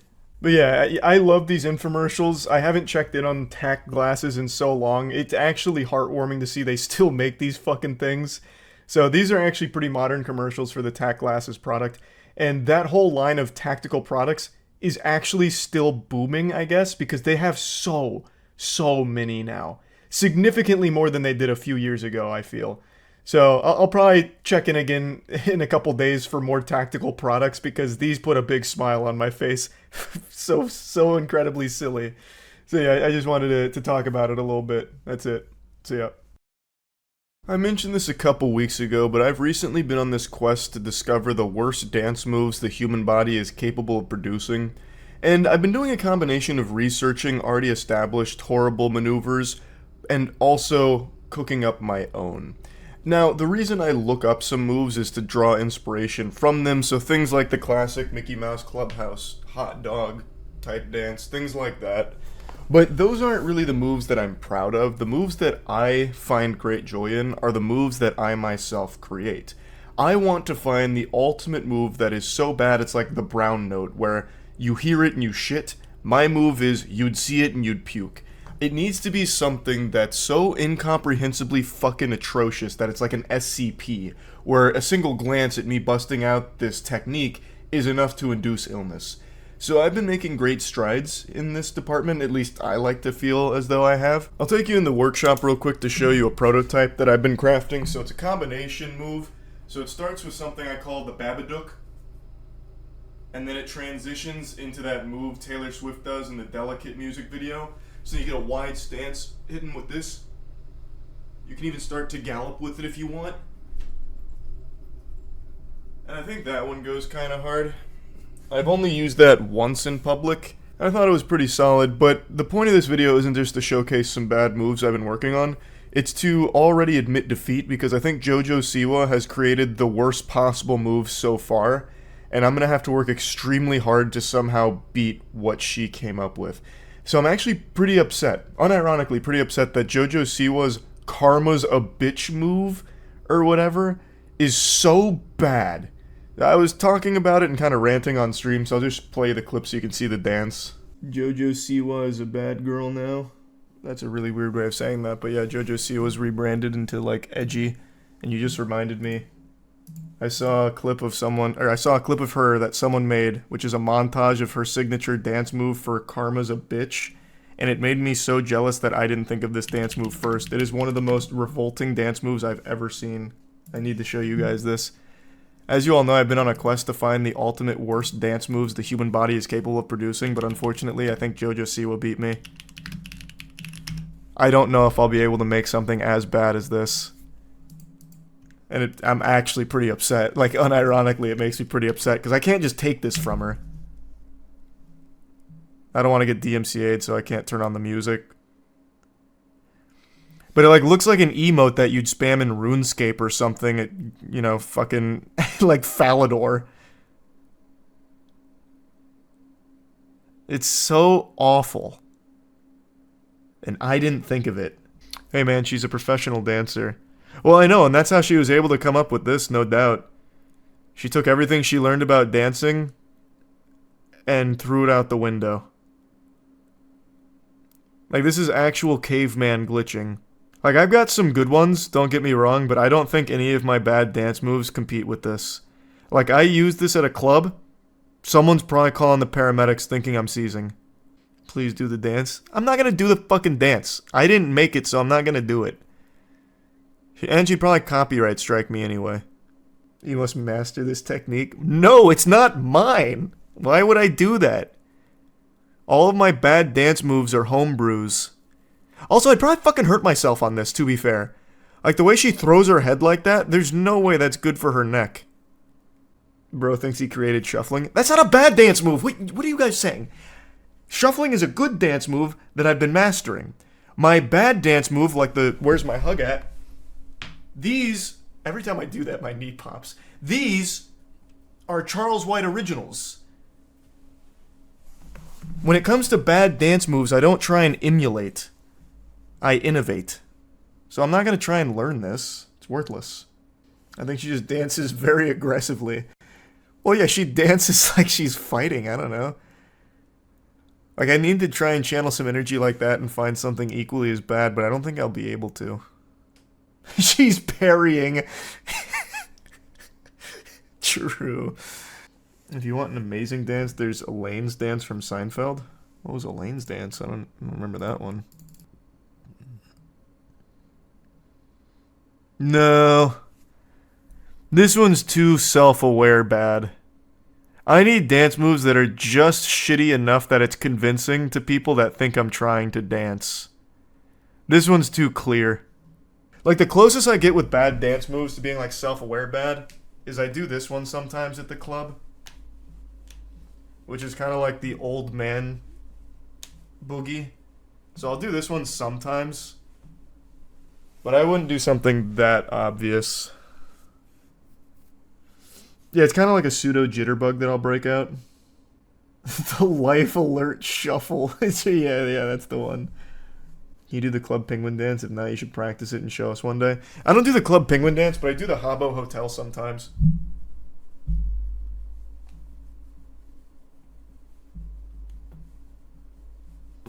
I don't really remember the Club Penguin one that well, but I like the Habbo Hotel one if the BPM's high enough at the club.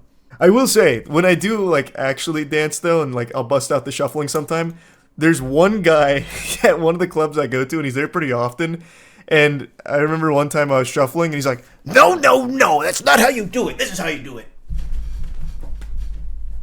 And just went fucking ballistic. And I was really jealous because it was so hideous that I was blown away. And I really wanted him to teach me. I just didn't have the balls. I was just like, hey, thanks for showing me, man. How old was he? He was like probably mid-40s, I think, ish. He's no spring chicken. No, I'm still trying to innovate on more dance moves. I still stay in the lab cooking. And this is, I mean, admittedly has inspired me more to find even more creative dance moves, so. It's kind of like... I just keep thinking of things to compare it to. It's kind of like in the old PlayStation 1 Final Fantasy games after you complete a battle and it starts playing the music and all the characters have their own, like, celebration, but the frame rate's super low and the polys are all fucked up so it looks really jittery. She really did hit gold with this fucking trash move. It's really upsetting. That's a really good idea, actually, Davey. One of the more dog shit ideas that we've had, well, Aaron had it, and I thought it was so good. Aaron pitched the idea like a year ago of us just going to a mall and doing a flash mob. Like, the cringiest shit ever back when flash mobs were popular, just doing it like 12 years too late, and just composed entirely of Aaron and I's bad dance moves. Because Aaron is also a connoisseur of bad moves, so he does some wacky gyrations. So he has this one, which he really likes. So his idea was go to the mall and just do the worst flash mob of all time. But no one else wants to do it. So like Matt, Danny, Chase, everyone else shits on it. But I think it's so good. Like, so good. But we can't just do it with me and Aaron. That'd be so much worse. Please remove this dance. You guys just don't understand what the body's capable of. That's just expert control. And you're just not ready for it. That's what dancing's all about. Negative Skivey. If you want to see a stupid dance, look up the Camp Rock dance. Camp Rock. I don't know, this one's too, like, robotic, I guess. This isn't one I can see myself doing. Yeah, I don't know about that one. I'd probably just go for, like, a ham-boning approach over that. Ham-boning's usually pretty good for revolting moves. Your knees would sound like bubble wrap doing that? What, the Camp Rock? Why would my knees sound like... What? Why would my knees sound bad doing this? It's like barely even using these. I can do that. That's what they're doing, right? Something like that? I don't know. No one does it like Steven Seagal. Steven Seagal is like the JoJo Siwa of action movies. The greatest bad dance I've ever seen was the Happiness audition dance. Okay, this is pretty good. Wait, this is pretty good. I might actually use this one. Okay, wait, this is too much for me now. Wait, it's too much. This isn't bad at all. It's like a full-blown exorcism. Wait a fucking minute, though. This is inspiring ideas. Today, I just learned about one of the most bafflingly unhinged criminal cases I've ever read or watched.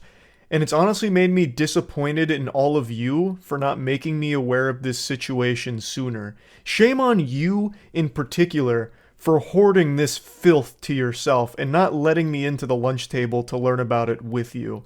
I'm talking about the wild case of Nicholas Alaverdian, otherwise known as Nicholas Rossi, aka Arthur Knight. This man's got more names than a phone book. He goes by many different gamer tags. I wouldn't be surprised if more aliases come to light and there's shit like Dark Ruler 52XX or something. And his story in this whole situation is an unbelievable, true story of absolute lunacy. Dateline recently ran a piece on the Nicholas Alaverdian situation, trying to untangle all of the wild web of mysteries that have been woven here. It is just vile, evil shit. Nicholas is a degenerate worm of a person, but he's also a goofball goober who came up with the dumbest idea ever when he was confronted with the reality of his crimes that he is accused of committing. He is accused of extremely serious charges. He is accused of raping multiple women in Utah. And he came up with this galaxy brain scheme in order to escape the repercussions.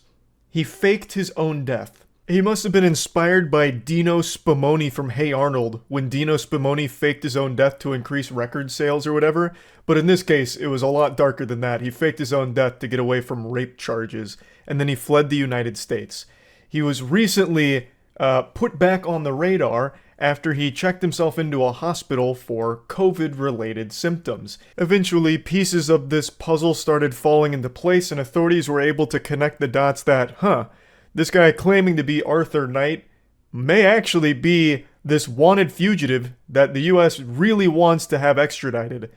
And that's led to about a year-long battle with Nicholas Alaverdian or Arthur Knight or Nicholas Rossi in order to have him face justice for his actions.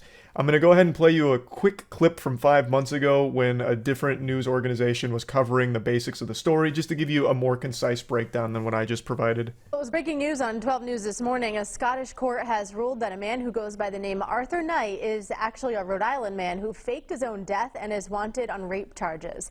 Kate, Nicholas Alaverdian, also known as Nicholas Rossi, claimed to have been the victim of mistaken identity and insisted his name was Arthur Knight. A court in Scotland ruled that evidence showed that was not the truth. The person appearing before me is Nicholas Rossi, the person whose extradition is requested by the United States. 35-year-old Nicholas Alaverdian was arrested last year after checking himself into a Scotland hospital with COVID-19 symptoms. So it's been this ongoing battle where he is claiming that it's a case of mistaken identity. He is not that guy wanted for rape charges. This is a huge misunderstanding. Everything's all cattywampus. You got it all wrong. That's an innocent man right there. Unironically pulling the old cartoon gag of wearing like glasses and a fake mustache and pretending that you're not the person of interest. Like the ultimate disguise. In July, Knight was arrested again, and prosecutors matched his fingerprints to Alaverdian's. Friday, prosecutors of the Scottish court revealed they were able to tell he was Alaverdian after matching the tattoos on his arm. I am ultimately satisfied on the balance of probabilities. Alaverdian is accused of raping 2 women in Utah and sexually assaulting another in 2008. I wanted to include that section from the broadcast because I didn't want to leave any wiggle room for some pseudo-intellectuals on Twitter to try and make some brain-dead argument about how the authorities got it wrong. They did do their due diligence in gathering evidence to try and confirm that these are the same person, that Arthur Knight is not real. That is not an innocent man. It is the same man who was wanted for those rape crimes. Like, it is not a case of, well, maybe they just didn't do enough. It's not like they just had one investigator, pounding cheeseburgers and wiping the grease on like some papers of Nicholas Alaverdian, and then he saw that after looking at a picture of Arthur Knight, and he's like, Eureka, it's the same person, they look similar. That wasn't the case. They have the fingerprint evidence, they also match tattoos, they do have a good bit on their side to lend validity to the claim that this is the same person. But if you're still not sold on that, maybe the interview will be enough to get you on the right side of history here, because they have an interview with Arthur Knight, and it is one of the wackiest clips I've ever seen in a criminal case in all my days. It is gold. It is absolutely fucking extravagant. This is like some thespian A-tier acting. We were once a normal family, but thanks to the media, our lives have been interrupted. And we'd like privacy, and I would like to go back to being a normal husband. But I can't, because I can't breathe, I can't walk. People say that's an act. Let me try to stand up. Let me try to stand up. Exactly, exactly. What do you say to someone who believes that you are Nicholas Alaverdian? I am not, Andrea, I am not Nicholas Alaverdi, and I do not know how to make this clear. What do you say to people who say these are crocodile tears? He's putting on a show. This is all an act. Oh, Andrea, no, that's a low blow. That's a right low blow. If this man isn't up for an Oscar this year, then the entire industry is dead and corrupt. Absolute unreal. That is a passionate performance. He is literally performing for his life right now. Like, this is high stakes. This clip is how I found the story, by the way. I thought what I was watching is James Corden's only entertaining piece of content ever. I thought it was James Corden playing a character. And I was like, wow, James Corden actually did a decent job. Like, this made me giggle a little bit. And I was like, holy shit, wait, this is real. Like, that whole segment where he's like, oh, you think it's fake that I can't breathe and can't walk? Well, then what do you say to this? As he, like, miraculously rises. He's like, well, watch this. Whoa! This whole thing really feels like a sketch from Whitest Kids You Know. The whole interview is unintentional brilliance. Also, hats off to his supporting actress here. She also does an amazing job. So, like, when he's going to stand up, she's like, oh god, no, don't do it, you're gonna die! You're just gonna kill him! Like, he's about to explode from standing up. She's like, no! As he, like, slowly begins his ascent out of the chair to prove a point. Explain this then, science! Ah! It's so good. What do you say to someone who believes that you are Nicholas Alaverdian? I am not, Andrea, I am not Nicholas Alaverdi, and I do not know how to make this clear. This segment is also fantastic, very reminiscent of SpongeBob Rockbottom. I can't understand your accent, except here it's gasps for air. Which of course is all part of the act, but I really appreciate that he's not afraid to draw clear inspiration from other art, such as SpongeBob. So I appreciate that. Also, the wambulance pulls up and he starts trying to get some tears out. He's not doing a good job of selling the crying. So if I was to critique his performance here, I would say he needs to work on getting tears out because his eyes are very dry. He doesn't actually get any moisture in there. He doesn't get any of his tear ducts firing, so that falls a little flat with the fake tears, but imagine if he was able to pull that off. This would have been a true combo of acting expertise, and it would have been one of the finest performances we've ever seen. What do you say to people who say these are crocodile tears? He's putting on a show. This is all an act.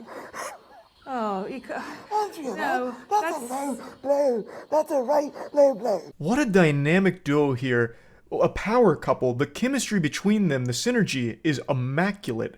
So the interviewer asks, what do you say to people that are saying these are just crocodile tears and you're putting on a show? Without missing a beat, the woman there is like, oh, geez, come on. Have some class. Can't you see this is a broken man we're dealing with? Oh, jeepers. Zoinks, come on now.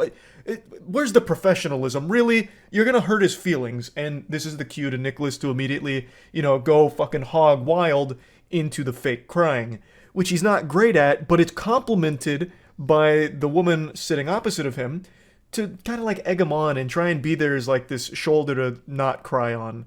So really just a fucking fantastic team they make. What a great pair. Now, unsurprisingly, the great acting here wasn't enough to get him an official pardon or anything, so it's still not looking great for Nicholas Alaverdian at the moment. And here's hoping he will finally face justice for his crimes that he is accused of.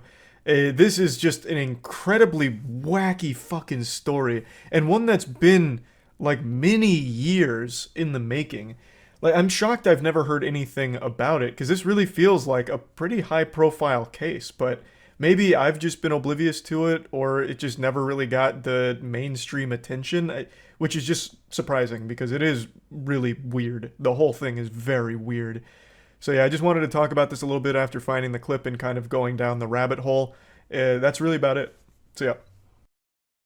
There's been a ferocious debate that's raged on in the gaming community for a long time about trying to identify who is the stupidest individual in the entire industry. And I think most people have kind of agreed that it has to be John Riccitiello. He was the former Unity CEO who nearly led that company to the grave, nearly sinking a massive business through some of the worst business acumen I've seen since Mr. Krabs tried to charge for breathing. Also, speaking of charging for breathing, John Riccitiello really took some notes out of that playbook, because he's also the former EA head who pitched the idea of potentially charging per reload.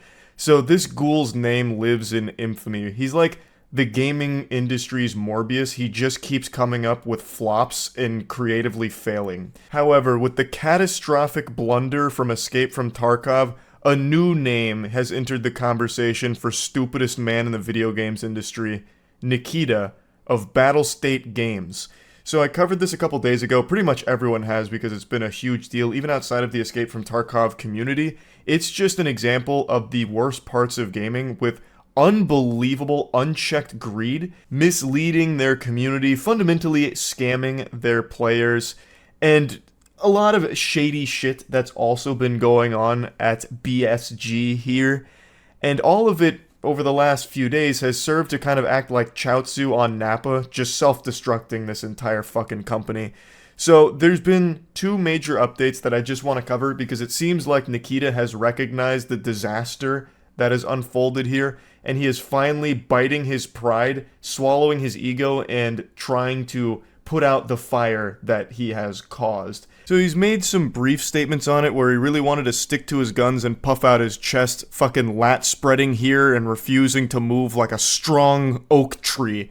No matter how much, controversy comes, hell or high water, he's not budging. That was like the hardball he tried to play initially. Then he was singing a little bit of a different tune when he dropped this update yesterday. He said, "Hello again.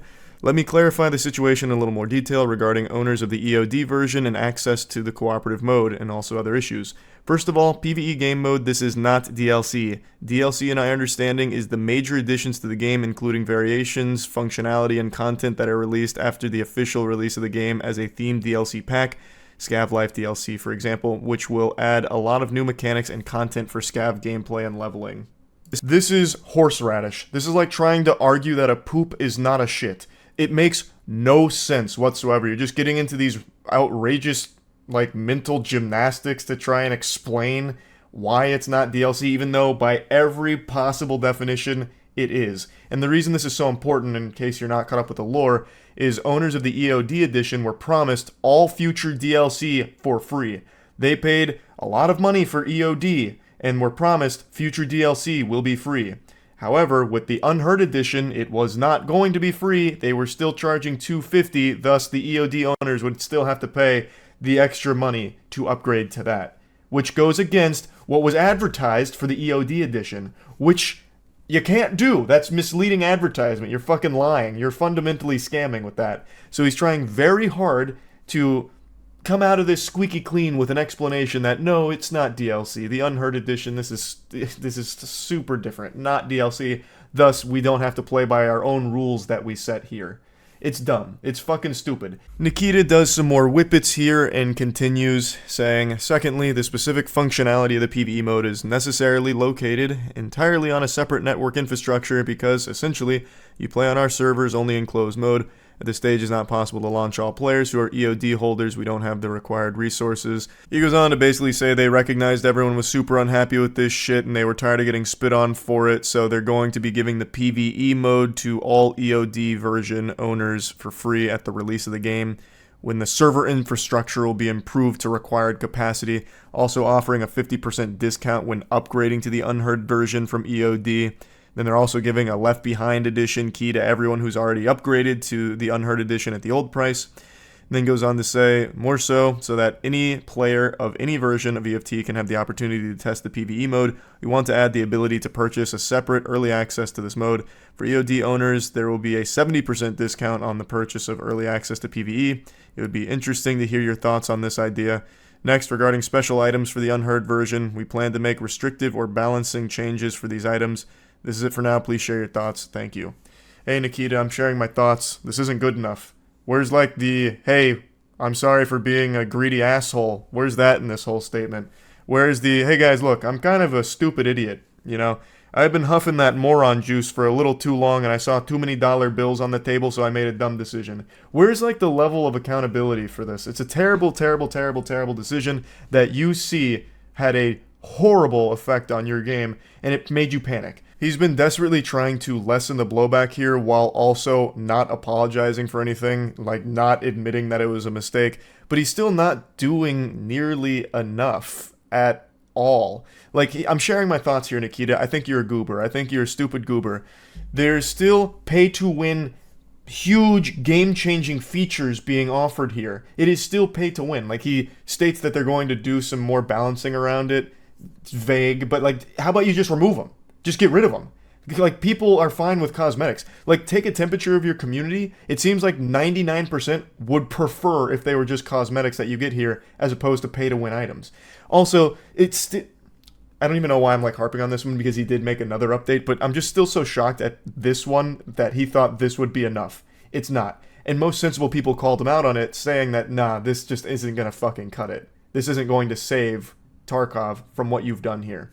So he came back 9 hours ago with this. Greetings. I love the way he starts this, just making it sound like he's super enthusiastic. Like, he's got that holly jolly spirit running through his veins right now. He can't wait. He's got a big old smile on his face, even though I know that's not the case. That greetings can't hide the tears behind the keyboard that he's typing from. Let me continue my feedback on the current situation. First of all, I would like to say that I am very sorry that fans in the game community in general are experiencing these feelings. Unfortunately, I somehow did not foresee the fact of such a reaction, and now I have drawn conclusions for my future decisions. Unironically dropping a, I'm sorry you feel that way. That's impressive. That's such a non-apology off rip. This dude just can't. He cannot admit that he made a huge fuck up here. He can't admit that the core idea of charging 250 clams for a DLC and then absolutely butt-fucking everyone who grabbed your EOD edition is bad. The only thing he's taking accountability for is not foreseeing the community's reactions, which blows my mind because I don't know how you wouldn't see that coming unless your eyes are just closed. I don't know. He just puts like $100 bills over his eyes and closes himself off to the world. I don't know how you wouldn't expect that. But the only thing he's apologizing for is that people were upset at the situation. He's basically just like, hey, I didn't think you guys would be upset about being scammed. That's a head scratcher. Man, that's so weird. Yeah, I'm sorry. I didn't think you guys were so fucking sensitive about being charged $250 and being lied to for this scam. Sorry how you feel that way, I guess. It's just a classic non-apology. Now I'll briefly summarize the main points. 1. About PvE access, we decided to just open it for EOD owners for free, but we will do it in waves. And as I said before, we don't have the server capacity right now. We will start this process as soon as possible. So he's finally caving and just saying, you know what? Alright, all EOD owners, we're doing it, and we're doing it in waves. We'll do it live. No mention on the frequency of those waves. I saw the comment section was still eating him alive, saying, I bet those waves are every 6 months, referencing the initial compromise where he's like, okay, we'll give you a free trial of 6 months. So it could still be that, I suppose. He's just changing the wording around it. 2. We also decided that we will add mod support for PvE mode after the release of the game, which is pretty fucking big from what I understand here. 3. About the Unheard edition. We will not remove it. We want to keep the option for those who want to support the game more, but we will balance items, perks in this edition, as well as we will provide more rewards for those who upgraded with the old price. If that's more pay-to-win items, I'm actually going to squeal. We're going to provide more rewards for those who upgraded. Here's some more pay-to-win. That would actually have me squealing. But he's just referencing that The community knows this is all pay to win, so they're going to be balancing it. The best way of balancing that, Nikita, is to take that shit out. People don't want that in their games. No one wants to pay for an advantage or play a game where people can pay for an advantage over those who don't. It sucks. It's terrible for the health of your game. So just fucking remove it and replace those bonuses with cool cosmetics or something like that. Something that doesn't drastically change the game or even really change it in any way would be optimal. Just purely cosmetic shit would be preferable. 4. New EOD perks will be balanced too. We will remove prioritized matching option to keep everyone in the same spot, and we will add more unique stuff to highlight the EOD version in general. We will provide the final list of the new EOD perks ASAP. This one's huge because they're getting rid of one of the most alarming features they were touting, which was prioritized matchmaking through paying 250 fucking doubloons. So they're like, okay, we'll just get rid of that. That's good. That is just good, no matter how you look at that. Thankfully, they're getting rid of it. It's really concerning that they were even toying around. Well, not even toying around. It's really concerning that they were actually going to go through with the idea of introducing a prioritized matchmaking feature to this game. That is a huge red flag. But it's going bye-bye now, so the community is just going to have to trust that in the future, Nikita won't try and pull some shit like that again. I don't know how you'd ever have trust in this guy at the helm of this company going forward, but that's not for me to decide. That's going to be for individual players. And 5, we continue to work on patches, new content events, and the game release itself no matter what. Thank you for your time, love, and hate, and thank you for your increased attention to the current situation, Nick. Hey, no problem at all, Nick. I'm always happy to insult greedy little assholes like you. So, the community's response to this one has been much more positive because they are directly addressing some of the bigger problems and introducing their solutions to it. Now, they are not budging on the $250 price, which I am still upset about, even as someone who was never going to buy it. I hate the precedent that sets. If a lot of people buy $250 DLC, obviously other games are going to be taking note of that and seeing how far they can push these prices and also how closely they can tap dance on this line. Because Nikita right now is unironically a pioneer. He is stepping on every possible landmine of greed, so that way every other video game company can take notes of what communities will and will not accept. So he's doing a lot of guinea pigging for the entire industry right now, and it makes me a little concerned going forward. Another thing that's absent from this update is addressing the fact that they lied. Like, point blank, lied. And they also tried to sneakily change shit on their website to hide that fact. No mention of that at all, and that's super scummy. So I do think that's something that they really need to continue to be grilled on. And thankfully they still are. I did mention that it has been more positively received, but it's not by everybody, of course. There are too many people that feel betrayed by this company, and they don't want to continue to support this. If they can't trust the developer down the line to not try and fuck their wallet again, why are they going to continue to invest time into this game and money? It wouldn't make sense. So a lot of people are leaving for sure, and a lot of people are still calling out these facts that not everything is, you know, sunshine and unicorns here. Like, it's not really a full win or anything like that. It's just better in a bad situation that was made out of it. In the comment section, he did reply to a really important question where a user said, "You have still not addressed the fact you are planning to release DLC for the game that was not going to be delivered to EOD owners. Please confirm that EOD owners will receive all content for the game in the future as promised when we purchase the product." And he responded saying, "Yes, EOD owners will receive all of the DLCs."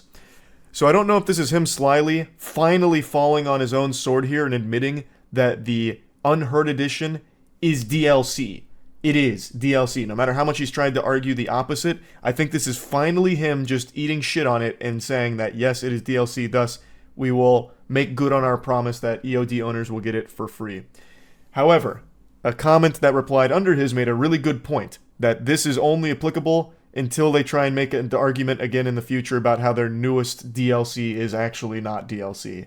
So I agree with that user that there is a good chance that fast forward a year, 2 years, however long from now, when Tarkov's got another major version coming out here, a new major content delivery, he might try something similar about, this one's really not DLC, so EOD owners will not be receiving this one for free. You will need to pay for the upgrade, you know, all that hoopla again. go through this entire song and dance once more. I do think it's possible, but I have no idea. Maybe Nikita put his hand on the stove, realized it's hot, and took it off and won't put it back on. There's no telling. This was a stupid, entirely avoidable situation that BSG found themselves in here. Their greed nearly ruined their entire game, and it still might have. There's probably plenty of people who have totally lost trust in Tarkov and won't stick around. I think there's a good chunk of players that are falling into that camp, and I think that's great. But there's still plenty of people that are going to play and support this game because they love the game. They might not love Nikita and they might not love the company behind it, but the game really hits for them, and there's nothing wrong with that. But it does suck that no matter what Nikita and BSG did here, they are still going to be making tons and tons and tons of money from this. Like, they went through, a handful of days of being, made fun of and clowned on, but they're still going to end up making an absolute fucking ton of cash from charging $250 for this DLC. But yeah, anyway, that's where the whole Tarkov situation is at here. I do think Nikita should be in the conversation for stupidest person in the gaming industry right now. Tarkov is a massively popular game that he almost ruined. Like, straight up buried from this greed. So I think that is a very impressive feat that you don't see often. Games of this size don't usually collapse unless a competitor comes out and beats it, which right now isn't happening with Tarkov. It still has an absolute stranglehold on this genre. So it is pretty impressive just how bad of a decision this was, and how reluctant Nikita was to change it, or do anything at all to make the situation any better for themselves. So yeah, that's really about it. So yeah. Well, in the original Iron Man, he was set up to be War Machine. So Terrence Howard is a very popular actor. He's been in a lot of big things, but the one most people know him for is his role in Iron Man. He got replaced by Don Cheadle because Terrence said he was really unhappy that he wasn't making as much money as Robert Downey Jr. And there's so much to go in here. This is an onion with many layers. Terrence Howard also believes that he has discovered and created his own logic language, which he calls teriology. He has spent the better part of, I think, about 7 or 8 years, trying to mathematically prove that 1 times 1 equals 2, and that 0 doesn't exist. Didn't he say people watched Iron Man because of him? Yeah, he credits Iron Man's success to his role. Yeah, this is the 1 times 1 equals 2 guy. But I always knew about that shit, but I didn't know that wasn't the end of it. So I was reading some of the comments here and getting as much information. I'm going to show you the scam that he's trying to run right now in a minute. But I was reading so much about him and like going through this rabbit hole. And this is from one of his books, apparently. I haven't read the whole book, but I'm assuming it's an excerpt because it has to go with his idea that 0 isn't real. So, where is it? Here. I made that statement, there's no such thing as 0. He looked at me with a puzzled look upon his face, and the professor said, let's say you had an apple, and I had an apple, and you gave me your apple. How many apples do you have? I said, I have 2 apples. He said, you don't understand, you gave me your apple. I said, no, you don't understand. Actual, I'm 14 and this is deep shit. As long as you are still inside this universe, whatever you have, I have. Because everything in this universe is connected to everything else. Even if you could take my apple and place it into an adjacent universe, I would still have 2 apples because as long as the universe is touching this universe, then everything in that universe is still connected to and influenced by every single atom in this universe. Therefore, my giving you my apple is paramount to me transferring my apple from my left to my right hand because all things are one. So using his own logic language here, he should have no right to be whining about not getting paid as much as Robert Downey Jr. because basically Robert Downey Jr.'s money is his money. That's the argument he makes here.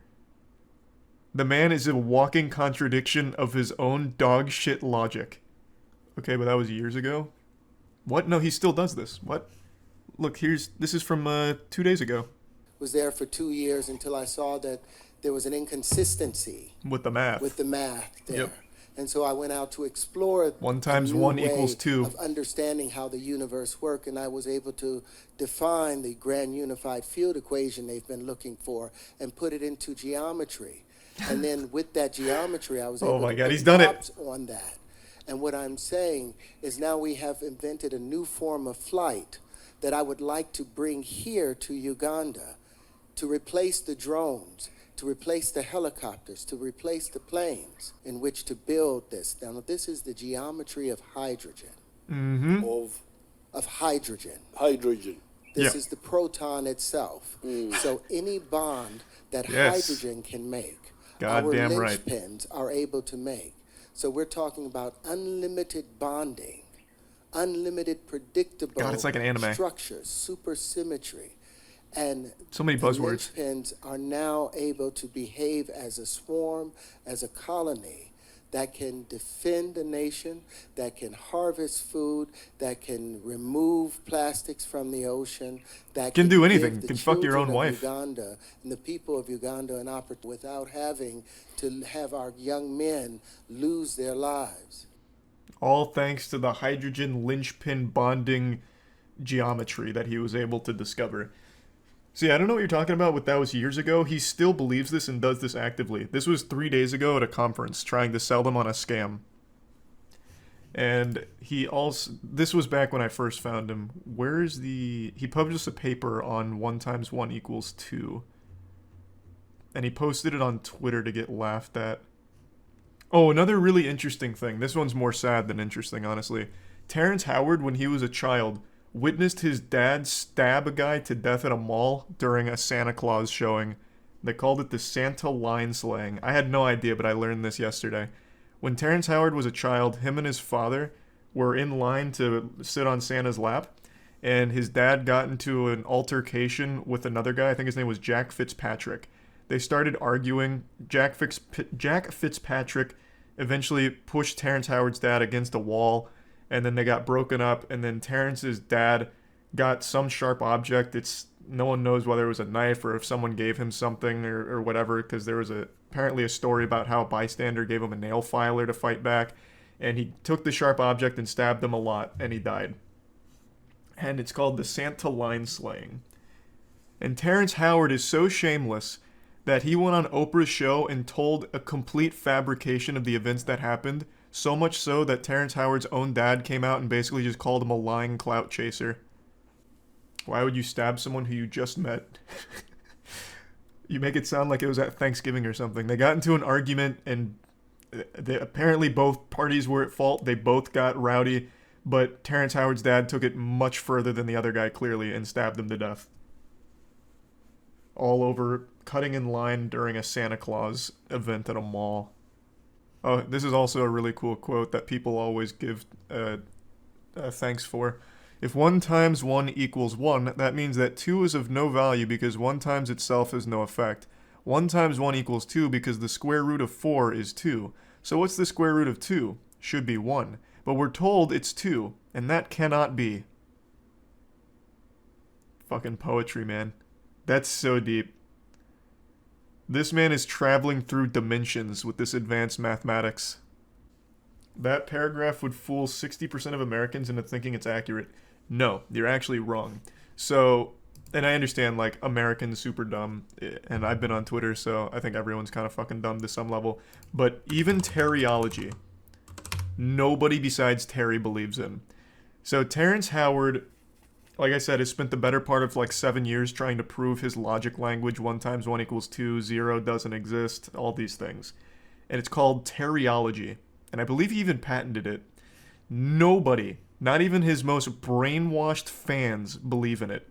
They still laugh at him for it, to this day. I really want to find the tweet, though, because in his own paper that he published to prove 1 times 1 equals 2, he put in an entire section of fan fiction about the sky people, the Anunnaki that once indoctrinated us into believing 1 times 1 equals 1, or something, whatever the fuck it was. I need to find that tweet. It was somewhere in these comments. So this is his paper on 1 times 1 equals 2. And in this section right here, he starts talking about the Anunnaki sky people in his own, like, actual published paper to try and debunk incorrect mathematics. Some call them the Anunnaki, the sky people, Whomever they were that gave that naive generation some 6,000 years ago a multiplication table and a flat view of universal geometry, they gave that poor misguided people a false axiom upon which to build their world. A false axiom that would behave almost as a bumper for our infantile-like species. A tutor, as it were. A false axiom that would allow for a measure of growth and productivity for that civilization, but would inevitably lead to failure and its inevitable collapse. Unfortunately, the later generations would eventually come to inherit this once thriving Mediterranean metropolis that includes, and not so lucky, entire world. Now for the last 5,000 or plus years, our ancestors enslaved our thinking with that dogma for generations upon generations, leading down to our great-grandparents, and who, in like manner, indoctrinated their children, who in turn would help the newly formed system called tradition to propagate this false truth to the rest of the world. This is a paper he published to try and prove 1 × 1 = 2. And that is in the paper. Holy fuck, this guy is based. I'm a teriologist now. Hey, man. Nothing but respect to all the teriologists out there. He says that zero doesn't exist. I know. I was just talking about that. He believes that zero can't exist because all of our universes touch each other, so everything is one. Which, again, this ties into the idea. If Terrence really believes that, why not just give away all of his money? Because it'd still be his money. He'd still have his money by his own logic. Just give it to everyone who commented on this Twitter post. Give it to the teriologists. 100% this is because of a bad acid trip. It's super possible, but I actually think it's probably rooted in something much sadder. Like I mentioned, he watched his dad murder a man in line for Santa Claus. Like, that's a traumatizing thing. I think from the get-go, this guy was just kind of fucked. Hashtag proof. Was that to me? It's a very well documented thing here. It's called the Santa line slang. Happened in 1971, I think. Yeah, 1971. Jack Fitzpatrick and I believe his dad's name is Tyrone Howard. Yeah, Tyrone Howard.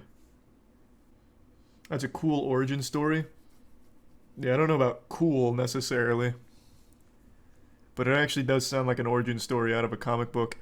And then he just recently made that statement in Uganda, which actually does sound like a supervillain giving away his plan about how he solved the universal, whatever, grand levitation equation or some shit, and how he's using hydrogen bonds for unlimited power, and it'll be a drone, it'll be a plane, it'll clean plastics from the ocean.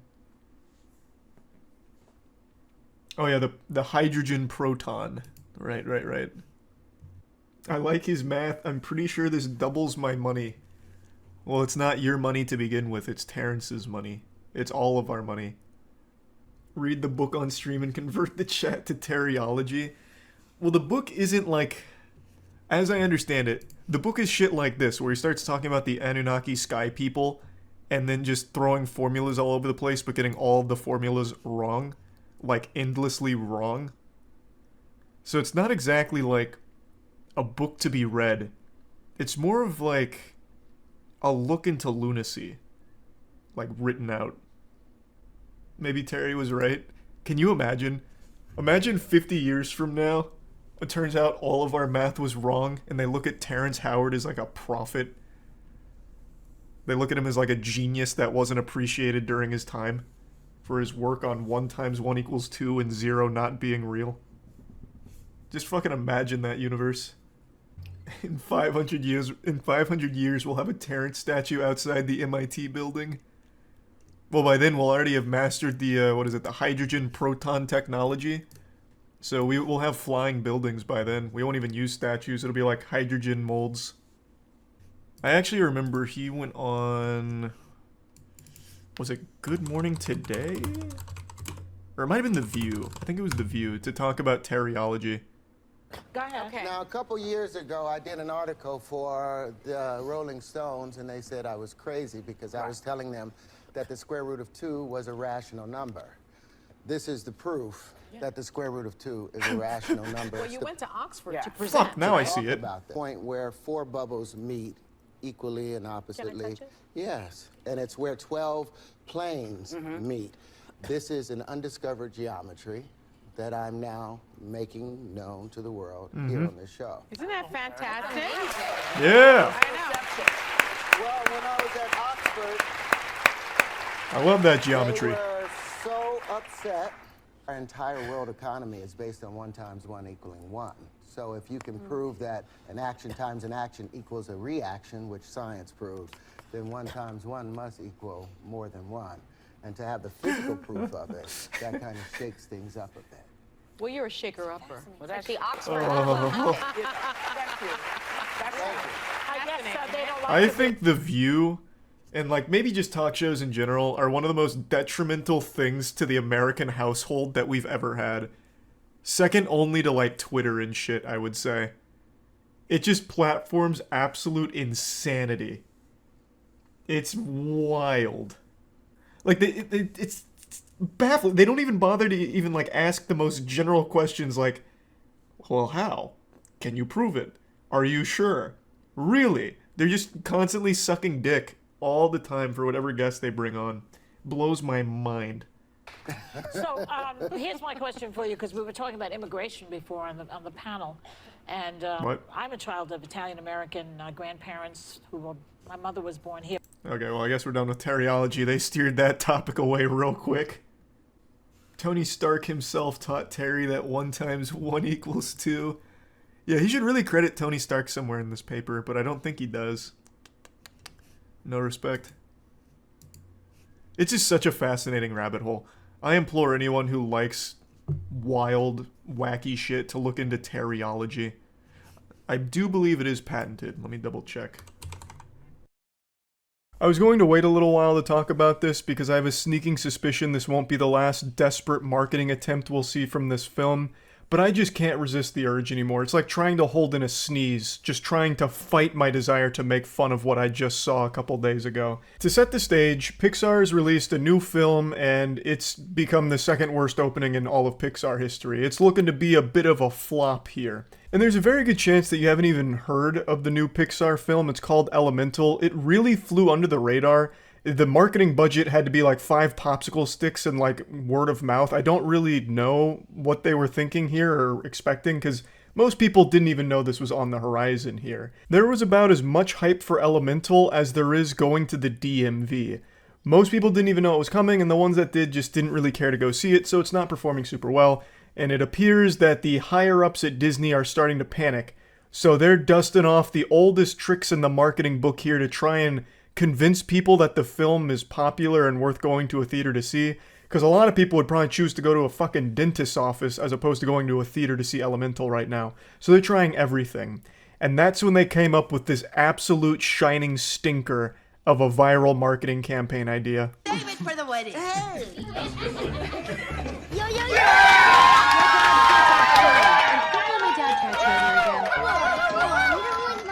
Before finishing the clip, I just have to call this out immediately. This is a legitimate post from the official Pixar Elemental Twitter post saying, #Claude's got the whole theater rooting for him. Check him out in Elemental. And this is like supposed to be one of those POV things in a theater where sometimes you'll see a viral video during a big moment in a movie where someone gets their phone out to film the audience reaction. Like, you know, here's how the audience responded to Tony Stark coming back from the dead, and the crowd's going crazy like, whoa, yeah, Tony's back, wee! And it's supposed to like capture that moment. That's what they tried here with this film. This is supposed to be like authentic, like look at how hyped the crowd got to see Claude from Elemental. Which makes no fucking sense because this film is brand new. It doesn't tie into anything. No one would know who the fuck Claude is going into this film. And yet for some reason we're supposed to believe that the entire audience just blew up. Like this sounds like they just watched their home team win the Super Bowl. All just because they got to bear witness to Claude popping out of some pot. It just doesn't make any sense.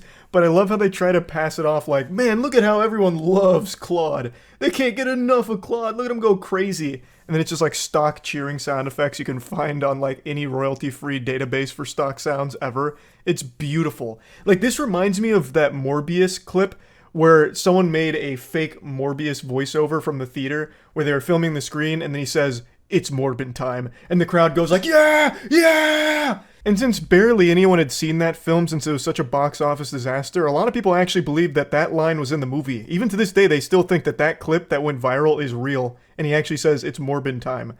I mean, sorry to ruin Christmas for you, that's actually not there. That was just made as a joke, where it's supposed to be like, look at how great Morbius is, more billion fans all over the place, the biggest franchise of all time, and that was just supposed to be like a joke, like cheering thing for that line. That's not real. But Disney's taking that energy and trying to use it as an actual marketing arm for this film because it's floundering so hard in the box office. So let me just play the rest of it real quick before we go back to talking about it. Anyway, June Bloom is coming, and you just got to be my date. Cause check it out. I'm all grown up. And I smell good.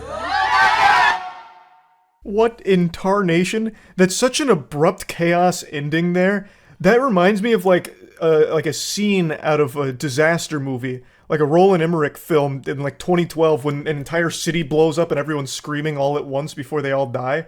That is just like almost haunting. But anyway, yeah. The crowd's apparently going fucking nuts for Claude here.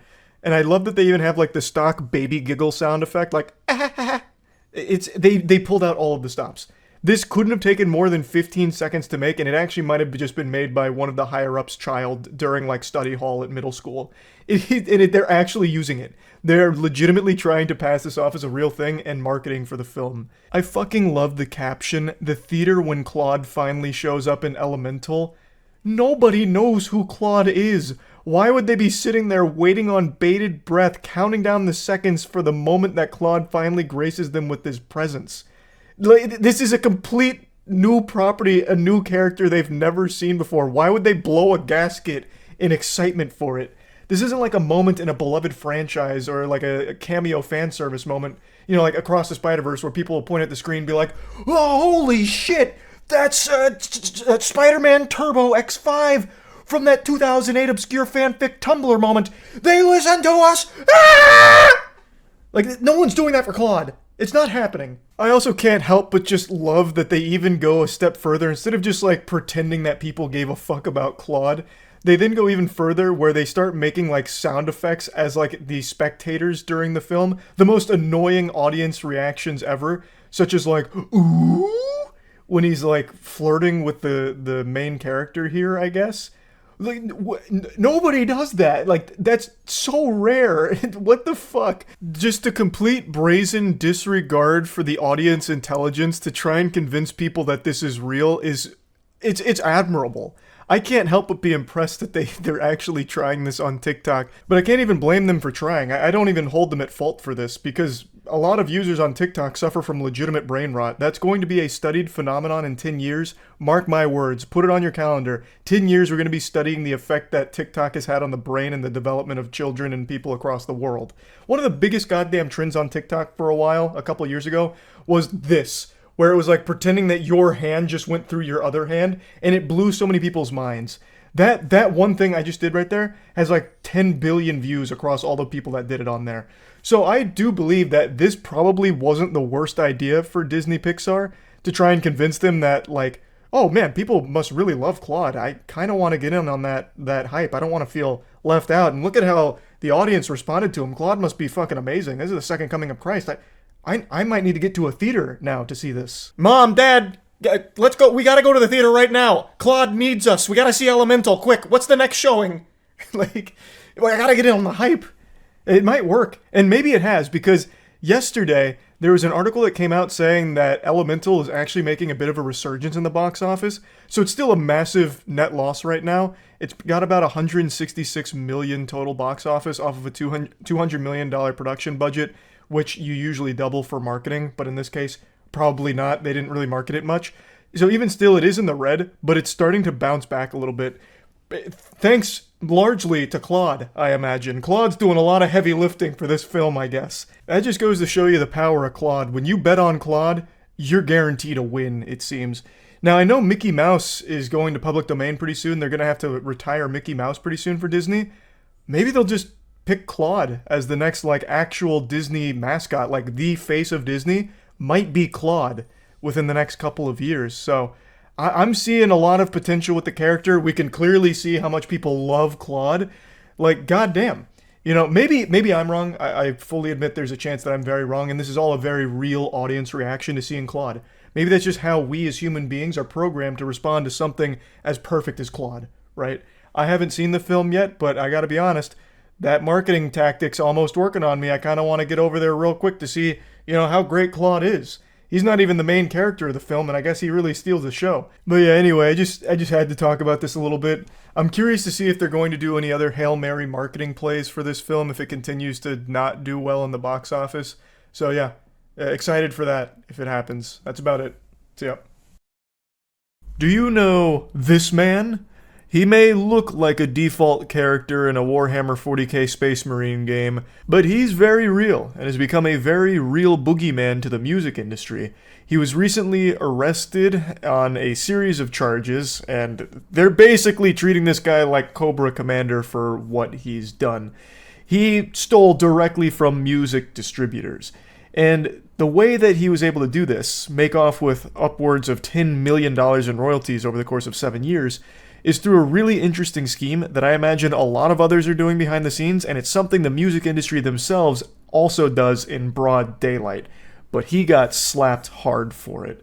So what he did is he created a lot of AI songs and flooded streaming platforms with them, and then had tens of thousands of bot accounts perpetually streaming those songs that he owned, and he would collect royalties from all of those botted stream numbers. His name is Michael Smith. Even his name sounds AI generated. But you want to know what AI could never generate?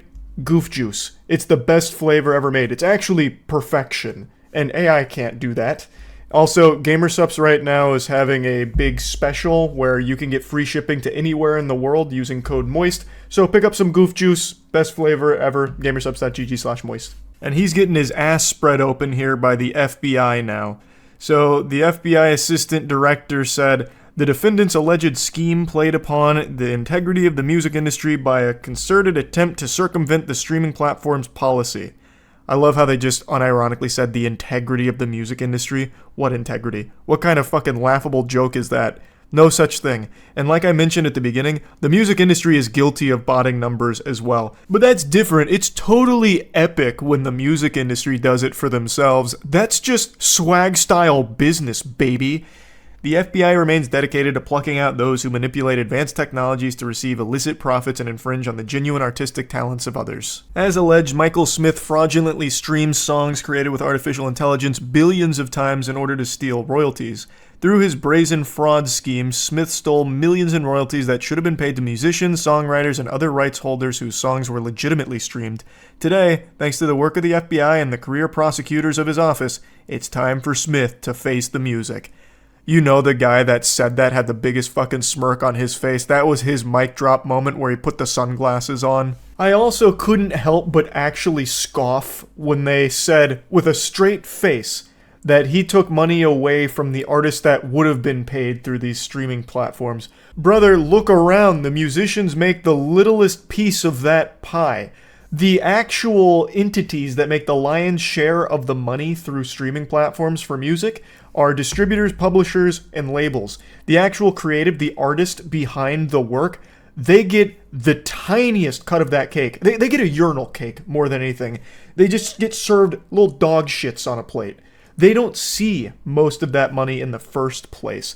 As someone who uses Spotify for our music project, The Gentle Min, I can tell you firsthand, the Spotify royalties for the artist, 2 thumbs way down. Boo, boo, big boo, throw tomatoes. The main people hurt by his scheme were the AI-generated zombies that run the music industry. The music industry was the one that was directly affected the most.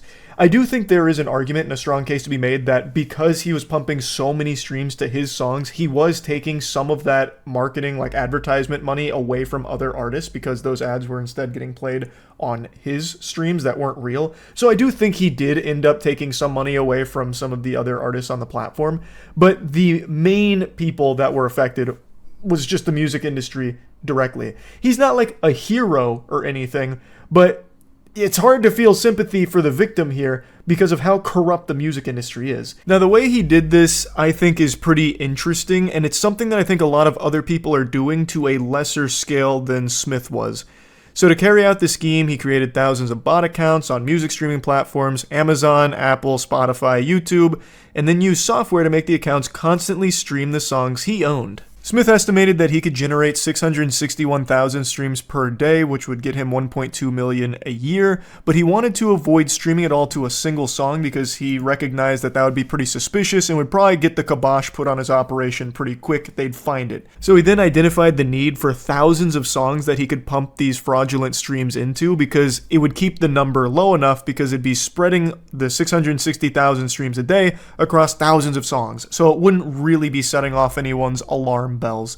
But if all of it filtered into just one or two songs, now that's what I call butthole 28, getting 660,000 streams per day, someone's going to notice and start to piece together that, something's a little fishy here.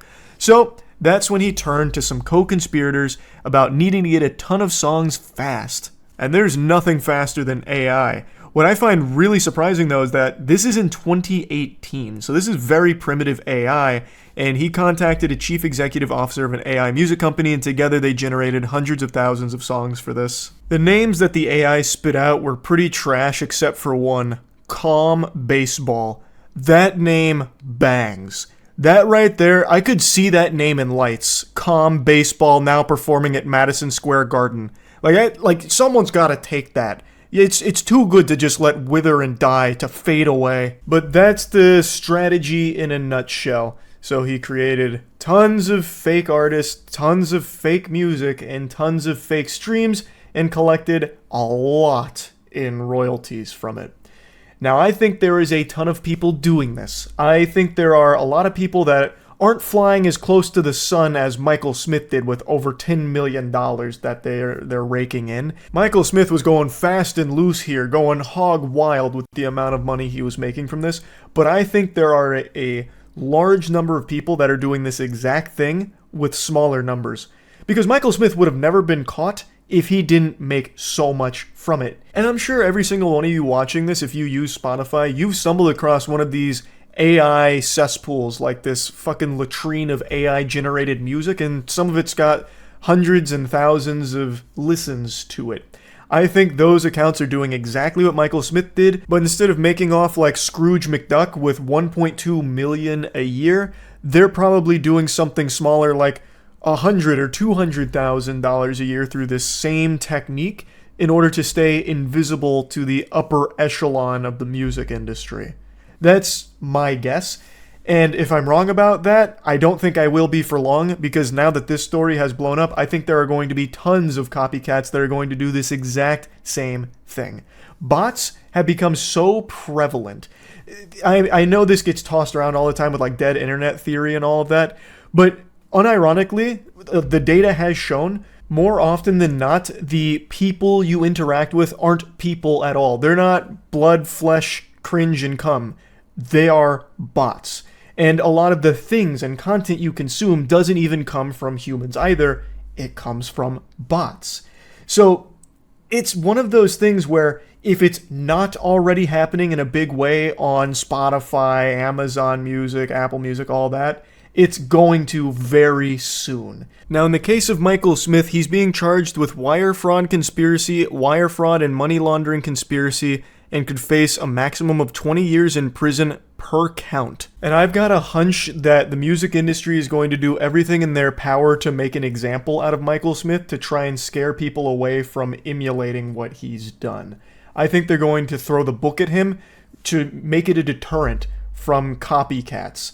Because if more and more people start doing what Michael Smith was, the music industry is going to be in some deep doo-doo. It's a very hard thing for them to combat against. Like, look at how long Michael Smith got away with it.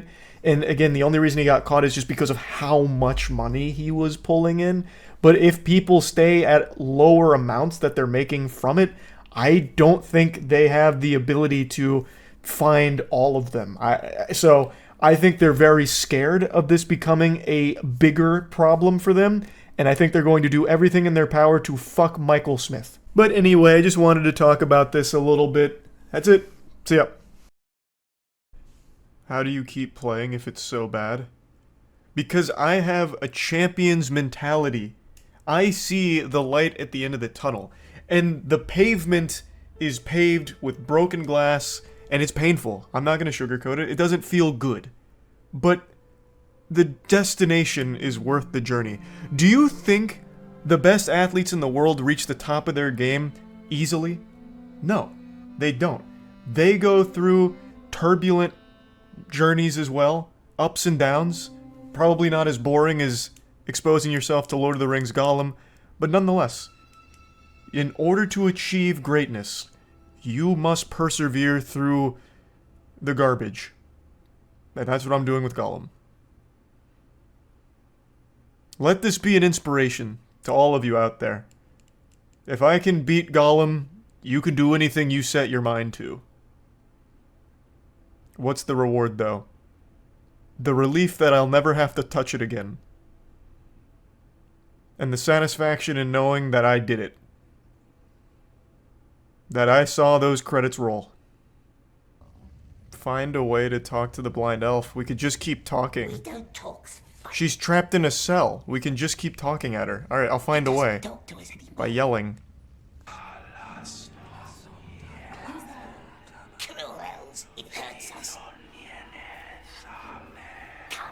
It's speaking parcel tongue. Good. Leave me alone. And that does sound like Moaning Myrtle. This is some Harry Potter shit now.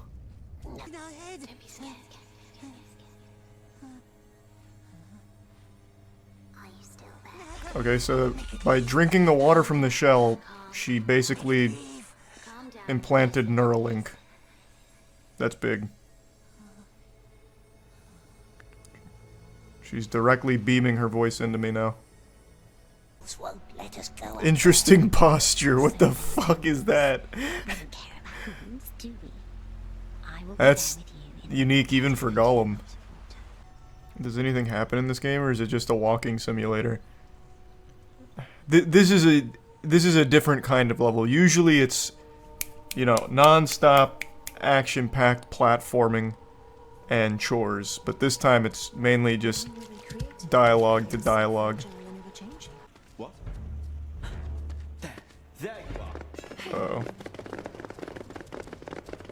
Let me handle it. Ah, they can't get under the table. They know I'm here, but they're too stiff to bend down and drag me out. Outsmarted yet again.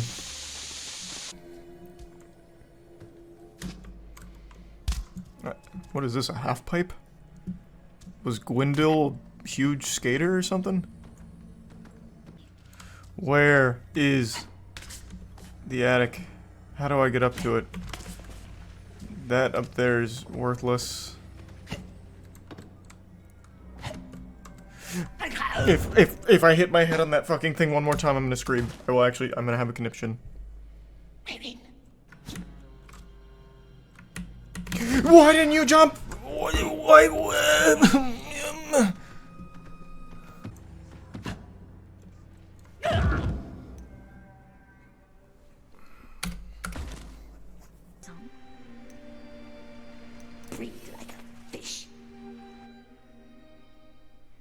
Why would it even give me the option to come back later? What else would I possibly do? That's insulting that it would even let me go back and think about it. There was nothing to do. No, thank you. What do we do? Throttle Gandalf. That would be huge if I could throttle Gandalf. No more ill. Oh my god. Oh, yes, I've seen him too. Okay, the other guy saw me. Over the battlefield. Look. And then again. I'm stuck. If I have to go through that whole conversation, I'm actually gonna fucking scream. I'm actually gonna... Oh, thank God. Oh, Gandalf. What didn't he just get kicked out? Why is he just walking around? Oh, I will see clearly. Oh, that spawned me like right by the door. How convenient. Cool mask. Am I not supposed to, like, it's pointing me up there, but there's no, what? How do I get up there? Do I have to, like, go even further around? There's no way this somehow leads to the marker back there. There's no fucking shot. Oh, okay. Well, it changed anyway, so. We're at the gate. What? Nothing.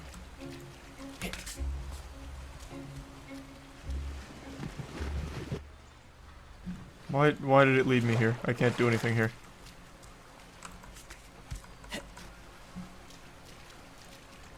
What am I doing?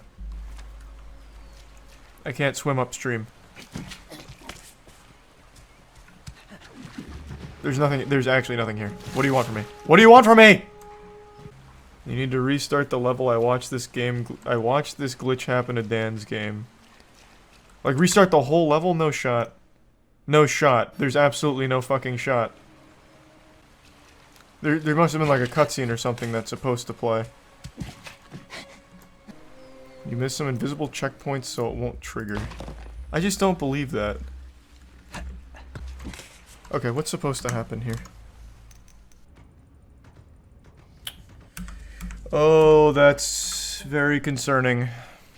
So there's supposed to be a cutscene that plays here that I am not getting. Okay, let me try backtracking. Well, maybe this game will never be speedrun viable if you can't sequence break. Which I did unintentionally.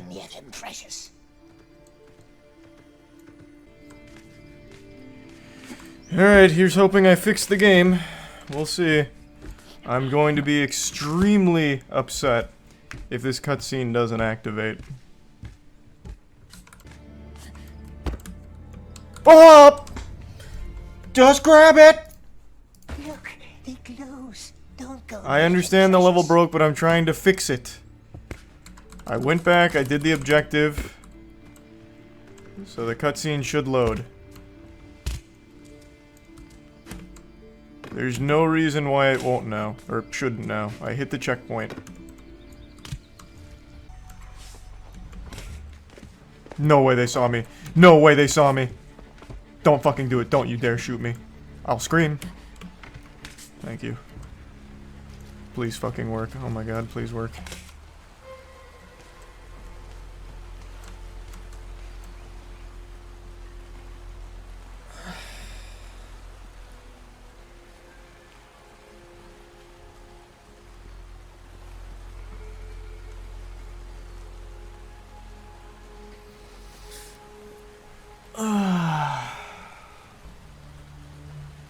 Where does restart level take me? I'm pretty confident restart level is going to take me back to the beginning of chapter 8.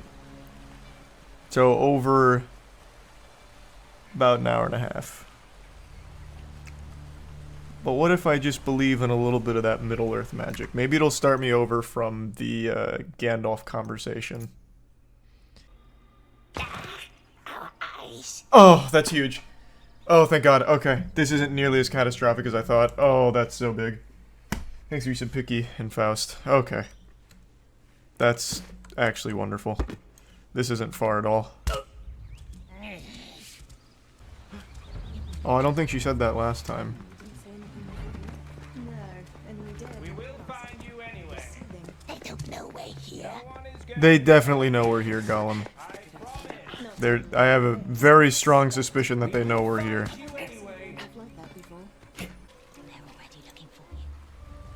Oh, let's go. Okay, we're good. We're good. I don't know what broke it the first time around, but we did it. We're fixed. We're back on track. Come, take our hand. Don't touch me. I can follow your breath.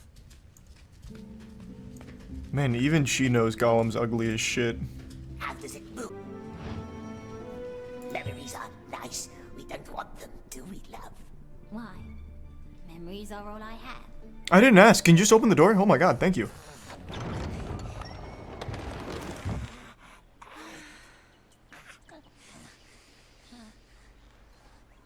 Smeagol, my friend. We've made... What do you mean, my friend? You just keep insulting me. You just keep insulting me. And you are using me. Oh, don't, Smeagol. Oh god, no. Oh god. Now he's about to subscribe to the OnlyFans and start sending DMs. Okay. I really don't want to go on this little scavenger hunt to get Mel food. Can we just focus on the mission, please, Smeagol? Found an egg. You can believe that. Here's your food. One egg. Very well. This one's easy.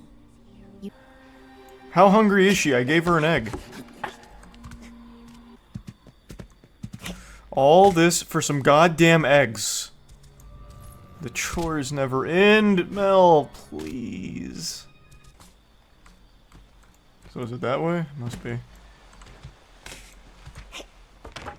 Hello, Io. I know, I'm playing the Lord of the Rings Gollum game again. I know. I just want to beat it. I know. It's embarrassing.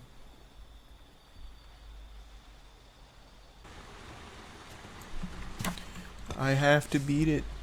I know. It's unhealthy. But if someone's got to do it, it might as well be me.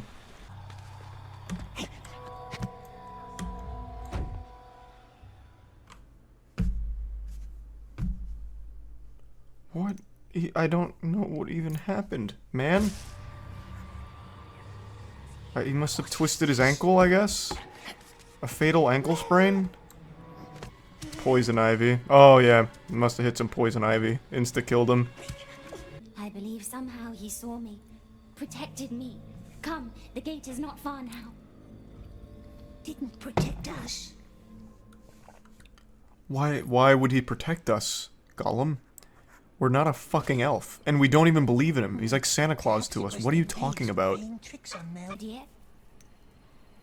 Yeah, elf with the staff. The elf with the staff must have fled from this stone. Well, this is gonna be tedious. Where Aristor stood. I'd have to do this all 6 I times. think that's right. 3 were men and 3 were maids. Can't wait for the sequel where we have to do something similar. 63 elves stood around here, and now I don't remember their order. Listen to their memories and put each one in place. How it all happened. The round first. Maybe now focus. Can you follow their echoes? Yeah, I already found it. Just guess, precious. Look around. Oh my god, I found it. It's the goofball with the knife goes here. More broken things. Looks like a knife. I'm not. Oh my god. This is the worst one by far. It's actually just wandering around aimlessly, collecting fucking clues. I have explored every goddamn inch of this place. There are 6 stones. I have collected 6 clues, but for some reason 3 of them are not usable. Like, she doesn't like those. Where are the other 3 clues? Just don't understand. Why is this even in the game? This is the fucking worst possible objective. It is actual just aimlessly wandering, looking for fucking clues, and then when you find them, she's like, we all carried a knife, that doesn't mean anything. Arrows? Yeah, we all had arrows. Oh, blood? That could be anybody. There's the boots again. Oh, you ignoring the main mechanic that the cavern had. The echoes, if you follow the voice, look around to match them to their stone, it'll be easy. No, man! They don't identify the actual items. The reason these echoes are here is because I've already fucking found the items. Look, they don't glow. The important stuff doesn't glow. You still have to randomly fucking stumble upon it, and then you get to use this. That's it. Everything you see here is the ones I've already done. I'm literally looking at one of the important clues that I've already done. And it doesn't glow. Don't you hear whispers in some places? In the water, yeah. But you keep saying not to go in the water. Plus, why would there be clues in the water? I have not once been able to interact with anything in the water in this entire game. Until right now. Amazing. Until right fucking now.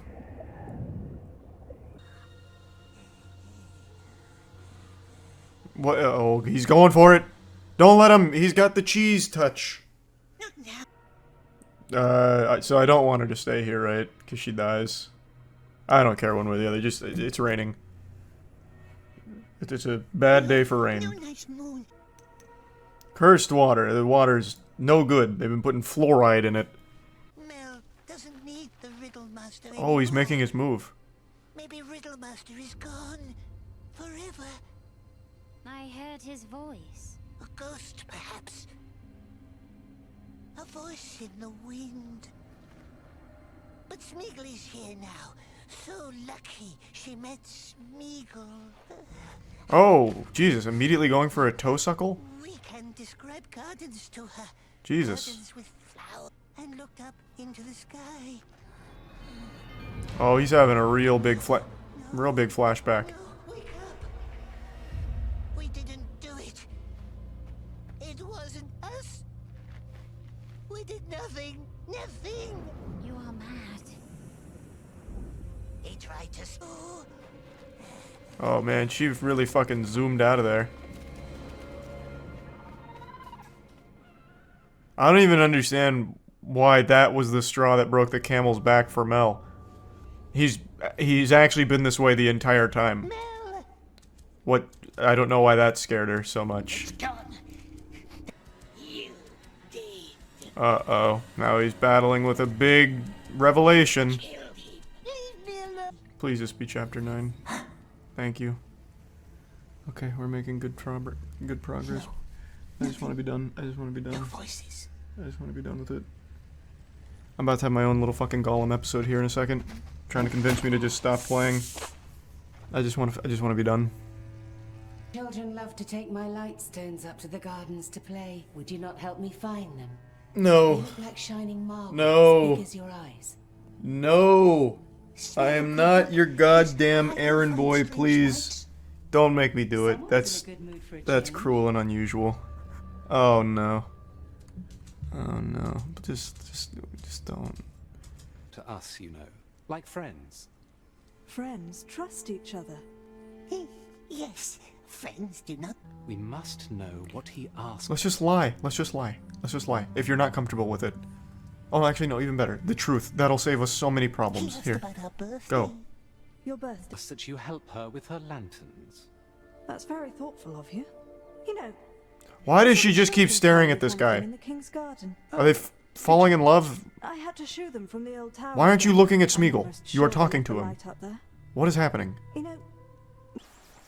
Because our feasts are not for strangers, and because your breath would gag our singers. That's just 2 of the many reasons why you're not invited. Keep What your voice down. This is a We solemn were moment. you were just pretending to be my friend, and now you're calling me stinky. And laying out why I'm not invited to anything with you guys. What?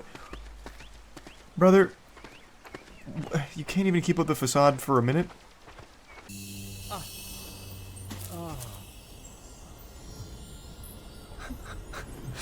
Watch out, he threw a grenade! A truth grenade! The King's Grove. Our feast will be there tonight. I could take you there if you promised to behave. Then again, you always end up disappointing me. What are you talking about? If you can do All I do is your fucking chores. I just got you 2 of your stupid fucking lights. How do I only disappoint you? I have only talked to you like 3 times and have done 3 different chores for you, all of which I have done to perfection. Jesus Christ. What is happening? All this just to look at the moon a little better.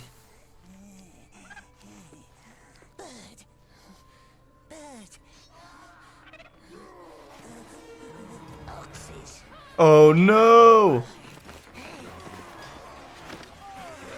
We brought the orcs to the peaceful elves.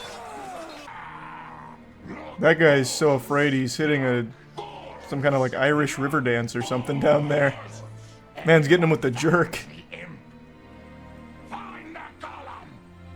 No! He fucking boogied too hard. Damn it!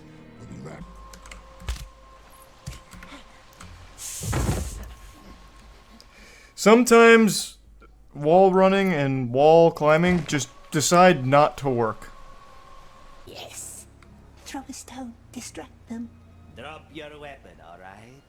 Let's talk this out. None of these people have been nice to me. Which one of them? What? Nice. We helped with a murder. Hey, you're welcome. Oh, you two are nothing but fucking mean to me. What am I trying to make here? Right. I'm trying to make a deer? That doesn't look like anything. Yes. Stay close to me and cover your eyes. Karandil. Thanks to Tier 1 Joey, and the Prime Kermit, and the resub Dirty Wolf, Mary, and Tier 1 Finest, and the resub Eggnog and Majesty. Solar Flare, no!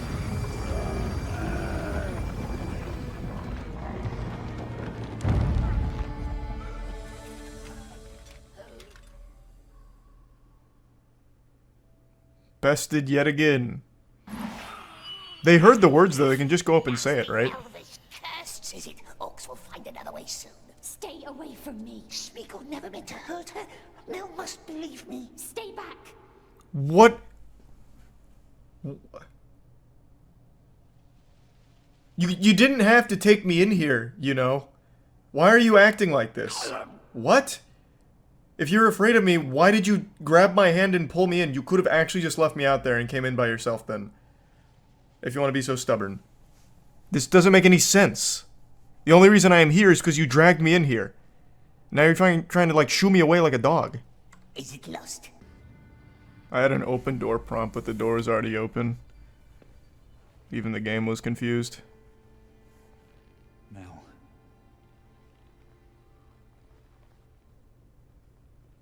It blinded me. Just immediately whining? Come on now. It's been so many years.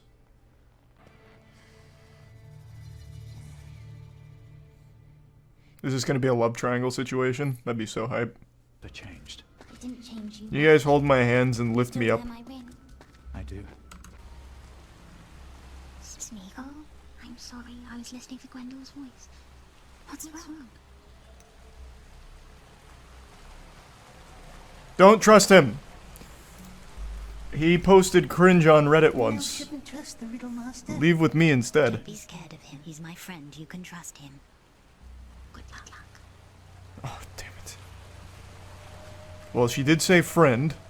That bodes well.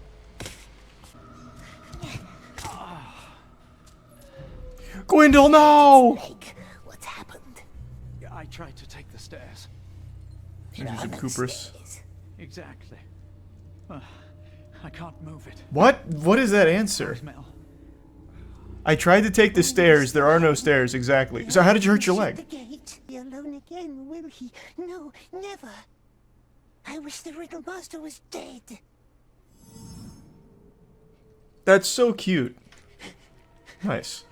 We could also just be friends with the Riddle Master too, and then we'll have like 2 friends.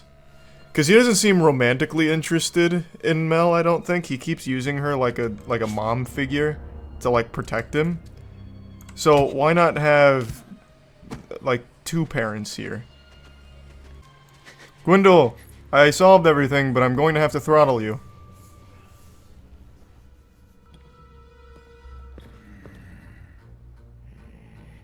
How did he not see Gwendol?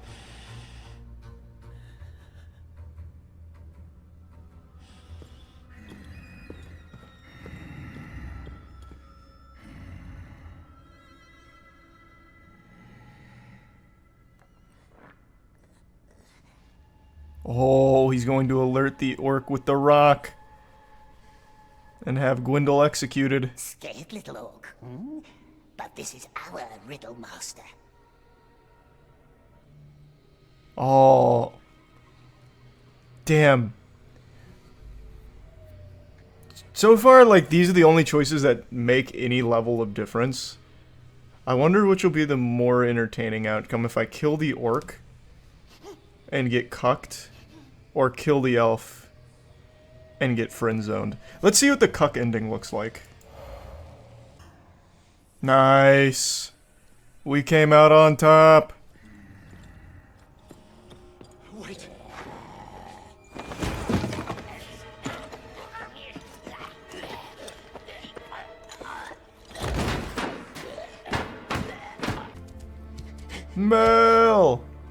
I did it. Oh, who's this? No fucking way. They just killed the daughter off screen. What the fuck? She was like an important character throughout like the entire 6 hours in the Mordor. And now she's just here dead somehow, I guess. Maybe a pot fell on her. I don't really know. Why? Wow. They couldn't even be bothered? She was like the major antagonist for the first like however many hours in Mordor. Shocking. That's shocking. No, we don't. Oh! Mel's using levitation magic. Destroy it. Only one question left to answer. No more riddles. The answer is time. Where does the sun go up? Where does he linger? What does a storm illume with glistening rays? Oh my god, it's a battle of riddles. The night.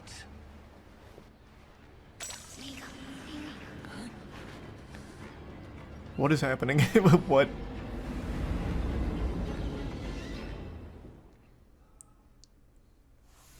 Why doesn't he just kill her?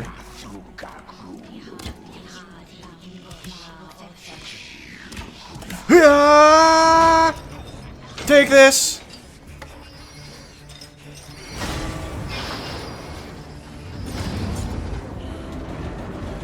That's so big. So what is this? What am I doing? So I'm just stabbing this giant golden snitch or something, and this stops Sauron for some reason. Very well. Okay. I'm calm now. See? I have no bolts left. Liar! It wasn't your fault. I was angry. Let us talk. Okay, well if you apologize, that's all that matters. But I've got one last brain-busting riddle for you. What's lighter than a feather, yet the strongest man in the world can't hold it for very long? Your breath! Yeah! Throttle him. Jesus Christ, Colin, just fucking throttle him. No! My bird!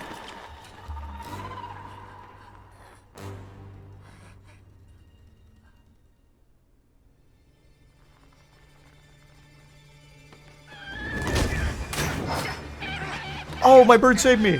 Thanks, bird.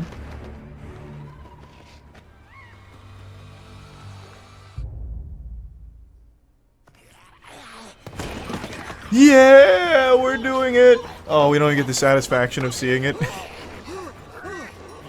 Alright, we don't feel like animating it. Just do some shadows. Call it a day.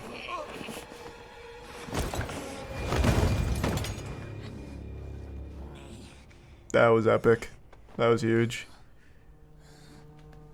Now give him a wet willy. Make sure he's really dead. Hey, Mel. It's me, Gwendol. You can tell by the way my lips feel.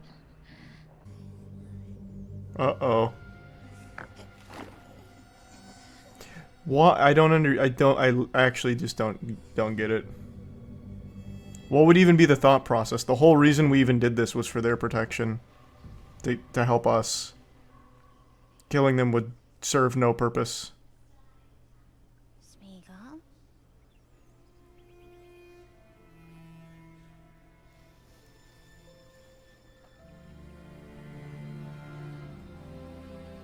Okay, we decided against it.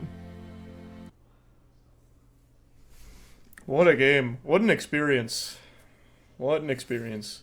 Oh my god, it's still... This is actually like the 20th ending cutscene in a row. What is going on?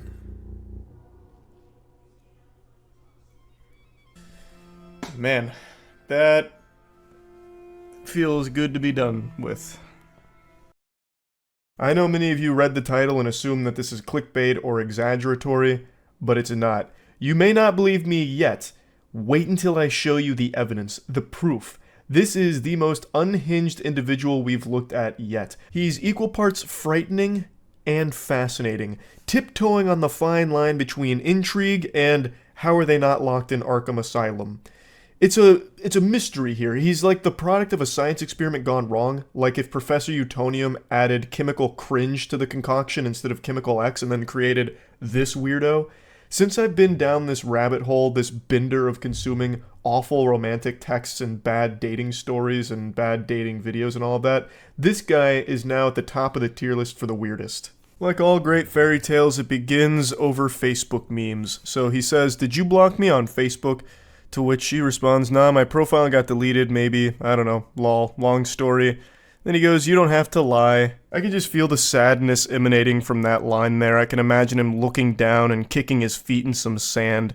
And she goes, "I'm not. You can ask pretty much anyone. The profile is gone." To which he responds, "I'm not going to waste my time finding out you're lying to me. So now you're going to ignore me." This is, I'm assuming, a lot of time passing between those two texts. And by a lot of time, I mean probably like 5 minutes because this guy's fucking delusional. So he double texts her like, "Oh, so now you're ignoring me? Now that I've called you out on lying about this?" She responds by saying, "It's not like that, it's just I don't like being called a liar." He then claims, "I didn't call you a liar, I just wanted to know what was going on." And then she says, "I told you and you said I lied, dude." I don't even know why he's trying to pretend that he didn't call her a liar. He can literally look 2 text messages back and see that he point blank blatantly does call her a liar, basically. He's already off his gourd right now. He's fuming because this account that he follows posts memes that he likes, and now he doesn't get access to those memes, and he's throwing a temper tantrum. But really, at the end of the day, it's not so much the memes. He wanted to try and shoot his shot here with the individual who runs the account. He then tries a new angle by going for pity. He's like, "Oh, I'm sorry. Just been going through shit. That sucks about your Facebook." And then he's able to almost cobble together a normal human interaction here. She goes, "Shit happens, it's cool. Just been in my head and your memes brighten my day. I got weird because I didn't do anything wrong for you to block me like that. My memes actually got me banned." This reminds me of like the potion seller video on YouTube a while back. "You can't handle my strongest potions, traveler." But in this case, it's memes for Facebook. And he just goes, "For real? That's crazy. You post them all the time though. It must be something fucked up, haha. Well, if you made another Facebook, you better add me first. I'll be waiting, JK." To which she just tries to close it out by saying, "Lol, yeah." Next chapter in this cringe anime is him trying to pull out the Riz here, trying to showcase his game. "So what are you doing, dork? Haha, causing more trouble for Zuck?" He's going for like the playful insults kind of thing, like, "Oh, you dork, you fucking dweeb geek, what are you up to, huh?" And she just goes, "Nothing, just hanging out." "That's so cool!" I love that with the exclamation point. He's like, "Whoa, badass! I bet you're kicking ass in Animal Crossing, huh? Is it that fun? It looks too much for kids. It must be since you keep ghosting me. Do you play any real games?" To which she's baffled, saying, "How is that not a real game?" So again, a certain amount of time elapses between his first message with the "That's so cool" NPC dialogue, and then him going, "Oh, it must be so good you're ghosting me." So this guy's flipping emotions back and forth rapidly. His brain is all over the place. His fucking noodle is scrambled. And then he tries to like make an argument out of this, successfully making an argument out of this, by the way, by calling Animal Crossing not a real game. So he tries to get like this sort of elitism about him when it comes to gaming. So I'm assuming he came straight from Reddit and was just ready to get argumentative about like what a real game is, and Animal Crossing doesn't fit the criteria. "Yo, you serious?" Laughing emoji. "It's dumbass animals or some shit being your friends. No real gaming, you know that." Oh, it hurts me to even just read that. And then she goes, "Well, what's a real game then?" "You don't have to get an attitude, I'm just making fun, dork." "Oh, why are you getting offended? I'm just insulting what you're playing. Like, what are you getting all bent out of shape over?"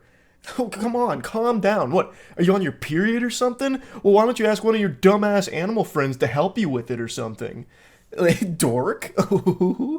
Oh, it's so painful reading this guy's text, and it only gets worse. It gets even more outrageous. But he's so aggressive with everything.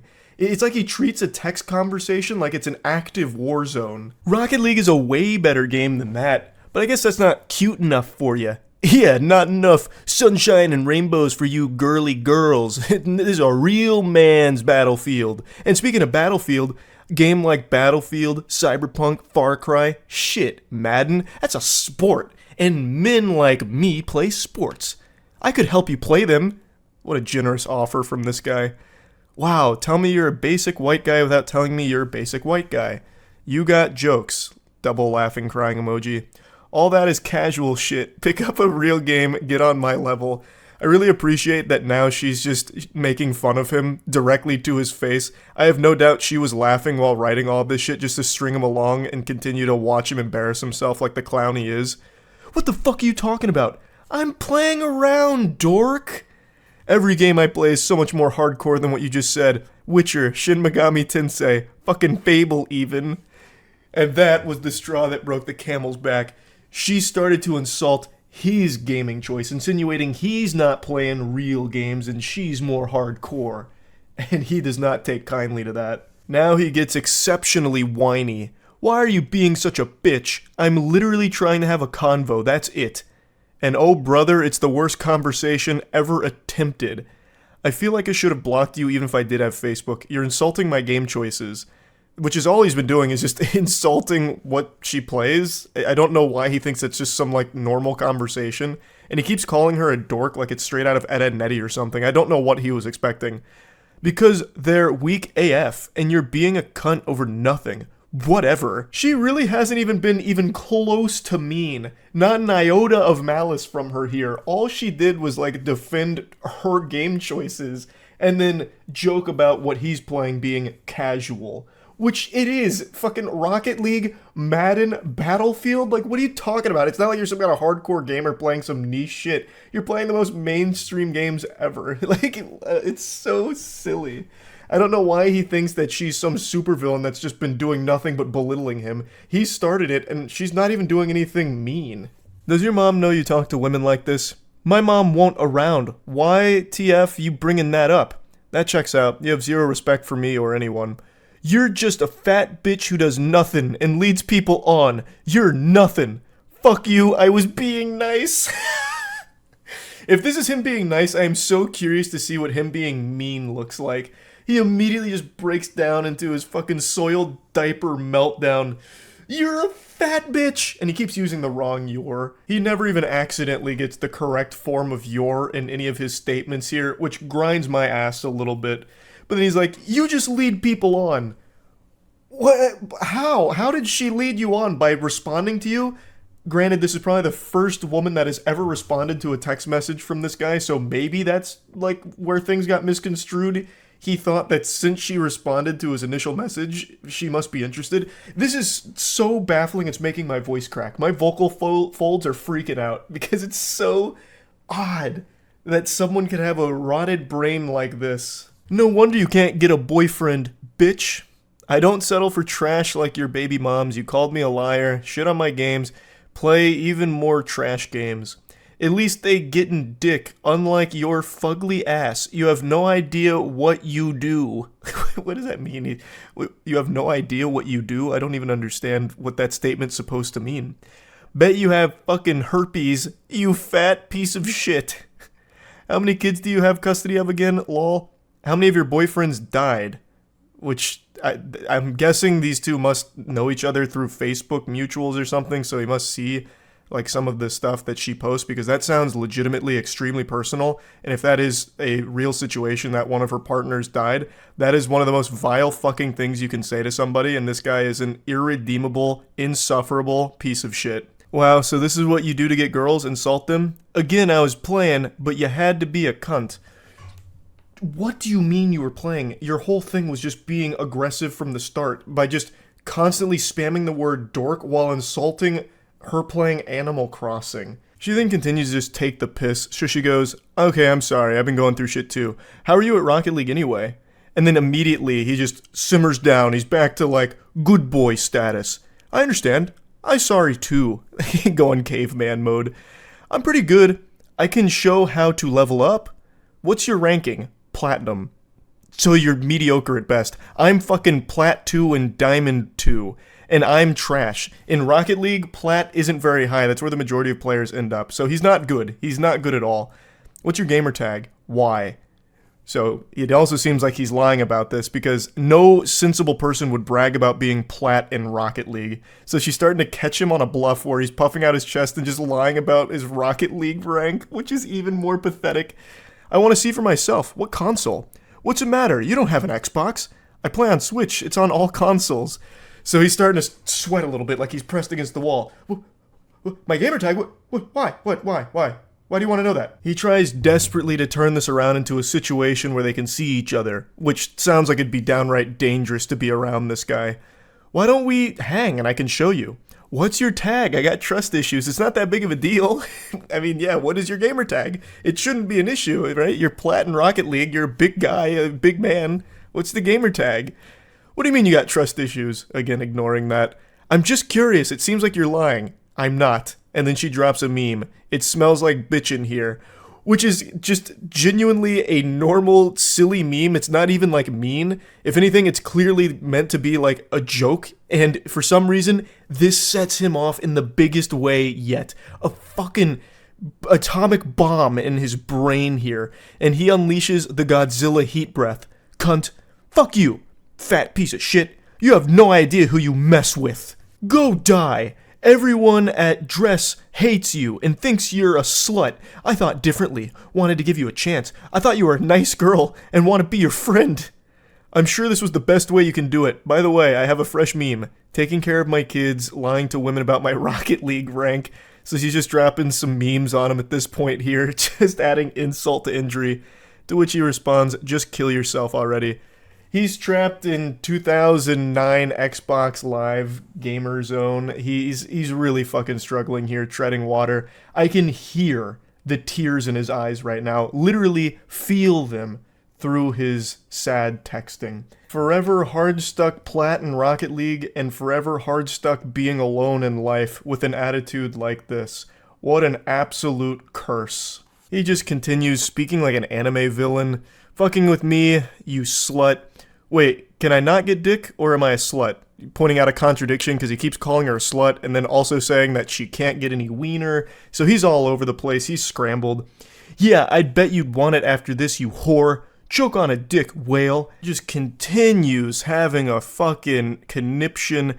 Can't believe I wanted to build something with someone so dumb and nasty. And then again, she just responds with another meme. Like, what do you mean you wanted to build something with her? You reached out about feeling like you'd been blocked and immediately started calling her a liar. What world are you living in? What fantasy land? What? You immediately start by calling her a liar and then insulting her choice of games and talking about how you're like a real alpha gamer, not like an Animal Cross gamer like she is. It's fascinating. This is what I mean. Like, it's actually intriguing how someone's mind could end up so poisoned. Like, it is hard for me to comprehend it. Like, I don't get it. He is so all over the place. Like, he starts by getting really mean and aggressive, insulting her games and all of that, you know, then gets really personal, and then she's able to de-aggro him by talking about his Rocket League rank, which it calms him down, feeds him a warm bottle of milk. And then the second she drops a meme making a joke, again, he explodes once more. It's just so peculiar. Anyway, though, here's the finale. Everyone knows you're a slut. A little fat slut who uses people. Again, this comes out of fucking nowhere. She didn't use you. She didn't lead you on. She didn't do anything besides just respond to your initial unhinged messages. Couldn't get a boyfriend for years. That's because everyone... it keeps going. Got too much time on your hands, but I bet your mouth is filled with someone's nasty dick. And she just goes, yep, not yours. That's the end of their exchange. I imagine she probably blocked him again, which is the safe thing to do. What a creepy lunatic. An actual fucking unsafe to be around individual. Like, this all happened over nothing. Actually nothing. Started because of not having access to some memes that he liked. Oh, painful. I had to share this one. I think this is now at the top of the food chain when it comes to like creepy people through, you know, romantic texts that I've been diving through. This one is a rough one. So yeah, that's really about it. See ya. Hey guys, it's Sienna May Gomez, and I'm going to be telling you what goes on behind my most viral TikToks. This situation is absolutely insane, with accusations flying from both sides. I wanted to share what I went through. All I can say is that I was in love with him. These are the facts, and I'm a witness. And why is all of your evidence posted and quickly deleted? His friends are painting him as the victim, and he is the victim, but not of me. Ooh, a bombshell. Damn, the editing here is super intense. I feel like I'm about to watch an episode of Euphoria. I'm young, and obviously I will not always get it right the first time. Who doesn't love a good YouTube apology? I love YouTube apologies.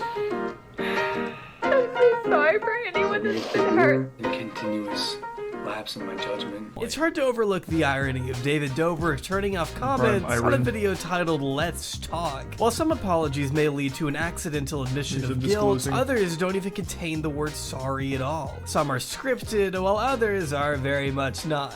You're high. You're snorting a line of off a bad my.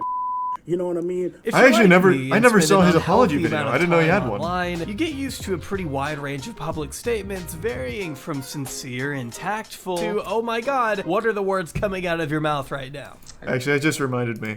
Jenna Marbles, she made an apology video and then quit YouTube, or said she was. Did she actually do that?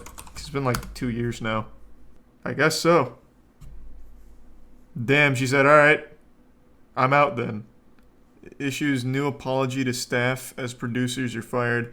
Oh, she also just quit her show, right? So that's pretty fucking awesome, I guess. I stay grateful and I try to stay humble, and I think that I pay attention to what is important and what is real. In recent months, her character has been called into question. Yeah, none of us like Ellen, I get it. Where's her apology? We'll focus on level producer. Ninja made you, Ellen. Don't forget it. I gotta keep moving forward and learning and growing. You know, some of the people don't teach you about how to live this lifestyle or how to be here in this position, but I'm learning and I'm growing. It doesn't exactly take a PhD in psychological studies to gauge who's actually sorry and who's only sorry they got caught. Accused of a literal crime probably won't have the best of luck defending themselves holding a tangible, actual script in front of them. To be fair, it's less of a script and more of like a summer reading essay. Not even the worst interpretive dance I've ever seen. As a response to one of the biggest TikTok controversies in recent This is how you do apologies. Join me in documenting the timeline of disastrous PR choices of one of TikTok's once most promising entertainers. In just under 8 months, Sienna built one of the this largest background followings music on is TikTok, slapping. signed with a Hollywood talent agency, secured brand deals with a myriad of major companies, and was even set to star in a Netflix documentary focused on her friend group until a flood and you wonder why serious Netflix is doing shitty, from huh? fellow TikToks. It was just going so fast. From the span of August to maybe October, December, I was gaining 1 million followers every week to 2 weeks, landing a place alongside Charlie D'Amelio. After getting along so well and becoming more close, the two began appearing side by side more frequently on TikTok. And as you can imagine, it didn't take long for young fans of the two to speculate on the true nature of their relationship. 3 things I love about Josh: his smile, his optimism, and his way of being kind to me, no matter if I mean to him or not. How was your first kiss? How sweet. Our first kiss? We haven't had it yet. You haven't had it yet? You haven't had first kiss yet? No. The vlog says something else. What weird questions to ask. Jesus Christ. Ugh. Not unlike YouTube and Twitch, Oh my God. TikTok. How is the paparazzi like a real profession that still exists in the current century? Jesus Christ. That shit is so weird. So genuinely weird. And it's so outdated now too, considering like all of these social media people and celebrities posted like all of their shit themselves. Like their most embarrassing moments are moments that they are capturing and posting themselves. So the paparazzi are getting paid for actual nothingness. Just to take pictures of them holding coffee cups. Are you guys dating? They would very openly show PDA, but never outright clarified whether they were dating. So with this PR win, I have to assume Sienna must have felt a new air of confidence. After all, it was around this time that Netflix was filming for a Hype House documentary. Yeah. The chaos surrounding the biggest hold on, I'm curious. How many TikTokers shows does Netflix have? Let me see. I'm curious. Let's see. They have to have like 5 or 6, right? So the Hype House documentary. They have the Hype House competition show on Netflix. Or I guess it's not the Hype House per se, but something like it. Okay, can someone just tell me? I don't even know what I'd search for. There's only like 2? No, that can't be right. They had the Addison Rae one, they had the Cypass one, they had that competition one where a bunch of TikTokers got into a house to fight for like Big Brother style. They had they had another documentary on somebody, and I'm blanking on their name. I think they've been doing like a big investment in TikToker focused media for the built-in audience. The D'Amelio Family's on Hulu. Oh, Jesus Christ. Okay, maybe I'm just wrong. Maybe it's all over the place. On the 31st, Mason Rizzo, a friend of Jack's since kindergarten, published the following statement to Twitter, reading, "I struggle with seeing a girl praised after telling my best friend to kill himself and assaulting him numerous times after he set boundaries and then repeatedly wonder why he doesn't like you back. She also has a history of verbally abusing people. She's young. Come on. She prioritizes the growth of her platform rather than the positive message she represents herself as. Whatever evidence you think you have, either post it or send it to me and I'll post it because you have nothing." That's so bold. That's so fucking bold. On June 3rd of 2021, this short video taken in November was posted by another friend of Jack's, seemingly depicting Sienna straddling an unconscious Jack Wright, groping him and kissing him on the lips while looking passed out. The guy next to him who posted the video got up after feeling uncomfortable, but went back to pull Sienna off once he realized what was happening, posting this alongside the clip in an effort to further support the claim that Jack was in fact asleep, or at the very least incapable of consent during that time. Being definitive proof of assault in the eyes of some, this video remains a heavy point of contention today. Sienna has since made the claim many times over that he was not unconscious and completely consenting as it happened. It does seem like he was. Another statement not long That's after, usually what I look like Jack when I'm himself consenting. Would go on to dispute. The Hawaii incident happened where, honestly, I'm glad that they have evidence. There's some After bulldog. Sienna found out about the video, she said sorry. She said if this got out, she would be done. That is horrible, and she's working on Bill Cosby Jack classic. was a victim of sexual True. assault, but not by me. And I am a victim of continual I bet if they had an attempts to earlier cancel video, me there was and pudding. slander my name with false claims. It will not work. I'm here to clear things up and provide all sides of the story because I have been labeled as a sexual assaulter. Right out of the gate, Sienna's demeanor is stronger and more aggressive than before. She comes off less concerned for her friend who she just previously said was sexually abused, and more frustrated with how the situation has affected her. Any video you go watch of us, please, and I encourage you to go watch my recent YouTube videos featuring Jack, God, our recent TikTok. this is so uncomfortable. You will Holy see shit. that this behavior Jesus Christ. was normal. Online, we touched each other, kissed each other, we were playful. Jack kissed me and I kissed him. Within the boundaries of our relationship, this was normal. Definitely not doing much to sway people in her favor. But let's look. I would usually go over when he's unconscious and yank on his winky. So I went back and took It was part of our Not friendship. to mention when I got closer, I noticed her right hand inappropriately touching his crotch. She was shocked that I would play with his nutsack when he was having nightmares in order to ease his mind. Next day about the situation that happened at night. And then I'd spit on his face. Said that happens all the time. And also, why was he kissing me back? She asserts that he was fully awake and kissing her back, pointing to the way Jack's arm moves when his friend gets up from the couch. Now, maybe Sienna isn't sure how gravity works, but I think it's pretty clear to me, at least, which I have to say so I don't get sued, that his arm only moved because the guy stood up. No, it's like Weekend at Bernie's. He's He doesn't fine. move beyond that. He's Yes, fucking it's a short fine. clip. There's not a whole lot to He's go consenting. on. Sienna is eager Come to point out on. for herself. You claim in your video that you hear He said kissing yes, noises. so she could finger his butthole. Why did you record it? James, you are Jack's twin brother.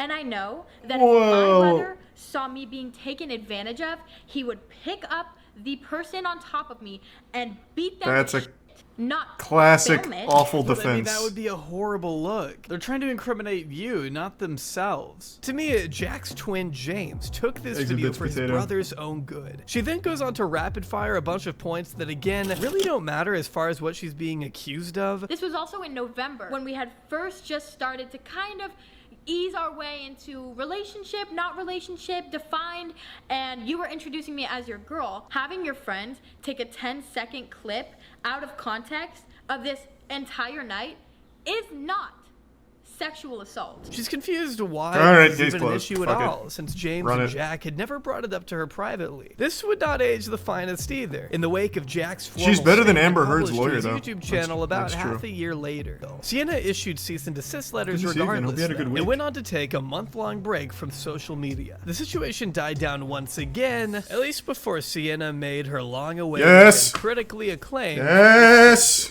She comes back and posts this absolutely Let's fucking go. video. An interpretive dance video for an essay. It's so good. This is how you should Take a whole apologize. month off social media, but now I'm back. Hit him with the Mickey Mouse Clubhouse dance. Hey! What is this? Let's go. How deaf and stupid do you have to be? But through struggle, I found clarity within myself. God, apology videos are always amazing, but this one I still think is one of the best.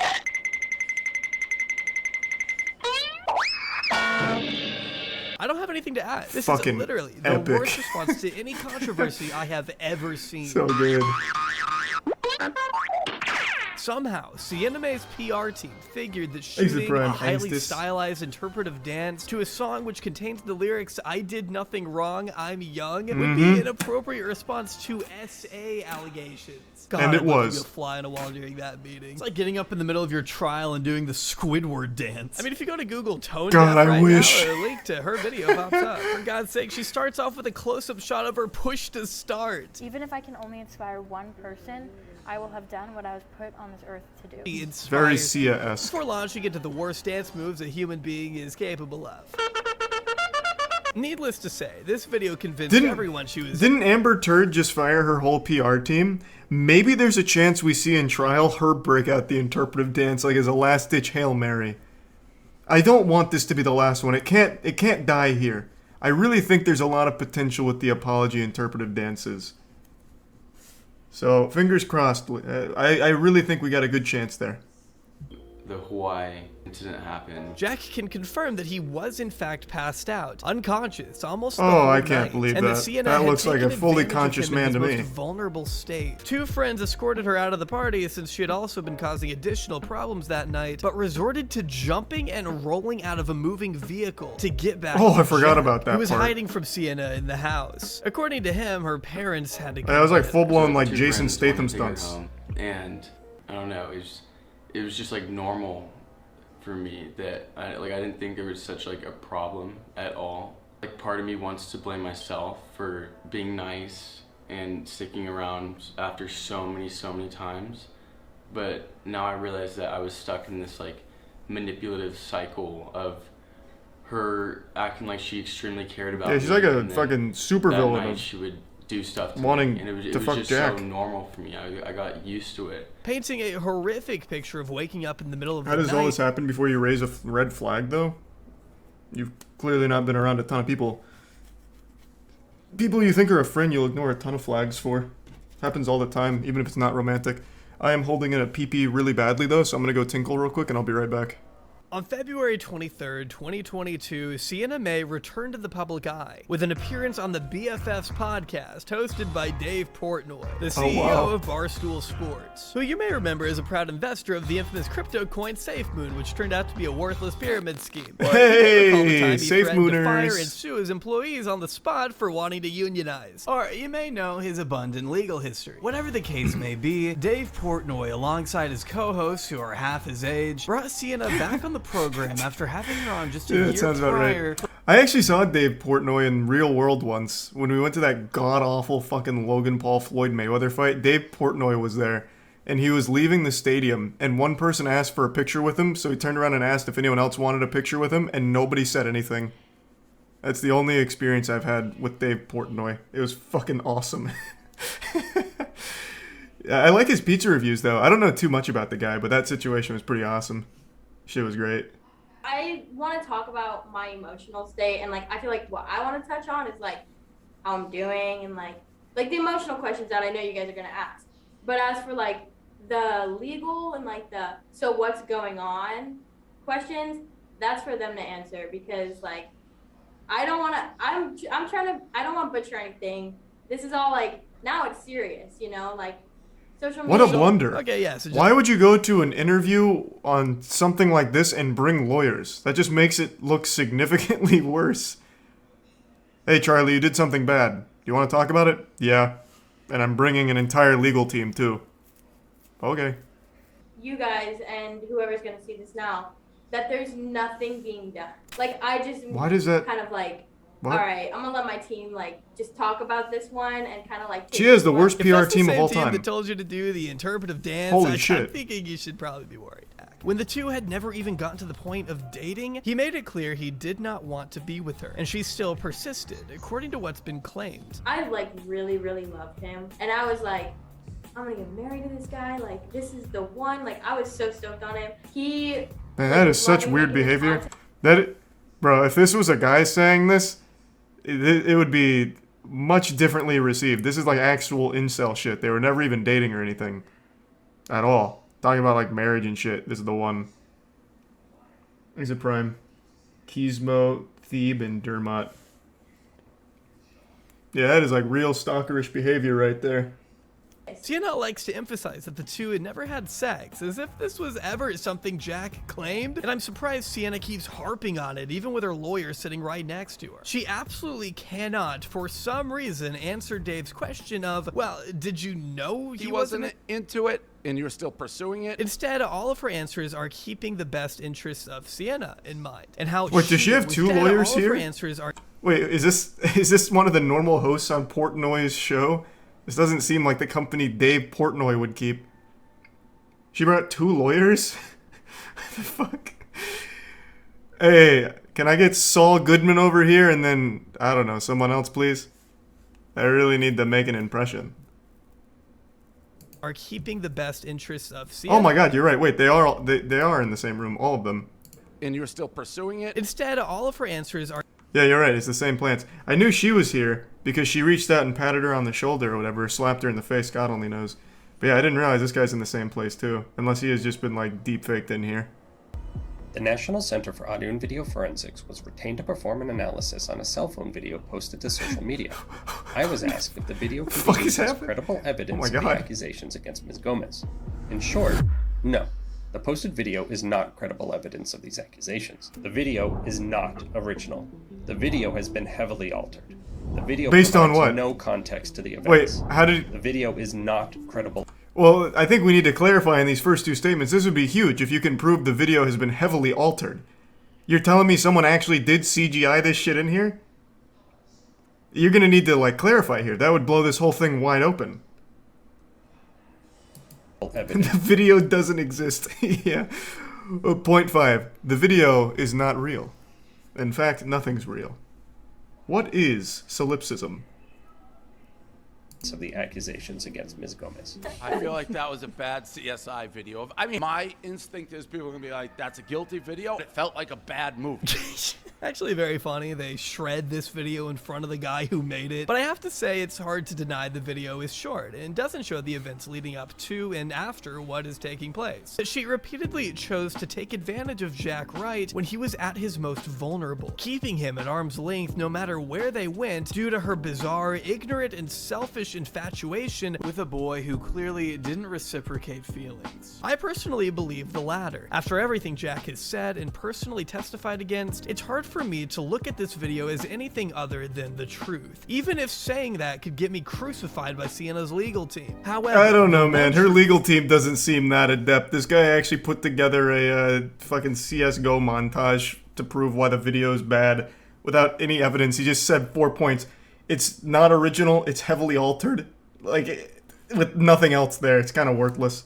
It doesn't matter how young and inexperienced Sienna was when she goes to such extreme lengths to keep Jack and her critics at bay, as to not damage the precious reputation she's built on a mountain of lies and sick dance moves. God, their dance apology is so fucking good. I love it. I wish more people would do that.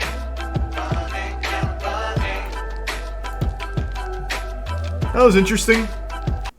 The person who edited that dance was my hero. Oh, you talking about like the Banjo-Kazooie sound effects? Yeah, that was pretty cool.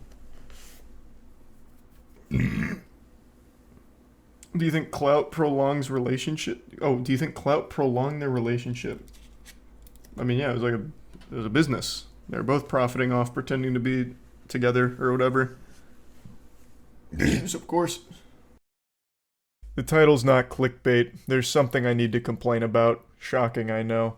It's not that I want to complain, it's that I have to. I'm being forced to by a powerful spiritual presence that's working me like a puppet. Like this whiny demon inside of me that needs an exorcism, and the only way to get it is through talking about something that's made me a bit perturbed, to say the least. And that is this non-stop attack on everything I love.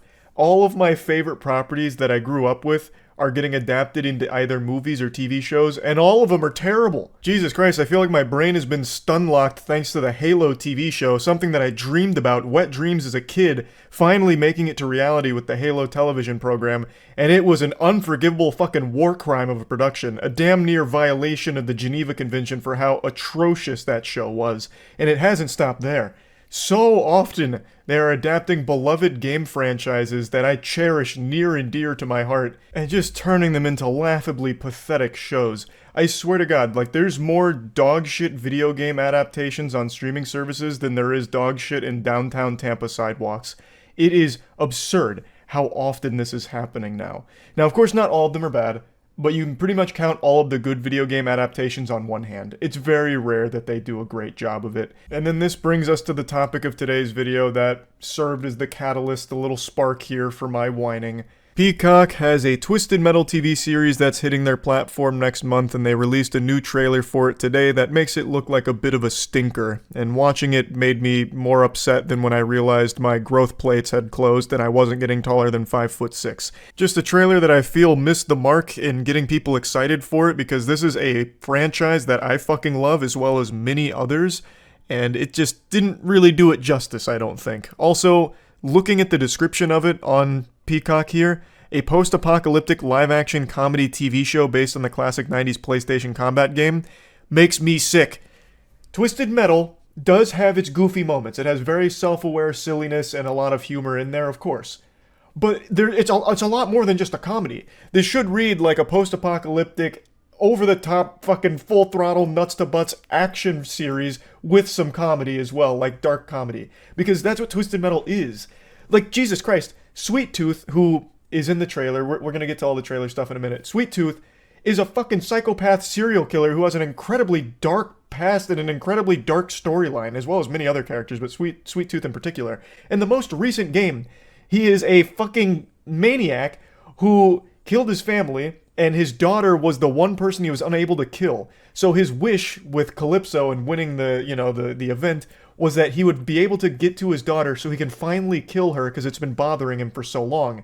And it turns out his daughter, after witnessing Sweet Tooth killing the whole family, was so traumatized she killed herself. So when Calypso grants Sweet Tooth's wish, he buries Sweet Tooth in the coffin with his daughter. And that's how it ends, with him struggling to get out after being buried alive because he's a murderous fucking psychopath whose whole mission was just killing people and finally being able to kill the one person that got away. Like, zoinks, Scoob, jumpin' Jehoosaphax. How do you take a storyline like that and then say, that character needs to sing the thong song in our Peacock series?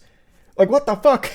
Like, Jeepers Creepers. There is comedy in the games, but they turned Sweet Tooth into a goddamn Saints Row character. The dialogue in the trailer for him is like something you'd see out of Forspoken when she's talking to the Gauntlet. It's embarrassing. Like, god damn it, it's making me upset. I'm fuming. I don't know what Peacock was thinking, and I feel like I need to explain what Peacock even is because it's such a nothing burger of a service. It's a streaming platform that you may have signed up for one time by accident because they advertised one decent show and you forgot to cancel it and don't realize you're paying for it. They have, like, nothing worthwhile on their platform. And I'm not exaggerating either. They really don't have a strong catalog whatsoever. You get more value out of a Farters Anonymous subscription where they deliver fart jars to your door every month as opposed to paying for Peacock. And now they've got this Twisted Metal show here, and from what I'm seeing in the trailers, it's not looking promising. Now again, it's not fully out, so hopefully all of these trailers are just doing it a real big disservice, and it turns into a great show, because I would much prefer it be a good show, because then we might see another game. It's been over a decade since the last Twisted Metal game, so if the show was good and successful, maybe we'd see more from the franchise, that would be great, but I'm not optimistic. let's talk about the trailer. I can't show you the trailer because I think that's probably frowned upon, so I'm just going to describe it, and I'll show you a couple of screenshots. So the trailer kicks off with Sweet Tooth in a fist fight with a character named John Doe, which I didn't recognize the name of in the description of the trailer, so I had to look it up, and it is a character from the Twisted Metal franchise. These two are locked in some high-quality fisticuffs action. John Doe plants a mean one right on the cheek of Sweet Tooth, really socks him, clobbers him. But Sweet Tooth, being the menacing madman he is, isn't affected by it at all and says, "Aren't you a tall glass of water? Me? I'm a Hawaiian punch," and then punches him. That is some cringy shit. I imagine they wrote that trying to be like self-aware, tongue-in-cheek or something, but it's just fucking cringe. I'm about to go on a tangent rant here. What is happening to comedy writing? It's all the same formulaic garbage throwaway shit lines. It feels like it's all AI generated by ChatGPT based on the worst Tumblr scripts you've ever read in your life. I feel like it's only been snowballing out of control. Like it started with things like Saints Row, and it's only been getting worse and worse and worse. You know, then you got Redfall, Dead Island 2 writing, like, and now it's like infiltrated TV as well. Even though I feel like television humor writing's probably been stagnant and bad for quite some time now, but it just feels like it's so derivative of the same horrible throwaway comedy writing in games that's been prevalent over the last year or so, and it's just making it worse. But anyway, that's kind of the entire tone here. So if it's a comedy series and that's the level of humor, then it's dead on arrival in that genre as well. But why even take Twisted Metal and bank entirely on comedy? Twisted Metal is all about the car combat. Like, that is what Twisted Metal made its bread... That was its bread and butter. That's what it made its money on. The fun gameplay and the fun, unique characters of it. There were, of course, moments outside of the cars, and this could very well be like a very, rare instance of that in the show. But why use that as your official sneak peek? Why wouldn't you highlight the car combat? There's a line in the trailer that John Doe says where he says, "Can we go back to the cars?" And I feel like he's voicing the audience's, mind very well. He's voicing all of the audience thoughts. Can we go back to the cars? Let's see the car combat that people would expect with Twisted Metal as the name of the show, instead of this fucking lazy-ass comedy. But they don't go to the cars. Instead, the fist fighting continues. Eventually, Sweet Tooth throws John Doe up against the slot machine, and they start singing the thong song. They do a little duet thong song and then bond over it. And, then the scene ends by John Doe saying, he's ready to go to Sweet Tooth's show. I don't get how this trend is continuing of taking a beloved franchise, buying the rights to it, and then delivering something that has absolutely nothing to do with the property that you're using the name of. We already saw it with Halo, where the producers proudly talked about how they didn't even play the games and wanted nothing to do with the actual established Halo games or universe, so they gave something that nobody liked. Or we also saw it with The Witcher Blood Origin, for another quick example, where they take The Witcher and deliver something that has fucking nothing to do with The Witcher or anything established there.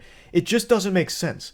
Maybe it works for a couple of cheap clicks for those curious fans of the property to see if this is going to be something worthwhile, but then they abandon it after episode 1 when it's clear that this is not made by fans of the property.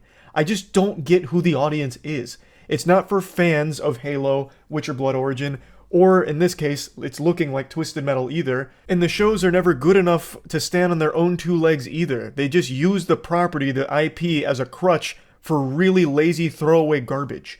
You don't win. Everyone loses.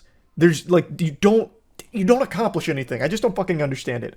I'm really hoping that Twisted Metal ends up being surprisingly good, and that this was just a really bad marketing idea to show just a comedy scene from it, as opposed to showcasing an action scene, or really any scene with the vehicles. They do have one other trailer, but it's a very quick teaser and doesn't show much of anything at all.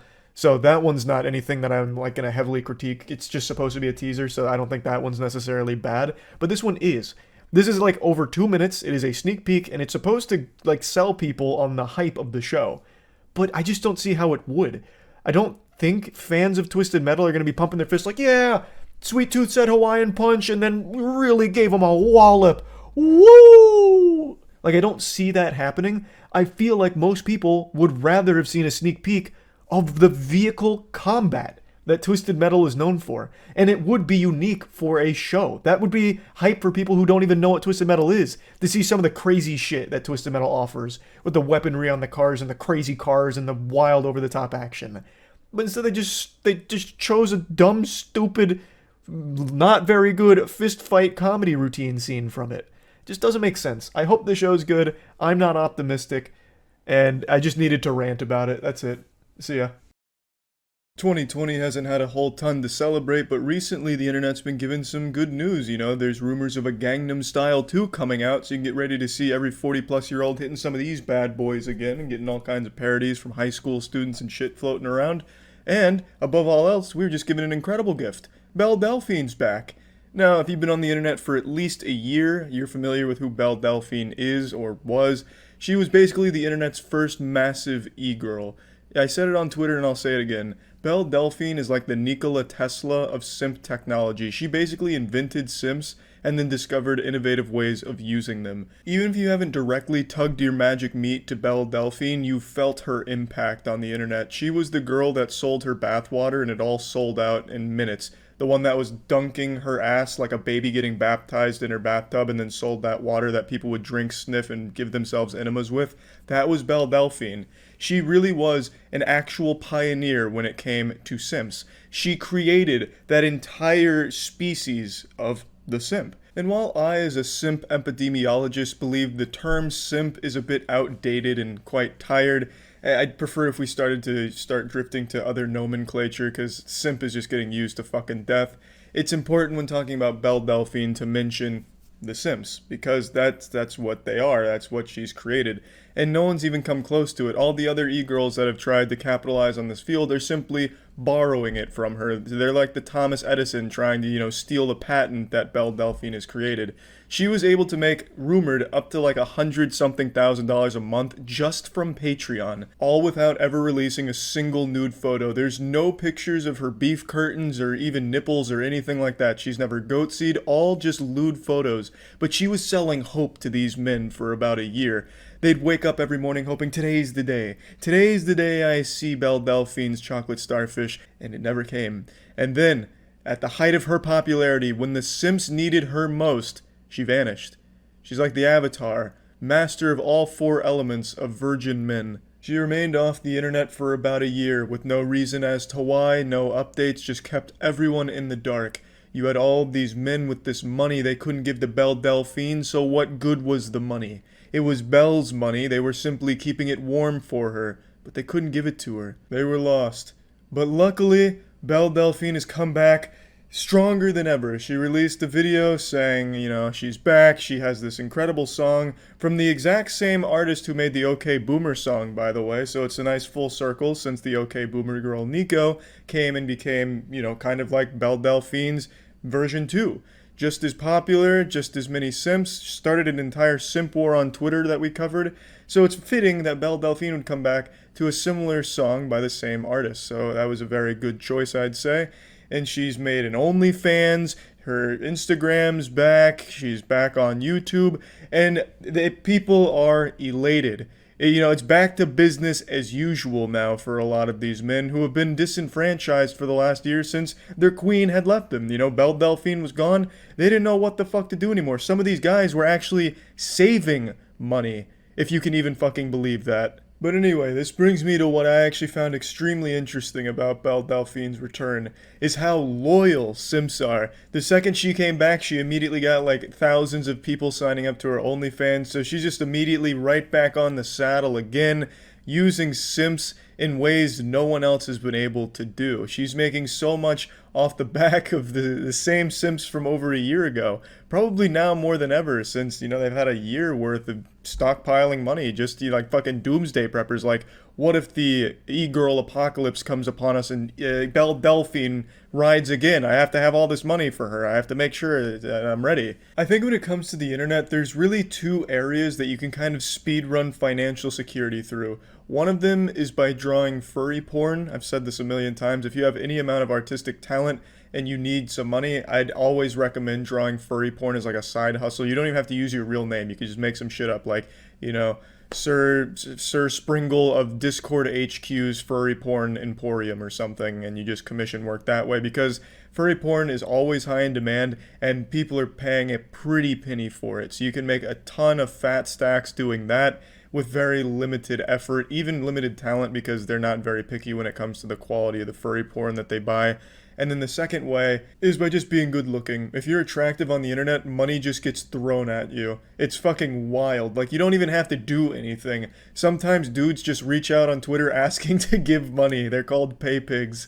They like to be insulted and called their, little piggies for money. I'm just a piggy bank for this lady. It's so fucking crazy. It's girls that don't even ask for it. For those that don't know, I've talked about pay pigs before, but pay pigs are dudes that mainly hang out on Twitter that seek out good-looking girls that aren't even doing anything. Like, it's just a girl who has a profile picture that they find attractive. They DM and ask if they can send her money and be insulted. And so they do. And then, of course, there's the obvious one like OnlyFans, where you don't even have to sell naked photos of yourself. You just take fully clothed pictures and put them on OnlyFans, and dudes will sign up for tons of money for a long time. Just hanging on to that thread of hope that, what if one day she releases a nude? And that's enough. That's enough for them. I have nothing against dudes that do that, by the way. I think, whatever makes you happy. A lot of men are happy just signing up to Belle Delphine's non-nude OnlyFans. That's good enough for them. It puts a smile on their face and a boner in their pants. All power to them. And yeah, that's really about it. I found Belle Delphine's return pretty interesting, pretty much because I'm always fascinated by, simping and simping culture, I suppose. But yeah, I just wanted to talk about it. That's about it. So yeah. The title's not clickbait. I am actually suing US Immigration. I'm sure a lot of you already know the reason why, but let me catch you up to speed for those of you that might not know the lore. So, hop on in. Let me take you on a little adventure here through this infuriating journey of dealing with US Immigration Department, and in particular, one whippets-addicted, bedwetting homunculus agent there that absolutely just had a grudge against our esports organization, Moist Esports. I swear to God, if anime was real, I'd have enough rage against the US Immigration Department to finally go Super Saiyan. I cannot stand how corrupt that agency is. I've already made 2 videos having a conniption about it and losing my mind like a caveman who discovered fire for the first time, but what I discovered is just pure, rotten to the core, blatant corruption. I've explained the situation in great detail, but I'll give you the very short explanation for it. Our esports Apex squad consists of 3 Australians and 1 American. The 3 Australians were denied entry into this country multiple times over the course of 6 months. One of the reasons they gave us was they didn't believe they were as highly ranked as we stated they were, even though we gave them all of the leaderboards, the official standings, and they could also just Google that if they didn't believe us. But we even had an EA official, one of the highest ranking executives at EA, lobby for us and write on our behalf about how important our team is to the esports for Apex because we are so highly ranked. And US Immigration didn't believe that that guy was a real authority. He thought he was like the fucking Satchmo or something. Like, the guy didn't exist. They just wiped their ass with that guy's entire resume, just writing him off as some kind of make-believe EA cryptid. We fought a losing battle against US Immigration. The reasons were so fucking silly, and it prevented our team from coming into the country, which upended our entire plans of having them here for the Split 1. Luckily, we got them into Canada. They played all of Split 1 in Canada, and they finished second. So that means they qualified for the biggest tournament, which is the Apex LAN Major, which is happening right now in LA. But since we were denied so many times, they couldn't actually get to LA, which left us with only one option, which I was fucking freaking out about in the last video, where we had to release our team. Because they couldn't come to the US under our umbrella, the Moist Esports umbrella. We had to release them for them to even have a chance at playing at that LAN. But boy howdy, wouldn't you know it, that didn't work. They were denied ESTA visas. If any of you are foreign and have ever been to America, you know what an ESTA is. It's like a 99% success rate with getting an ESTA visa. Almost no one gets declined. You have to be like a notorious terrorist to get your ESTA visa declined. Fucking Osama bin Laden might have even been able to get an ESTA. That is how easily accessible those are. Yet, 2 out of 3 of our Australians were denied ESTAs. So only one of them, Empty, was allowed to come in on an ESTA, which means he got here while the other 2 couldn't.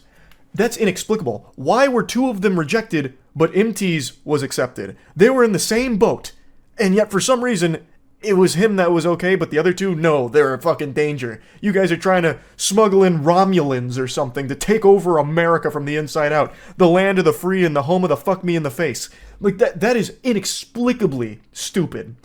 Like, if all three of them got rejected, then maybe they had found something. But no, that didn't even happen. They rejected 2 out of 3.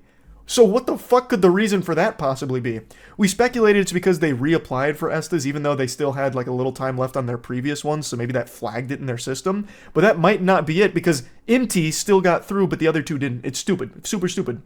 So that made even bigger problem because getting denied an ESTA means you're basically shit out of luck. So we were going to have to play, they were going to be playing this major with only 2 out of 3 of their players and no coach because 2 of them just couldn't get in.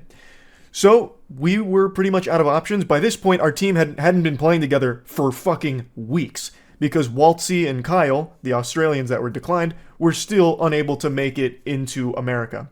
So in a last-ditch Hail Mary effort, we applied for B1 visas, which I think probably some of you have heard of before. And in order to do those, that's an in-person interview with like the actual embassy. And to be able to actually talk to somebody here is huge because when you're dealing with US Immigration, you're talking to soulless androids that do not want to be there and do not do their job at all. But we were able to set up appointments for a B1 visa interview for both Kyle and Waltzy in Lisbon. So we had to fly them over the course of like 3 days, mind you, from Canada to Lisbon to sit down for that interview. They nailed the interview. They got their B1 visas. We then had to fly them from Lisbon to America, all in the span of only a couple of days. And they finally touched down in this God-blessed patriotic country 2 days ago, where they could finally play together as a team. So as you can imagine, since they hadn't played together in so fucking long, the cohesion was a little rough around the edges, because US Immigration slapped us so hard a biblical smackdown to try and ruin our chances of winning this major, of which they are one of the top competing teams in the tournament and one of the favorites to win it all. US Immigration did everything possible to make it unwinnable, and yet our team is defying fate. We played today, our final group, and we were able to not only place first on the day with 62 points, but we were able to lock down winner's side. I keep saying we. This mysterious squad known as Not Moist was able to, against all the odds that US Immigration stacked against us, lock down winner's side for tomorrow. And I couldn't be more proud of this group of gentlemen, of which I am not associated with on any paperwork whatsoever. They are not our team. They literally are not our team, but I am still very proud of this group. Through all of this adversity that was entirely unnecessary, unwarranted, unjust, and, dare I say it, potentially illegal, they have still risen to the occasion to perform so fucking well. I want to show you clips from that, but as the title of the video would indicate, I am suing US Immigration. We, Moist Esports, are suing US Immigration. We've talked with our lawyers and they agree that this is very mysterious how it ever even got to this point. It seems like there were quite a few no-nos that were committed here and some protocol that wasn't followed and a lot of just big red flags, like some big problems, and it just really seems like the US Immigration agent handling our case either didn't like us or just really didn't feel like doing their job. That's kind of the impression we're getting, and there's a lot of evidence to suggest some bad things that were afoot here that really made it fucking impossible for us to get our players into the country. And we eventually had to drop them, which is of course a huge blow to our organization as a whole. So we are suing them, and you know what I've learned through this lawsuit process? It turns out that there is corruption built into the US Constitution itself, where even if we're successful in beating the US Immigration in this lawsuit, they cannot pay us out any damages, of which there is a lot. This has been a super expensive process, and there's also so much lost income here because there's so much money on the line for this tournament, as well as there's so many potential like eyes on our organization, as well as all of the legal fees. Like, it's so much money that went into this, all of which was just burned thanks to US Immigration fucking us. And no matter what happens with the lawsuit, they will not pay us back a penny at all. Now, the biggest thing that can happen from the lawsuit if we win is they overturn their decision of rejecting the Australians, which is great. That is a happy ending for sure. But it was alarming to learn that the US government is not liable for any of these damages that they were directly responsible for us, in regards to us. That's kind of crazy to me. So what possible incentive do the workers at US Immigration have for even doing their job in the first place if no matter what happens, they don't suffer any losses? So it turns out people sue the US Immigration Office pretty often, and it doesn't look like they fight that frequently or fight that hard. Very rarely does a US immigration lawsuit go to trial, apparently, because they're more than willing to just settle because they lose nothing. They lose nothing by not doing their job. They can't lose money. All they do is just overturn a decision, which I guess is super easy for them, perhaps. Like, so they just have no problem settling.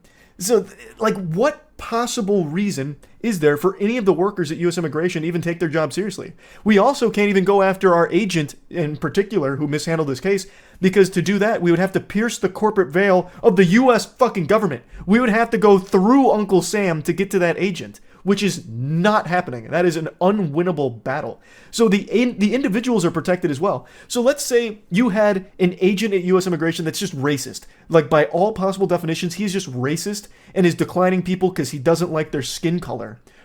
Well, too fucking bad. That person is probably not getting fired because they don't seem to care, and you can't do anything against that person because they are protected by US Immigration blanket. And US Immigration isn't liable for any damages. The best they'll do is overturn a decision. So you're just kind of shit out of luck across the board.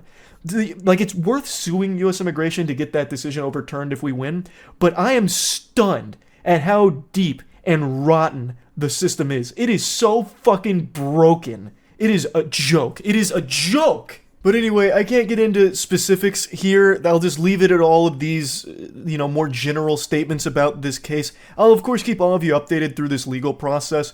But for now, let's end on some good news. Because like I said, our team, even in spite of all this bullshit, has popped off and secured winner's side going into tomorrow.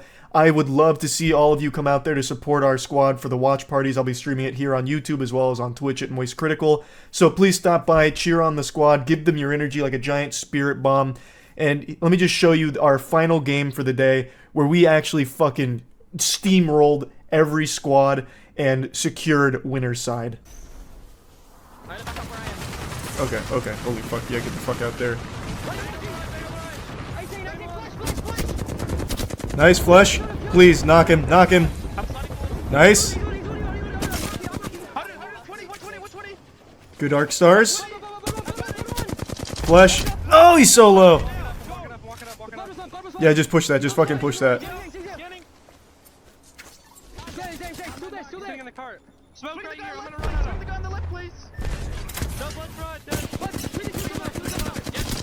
Nice, knocked. I'm sliding with you. Good shit. Hey. That's 4 points. We got 100. Alright. Now let's get some insurance. This is so sneaky. This is devilish.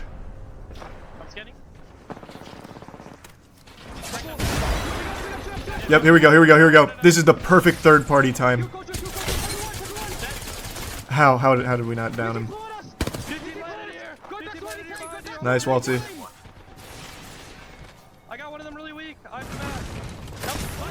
Oh fuck, it's a different team. He's so low, finish him! Nice, alright. Swap, get the fuck out.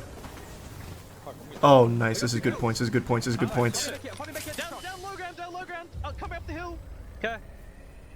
That was such a good call! Aggressive calls! Finally, let's go! That is when we do our best work. Aggressive calls.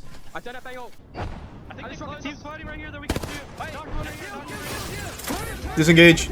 Guild knocked one. Good shit. You don't have to fully commit.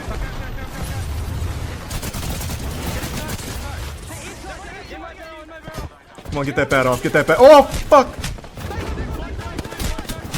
Oh god, okay. There's so many teams here now. Just survive for some extra placement points, Waltzy, please, God. No!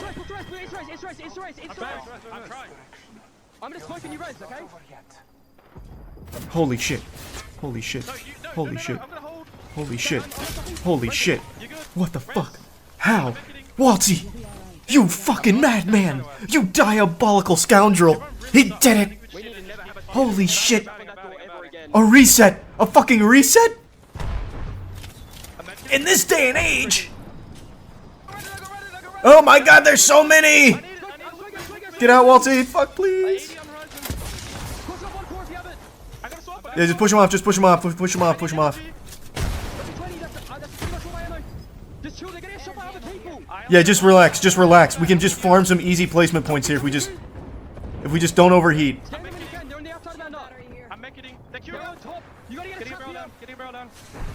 Oh my god! Let's fucking go! Do it! Kill him! Kill him! Do it! Do it now! On our roof again. Can I skynate these guys? I don't know. Maybe. How many grenades do we have? Oh, Jesus. No tags, no tags, no tags. Look at that. We're still in. Scanning, yeah. Here we are. Yeah, fuck, the nut is still here. It's the god nut! Well, there's a north. That's one thing. We can kill them. Come with me. Can we swim together, please? Well, hold on, wait for the bat, wait for the bat. We don't have to go yet. Just wait for bat. Alright, now go. Now we can swing it. That looks like a good arc star. That pushed him off. Nice. The thermite got. Nice. Ticking. Yep, they're gonna run at us. Just methodical play. Very methodical play. Let's go, boys. Come on. Fucking come on. Please, please, please. He's so low. He's so low. Nice, Walty. Nice, Walty. He's got 2. That's 2 knocks. Nice! Fucking huge! Oh, they're going ballistic! Yes! And we're all red again? And we still have God Nut?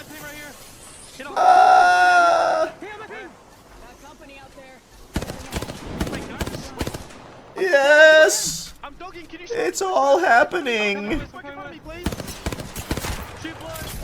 Flesh! Holy shit, Waltzy's deep. But I like it! Nice, Guild knocked him! Yeah, just go back to Nut.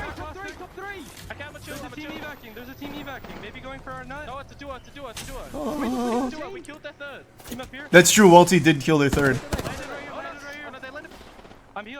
Indoors, indoors, indoors. Take it away, Waltzy. Man, imagine if he just got 2 knocks off that Q. That'd be fucking crazy. Yeah, just smoke him out. Just smoke him out. Are they gonna have to move before us? I think so. I think they're gonna have to move before we do. Come on, MT. Come on, MT. He's so low. Oh, fuck that grenade.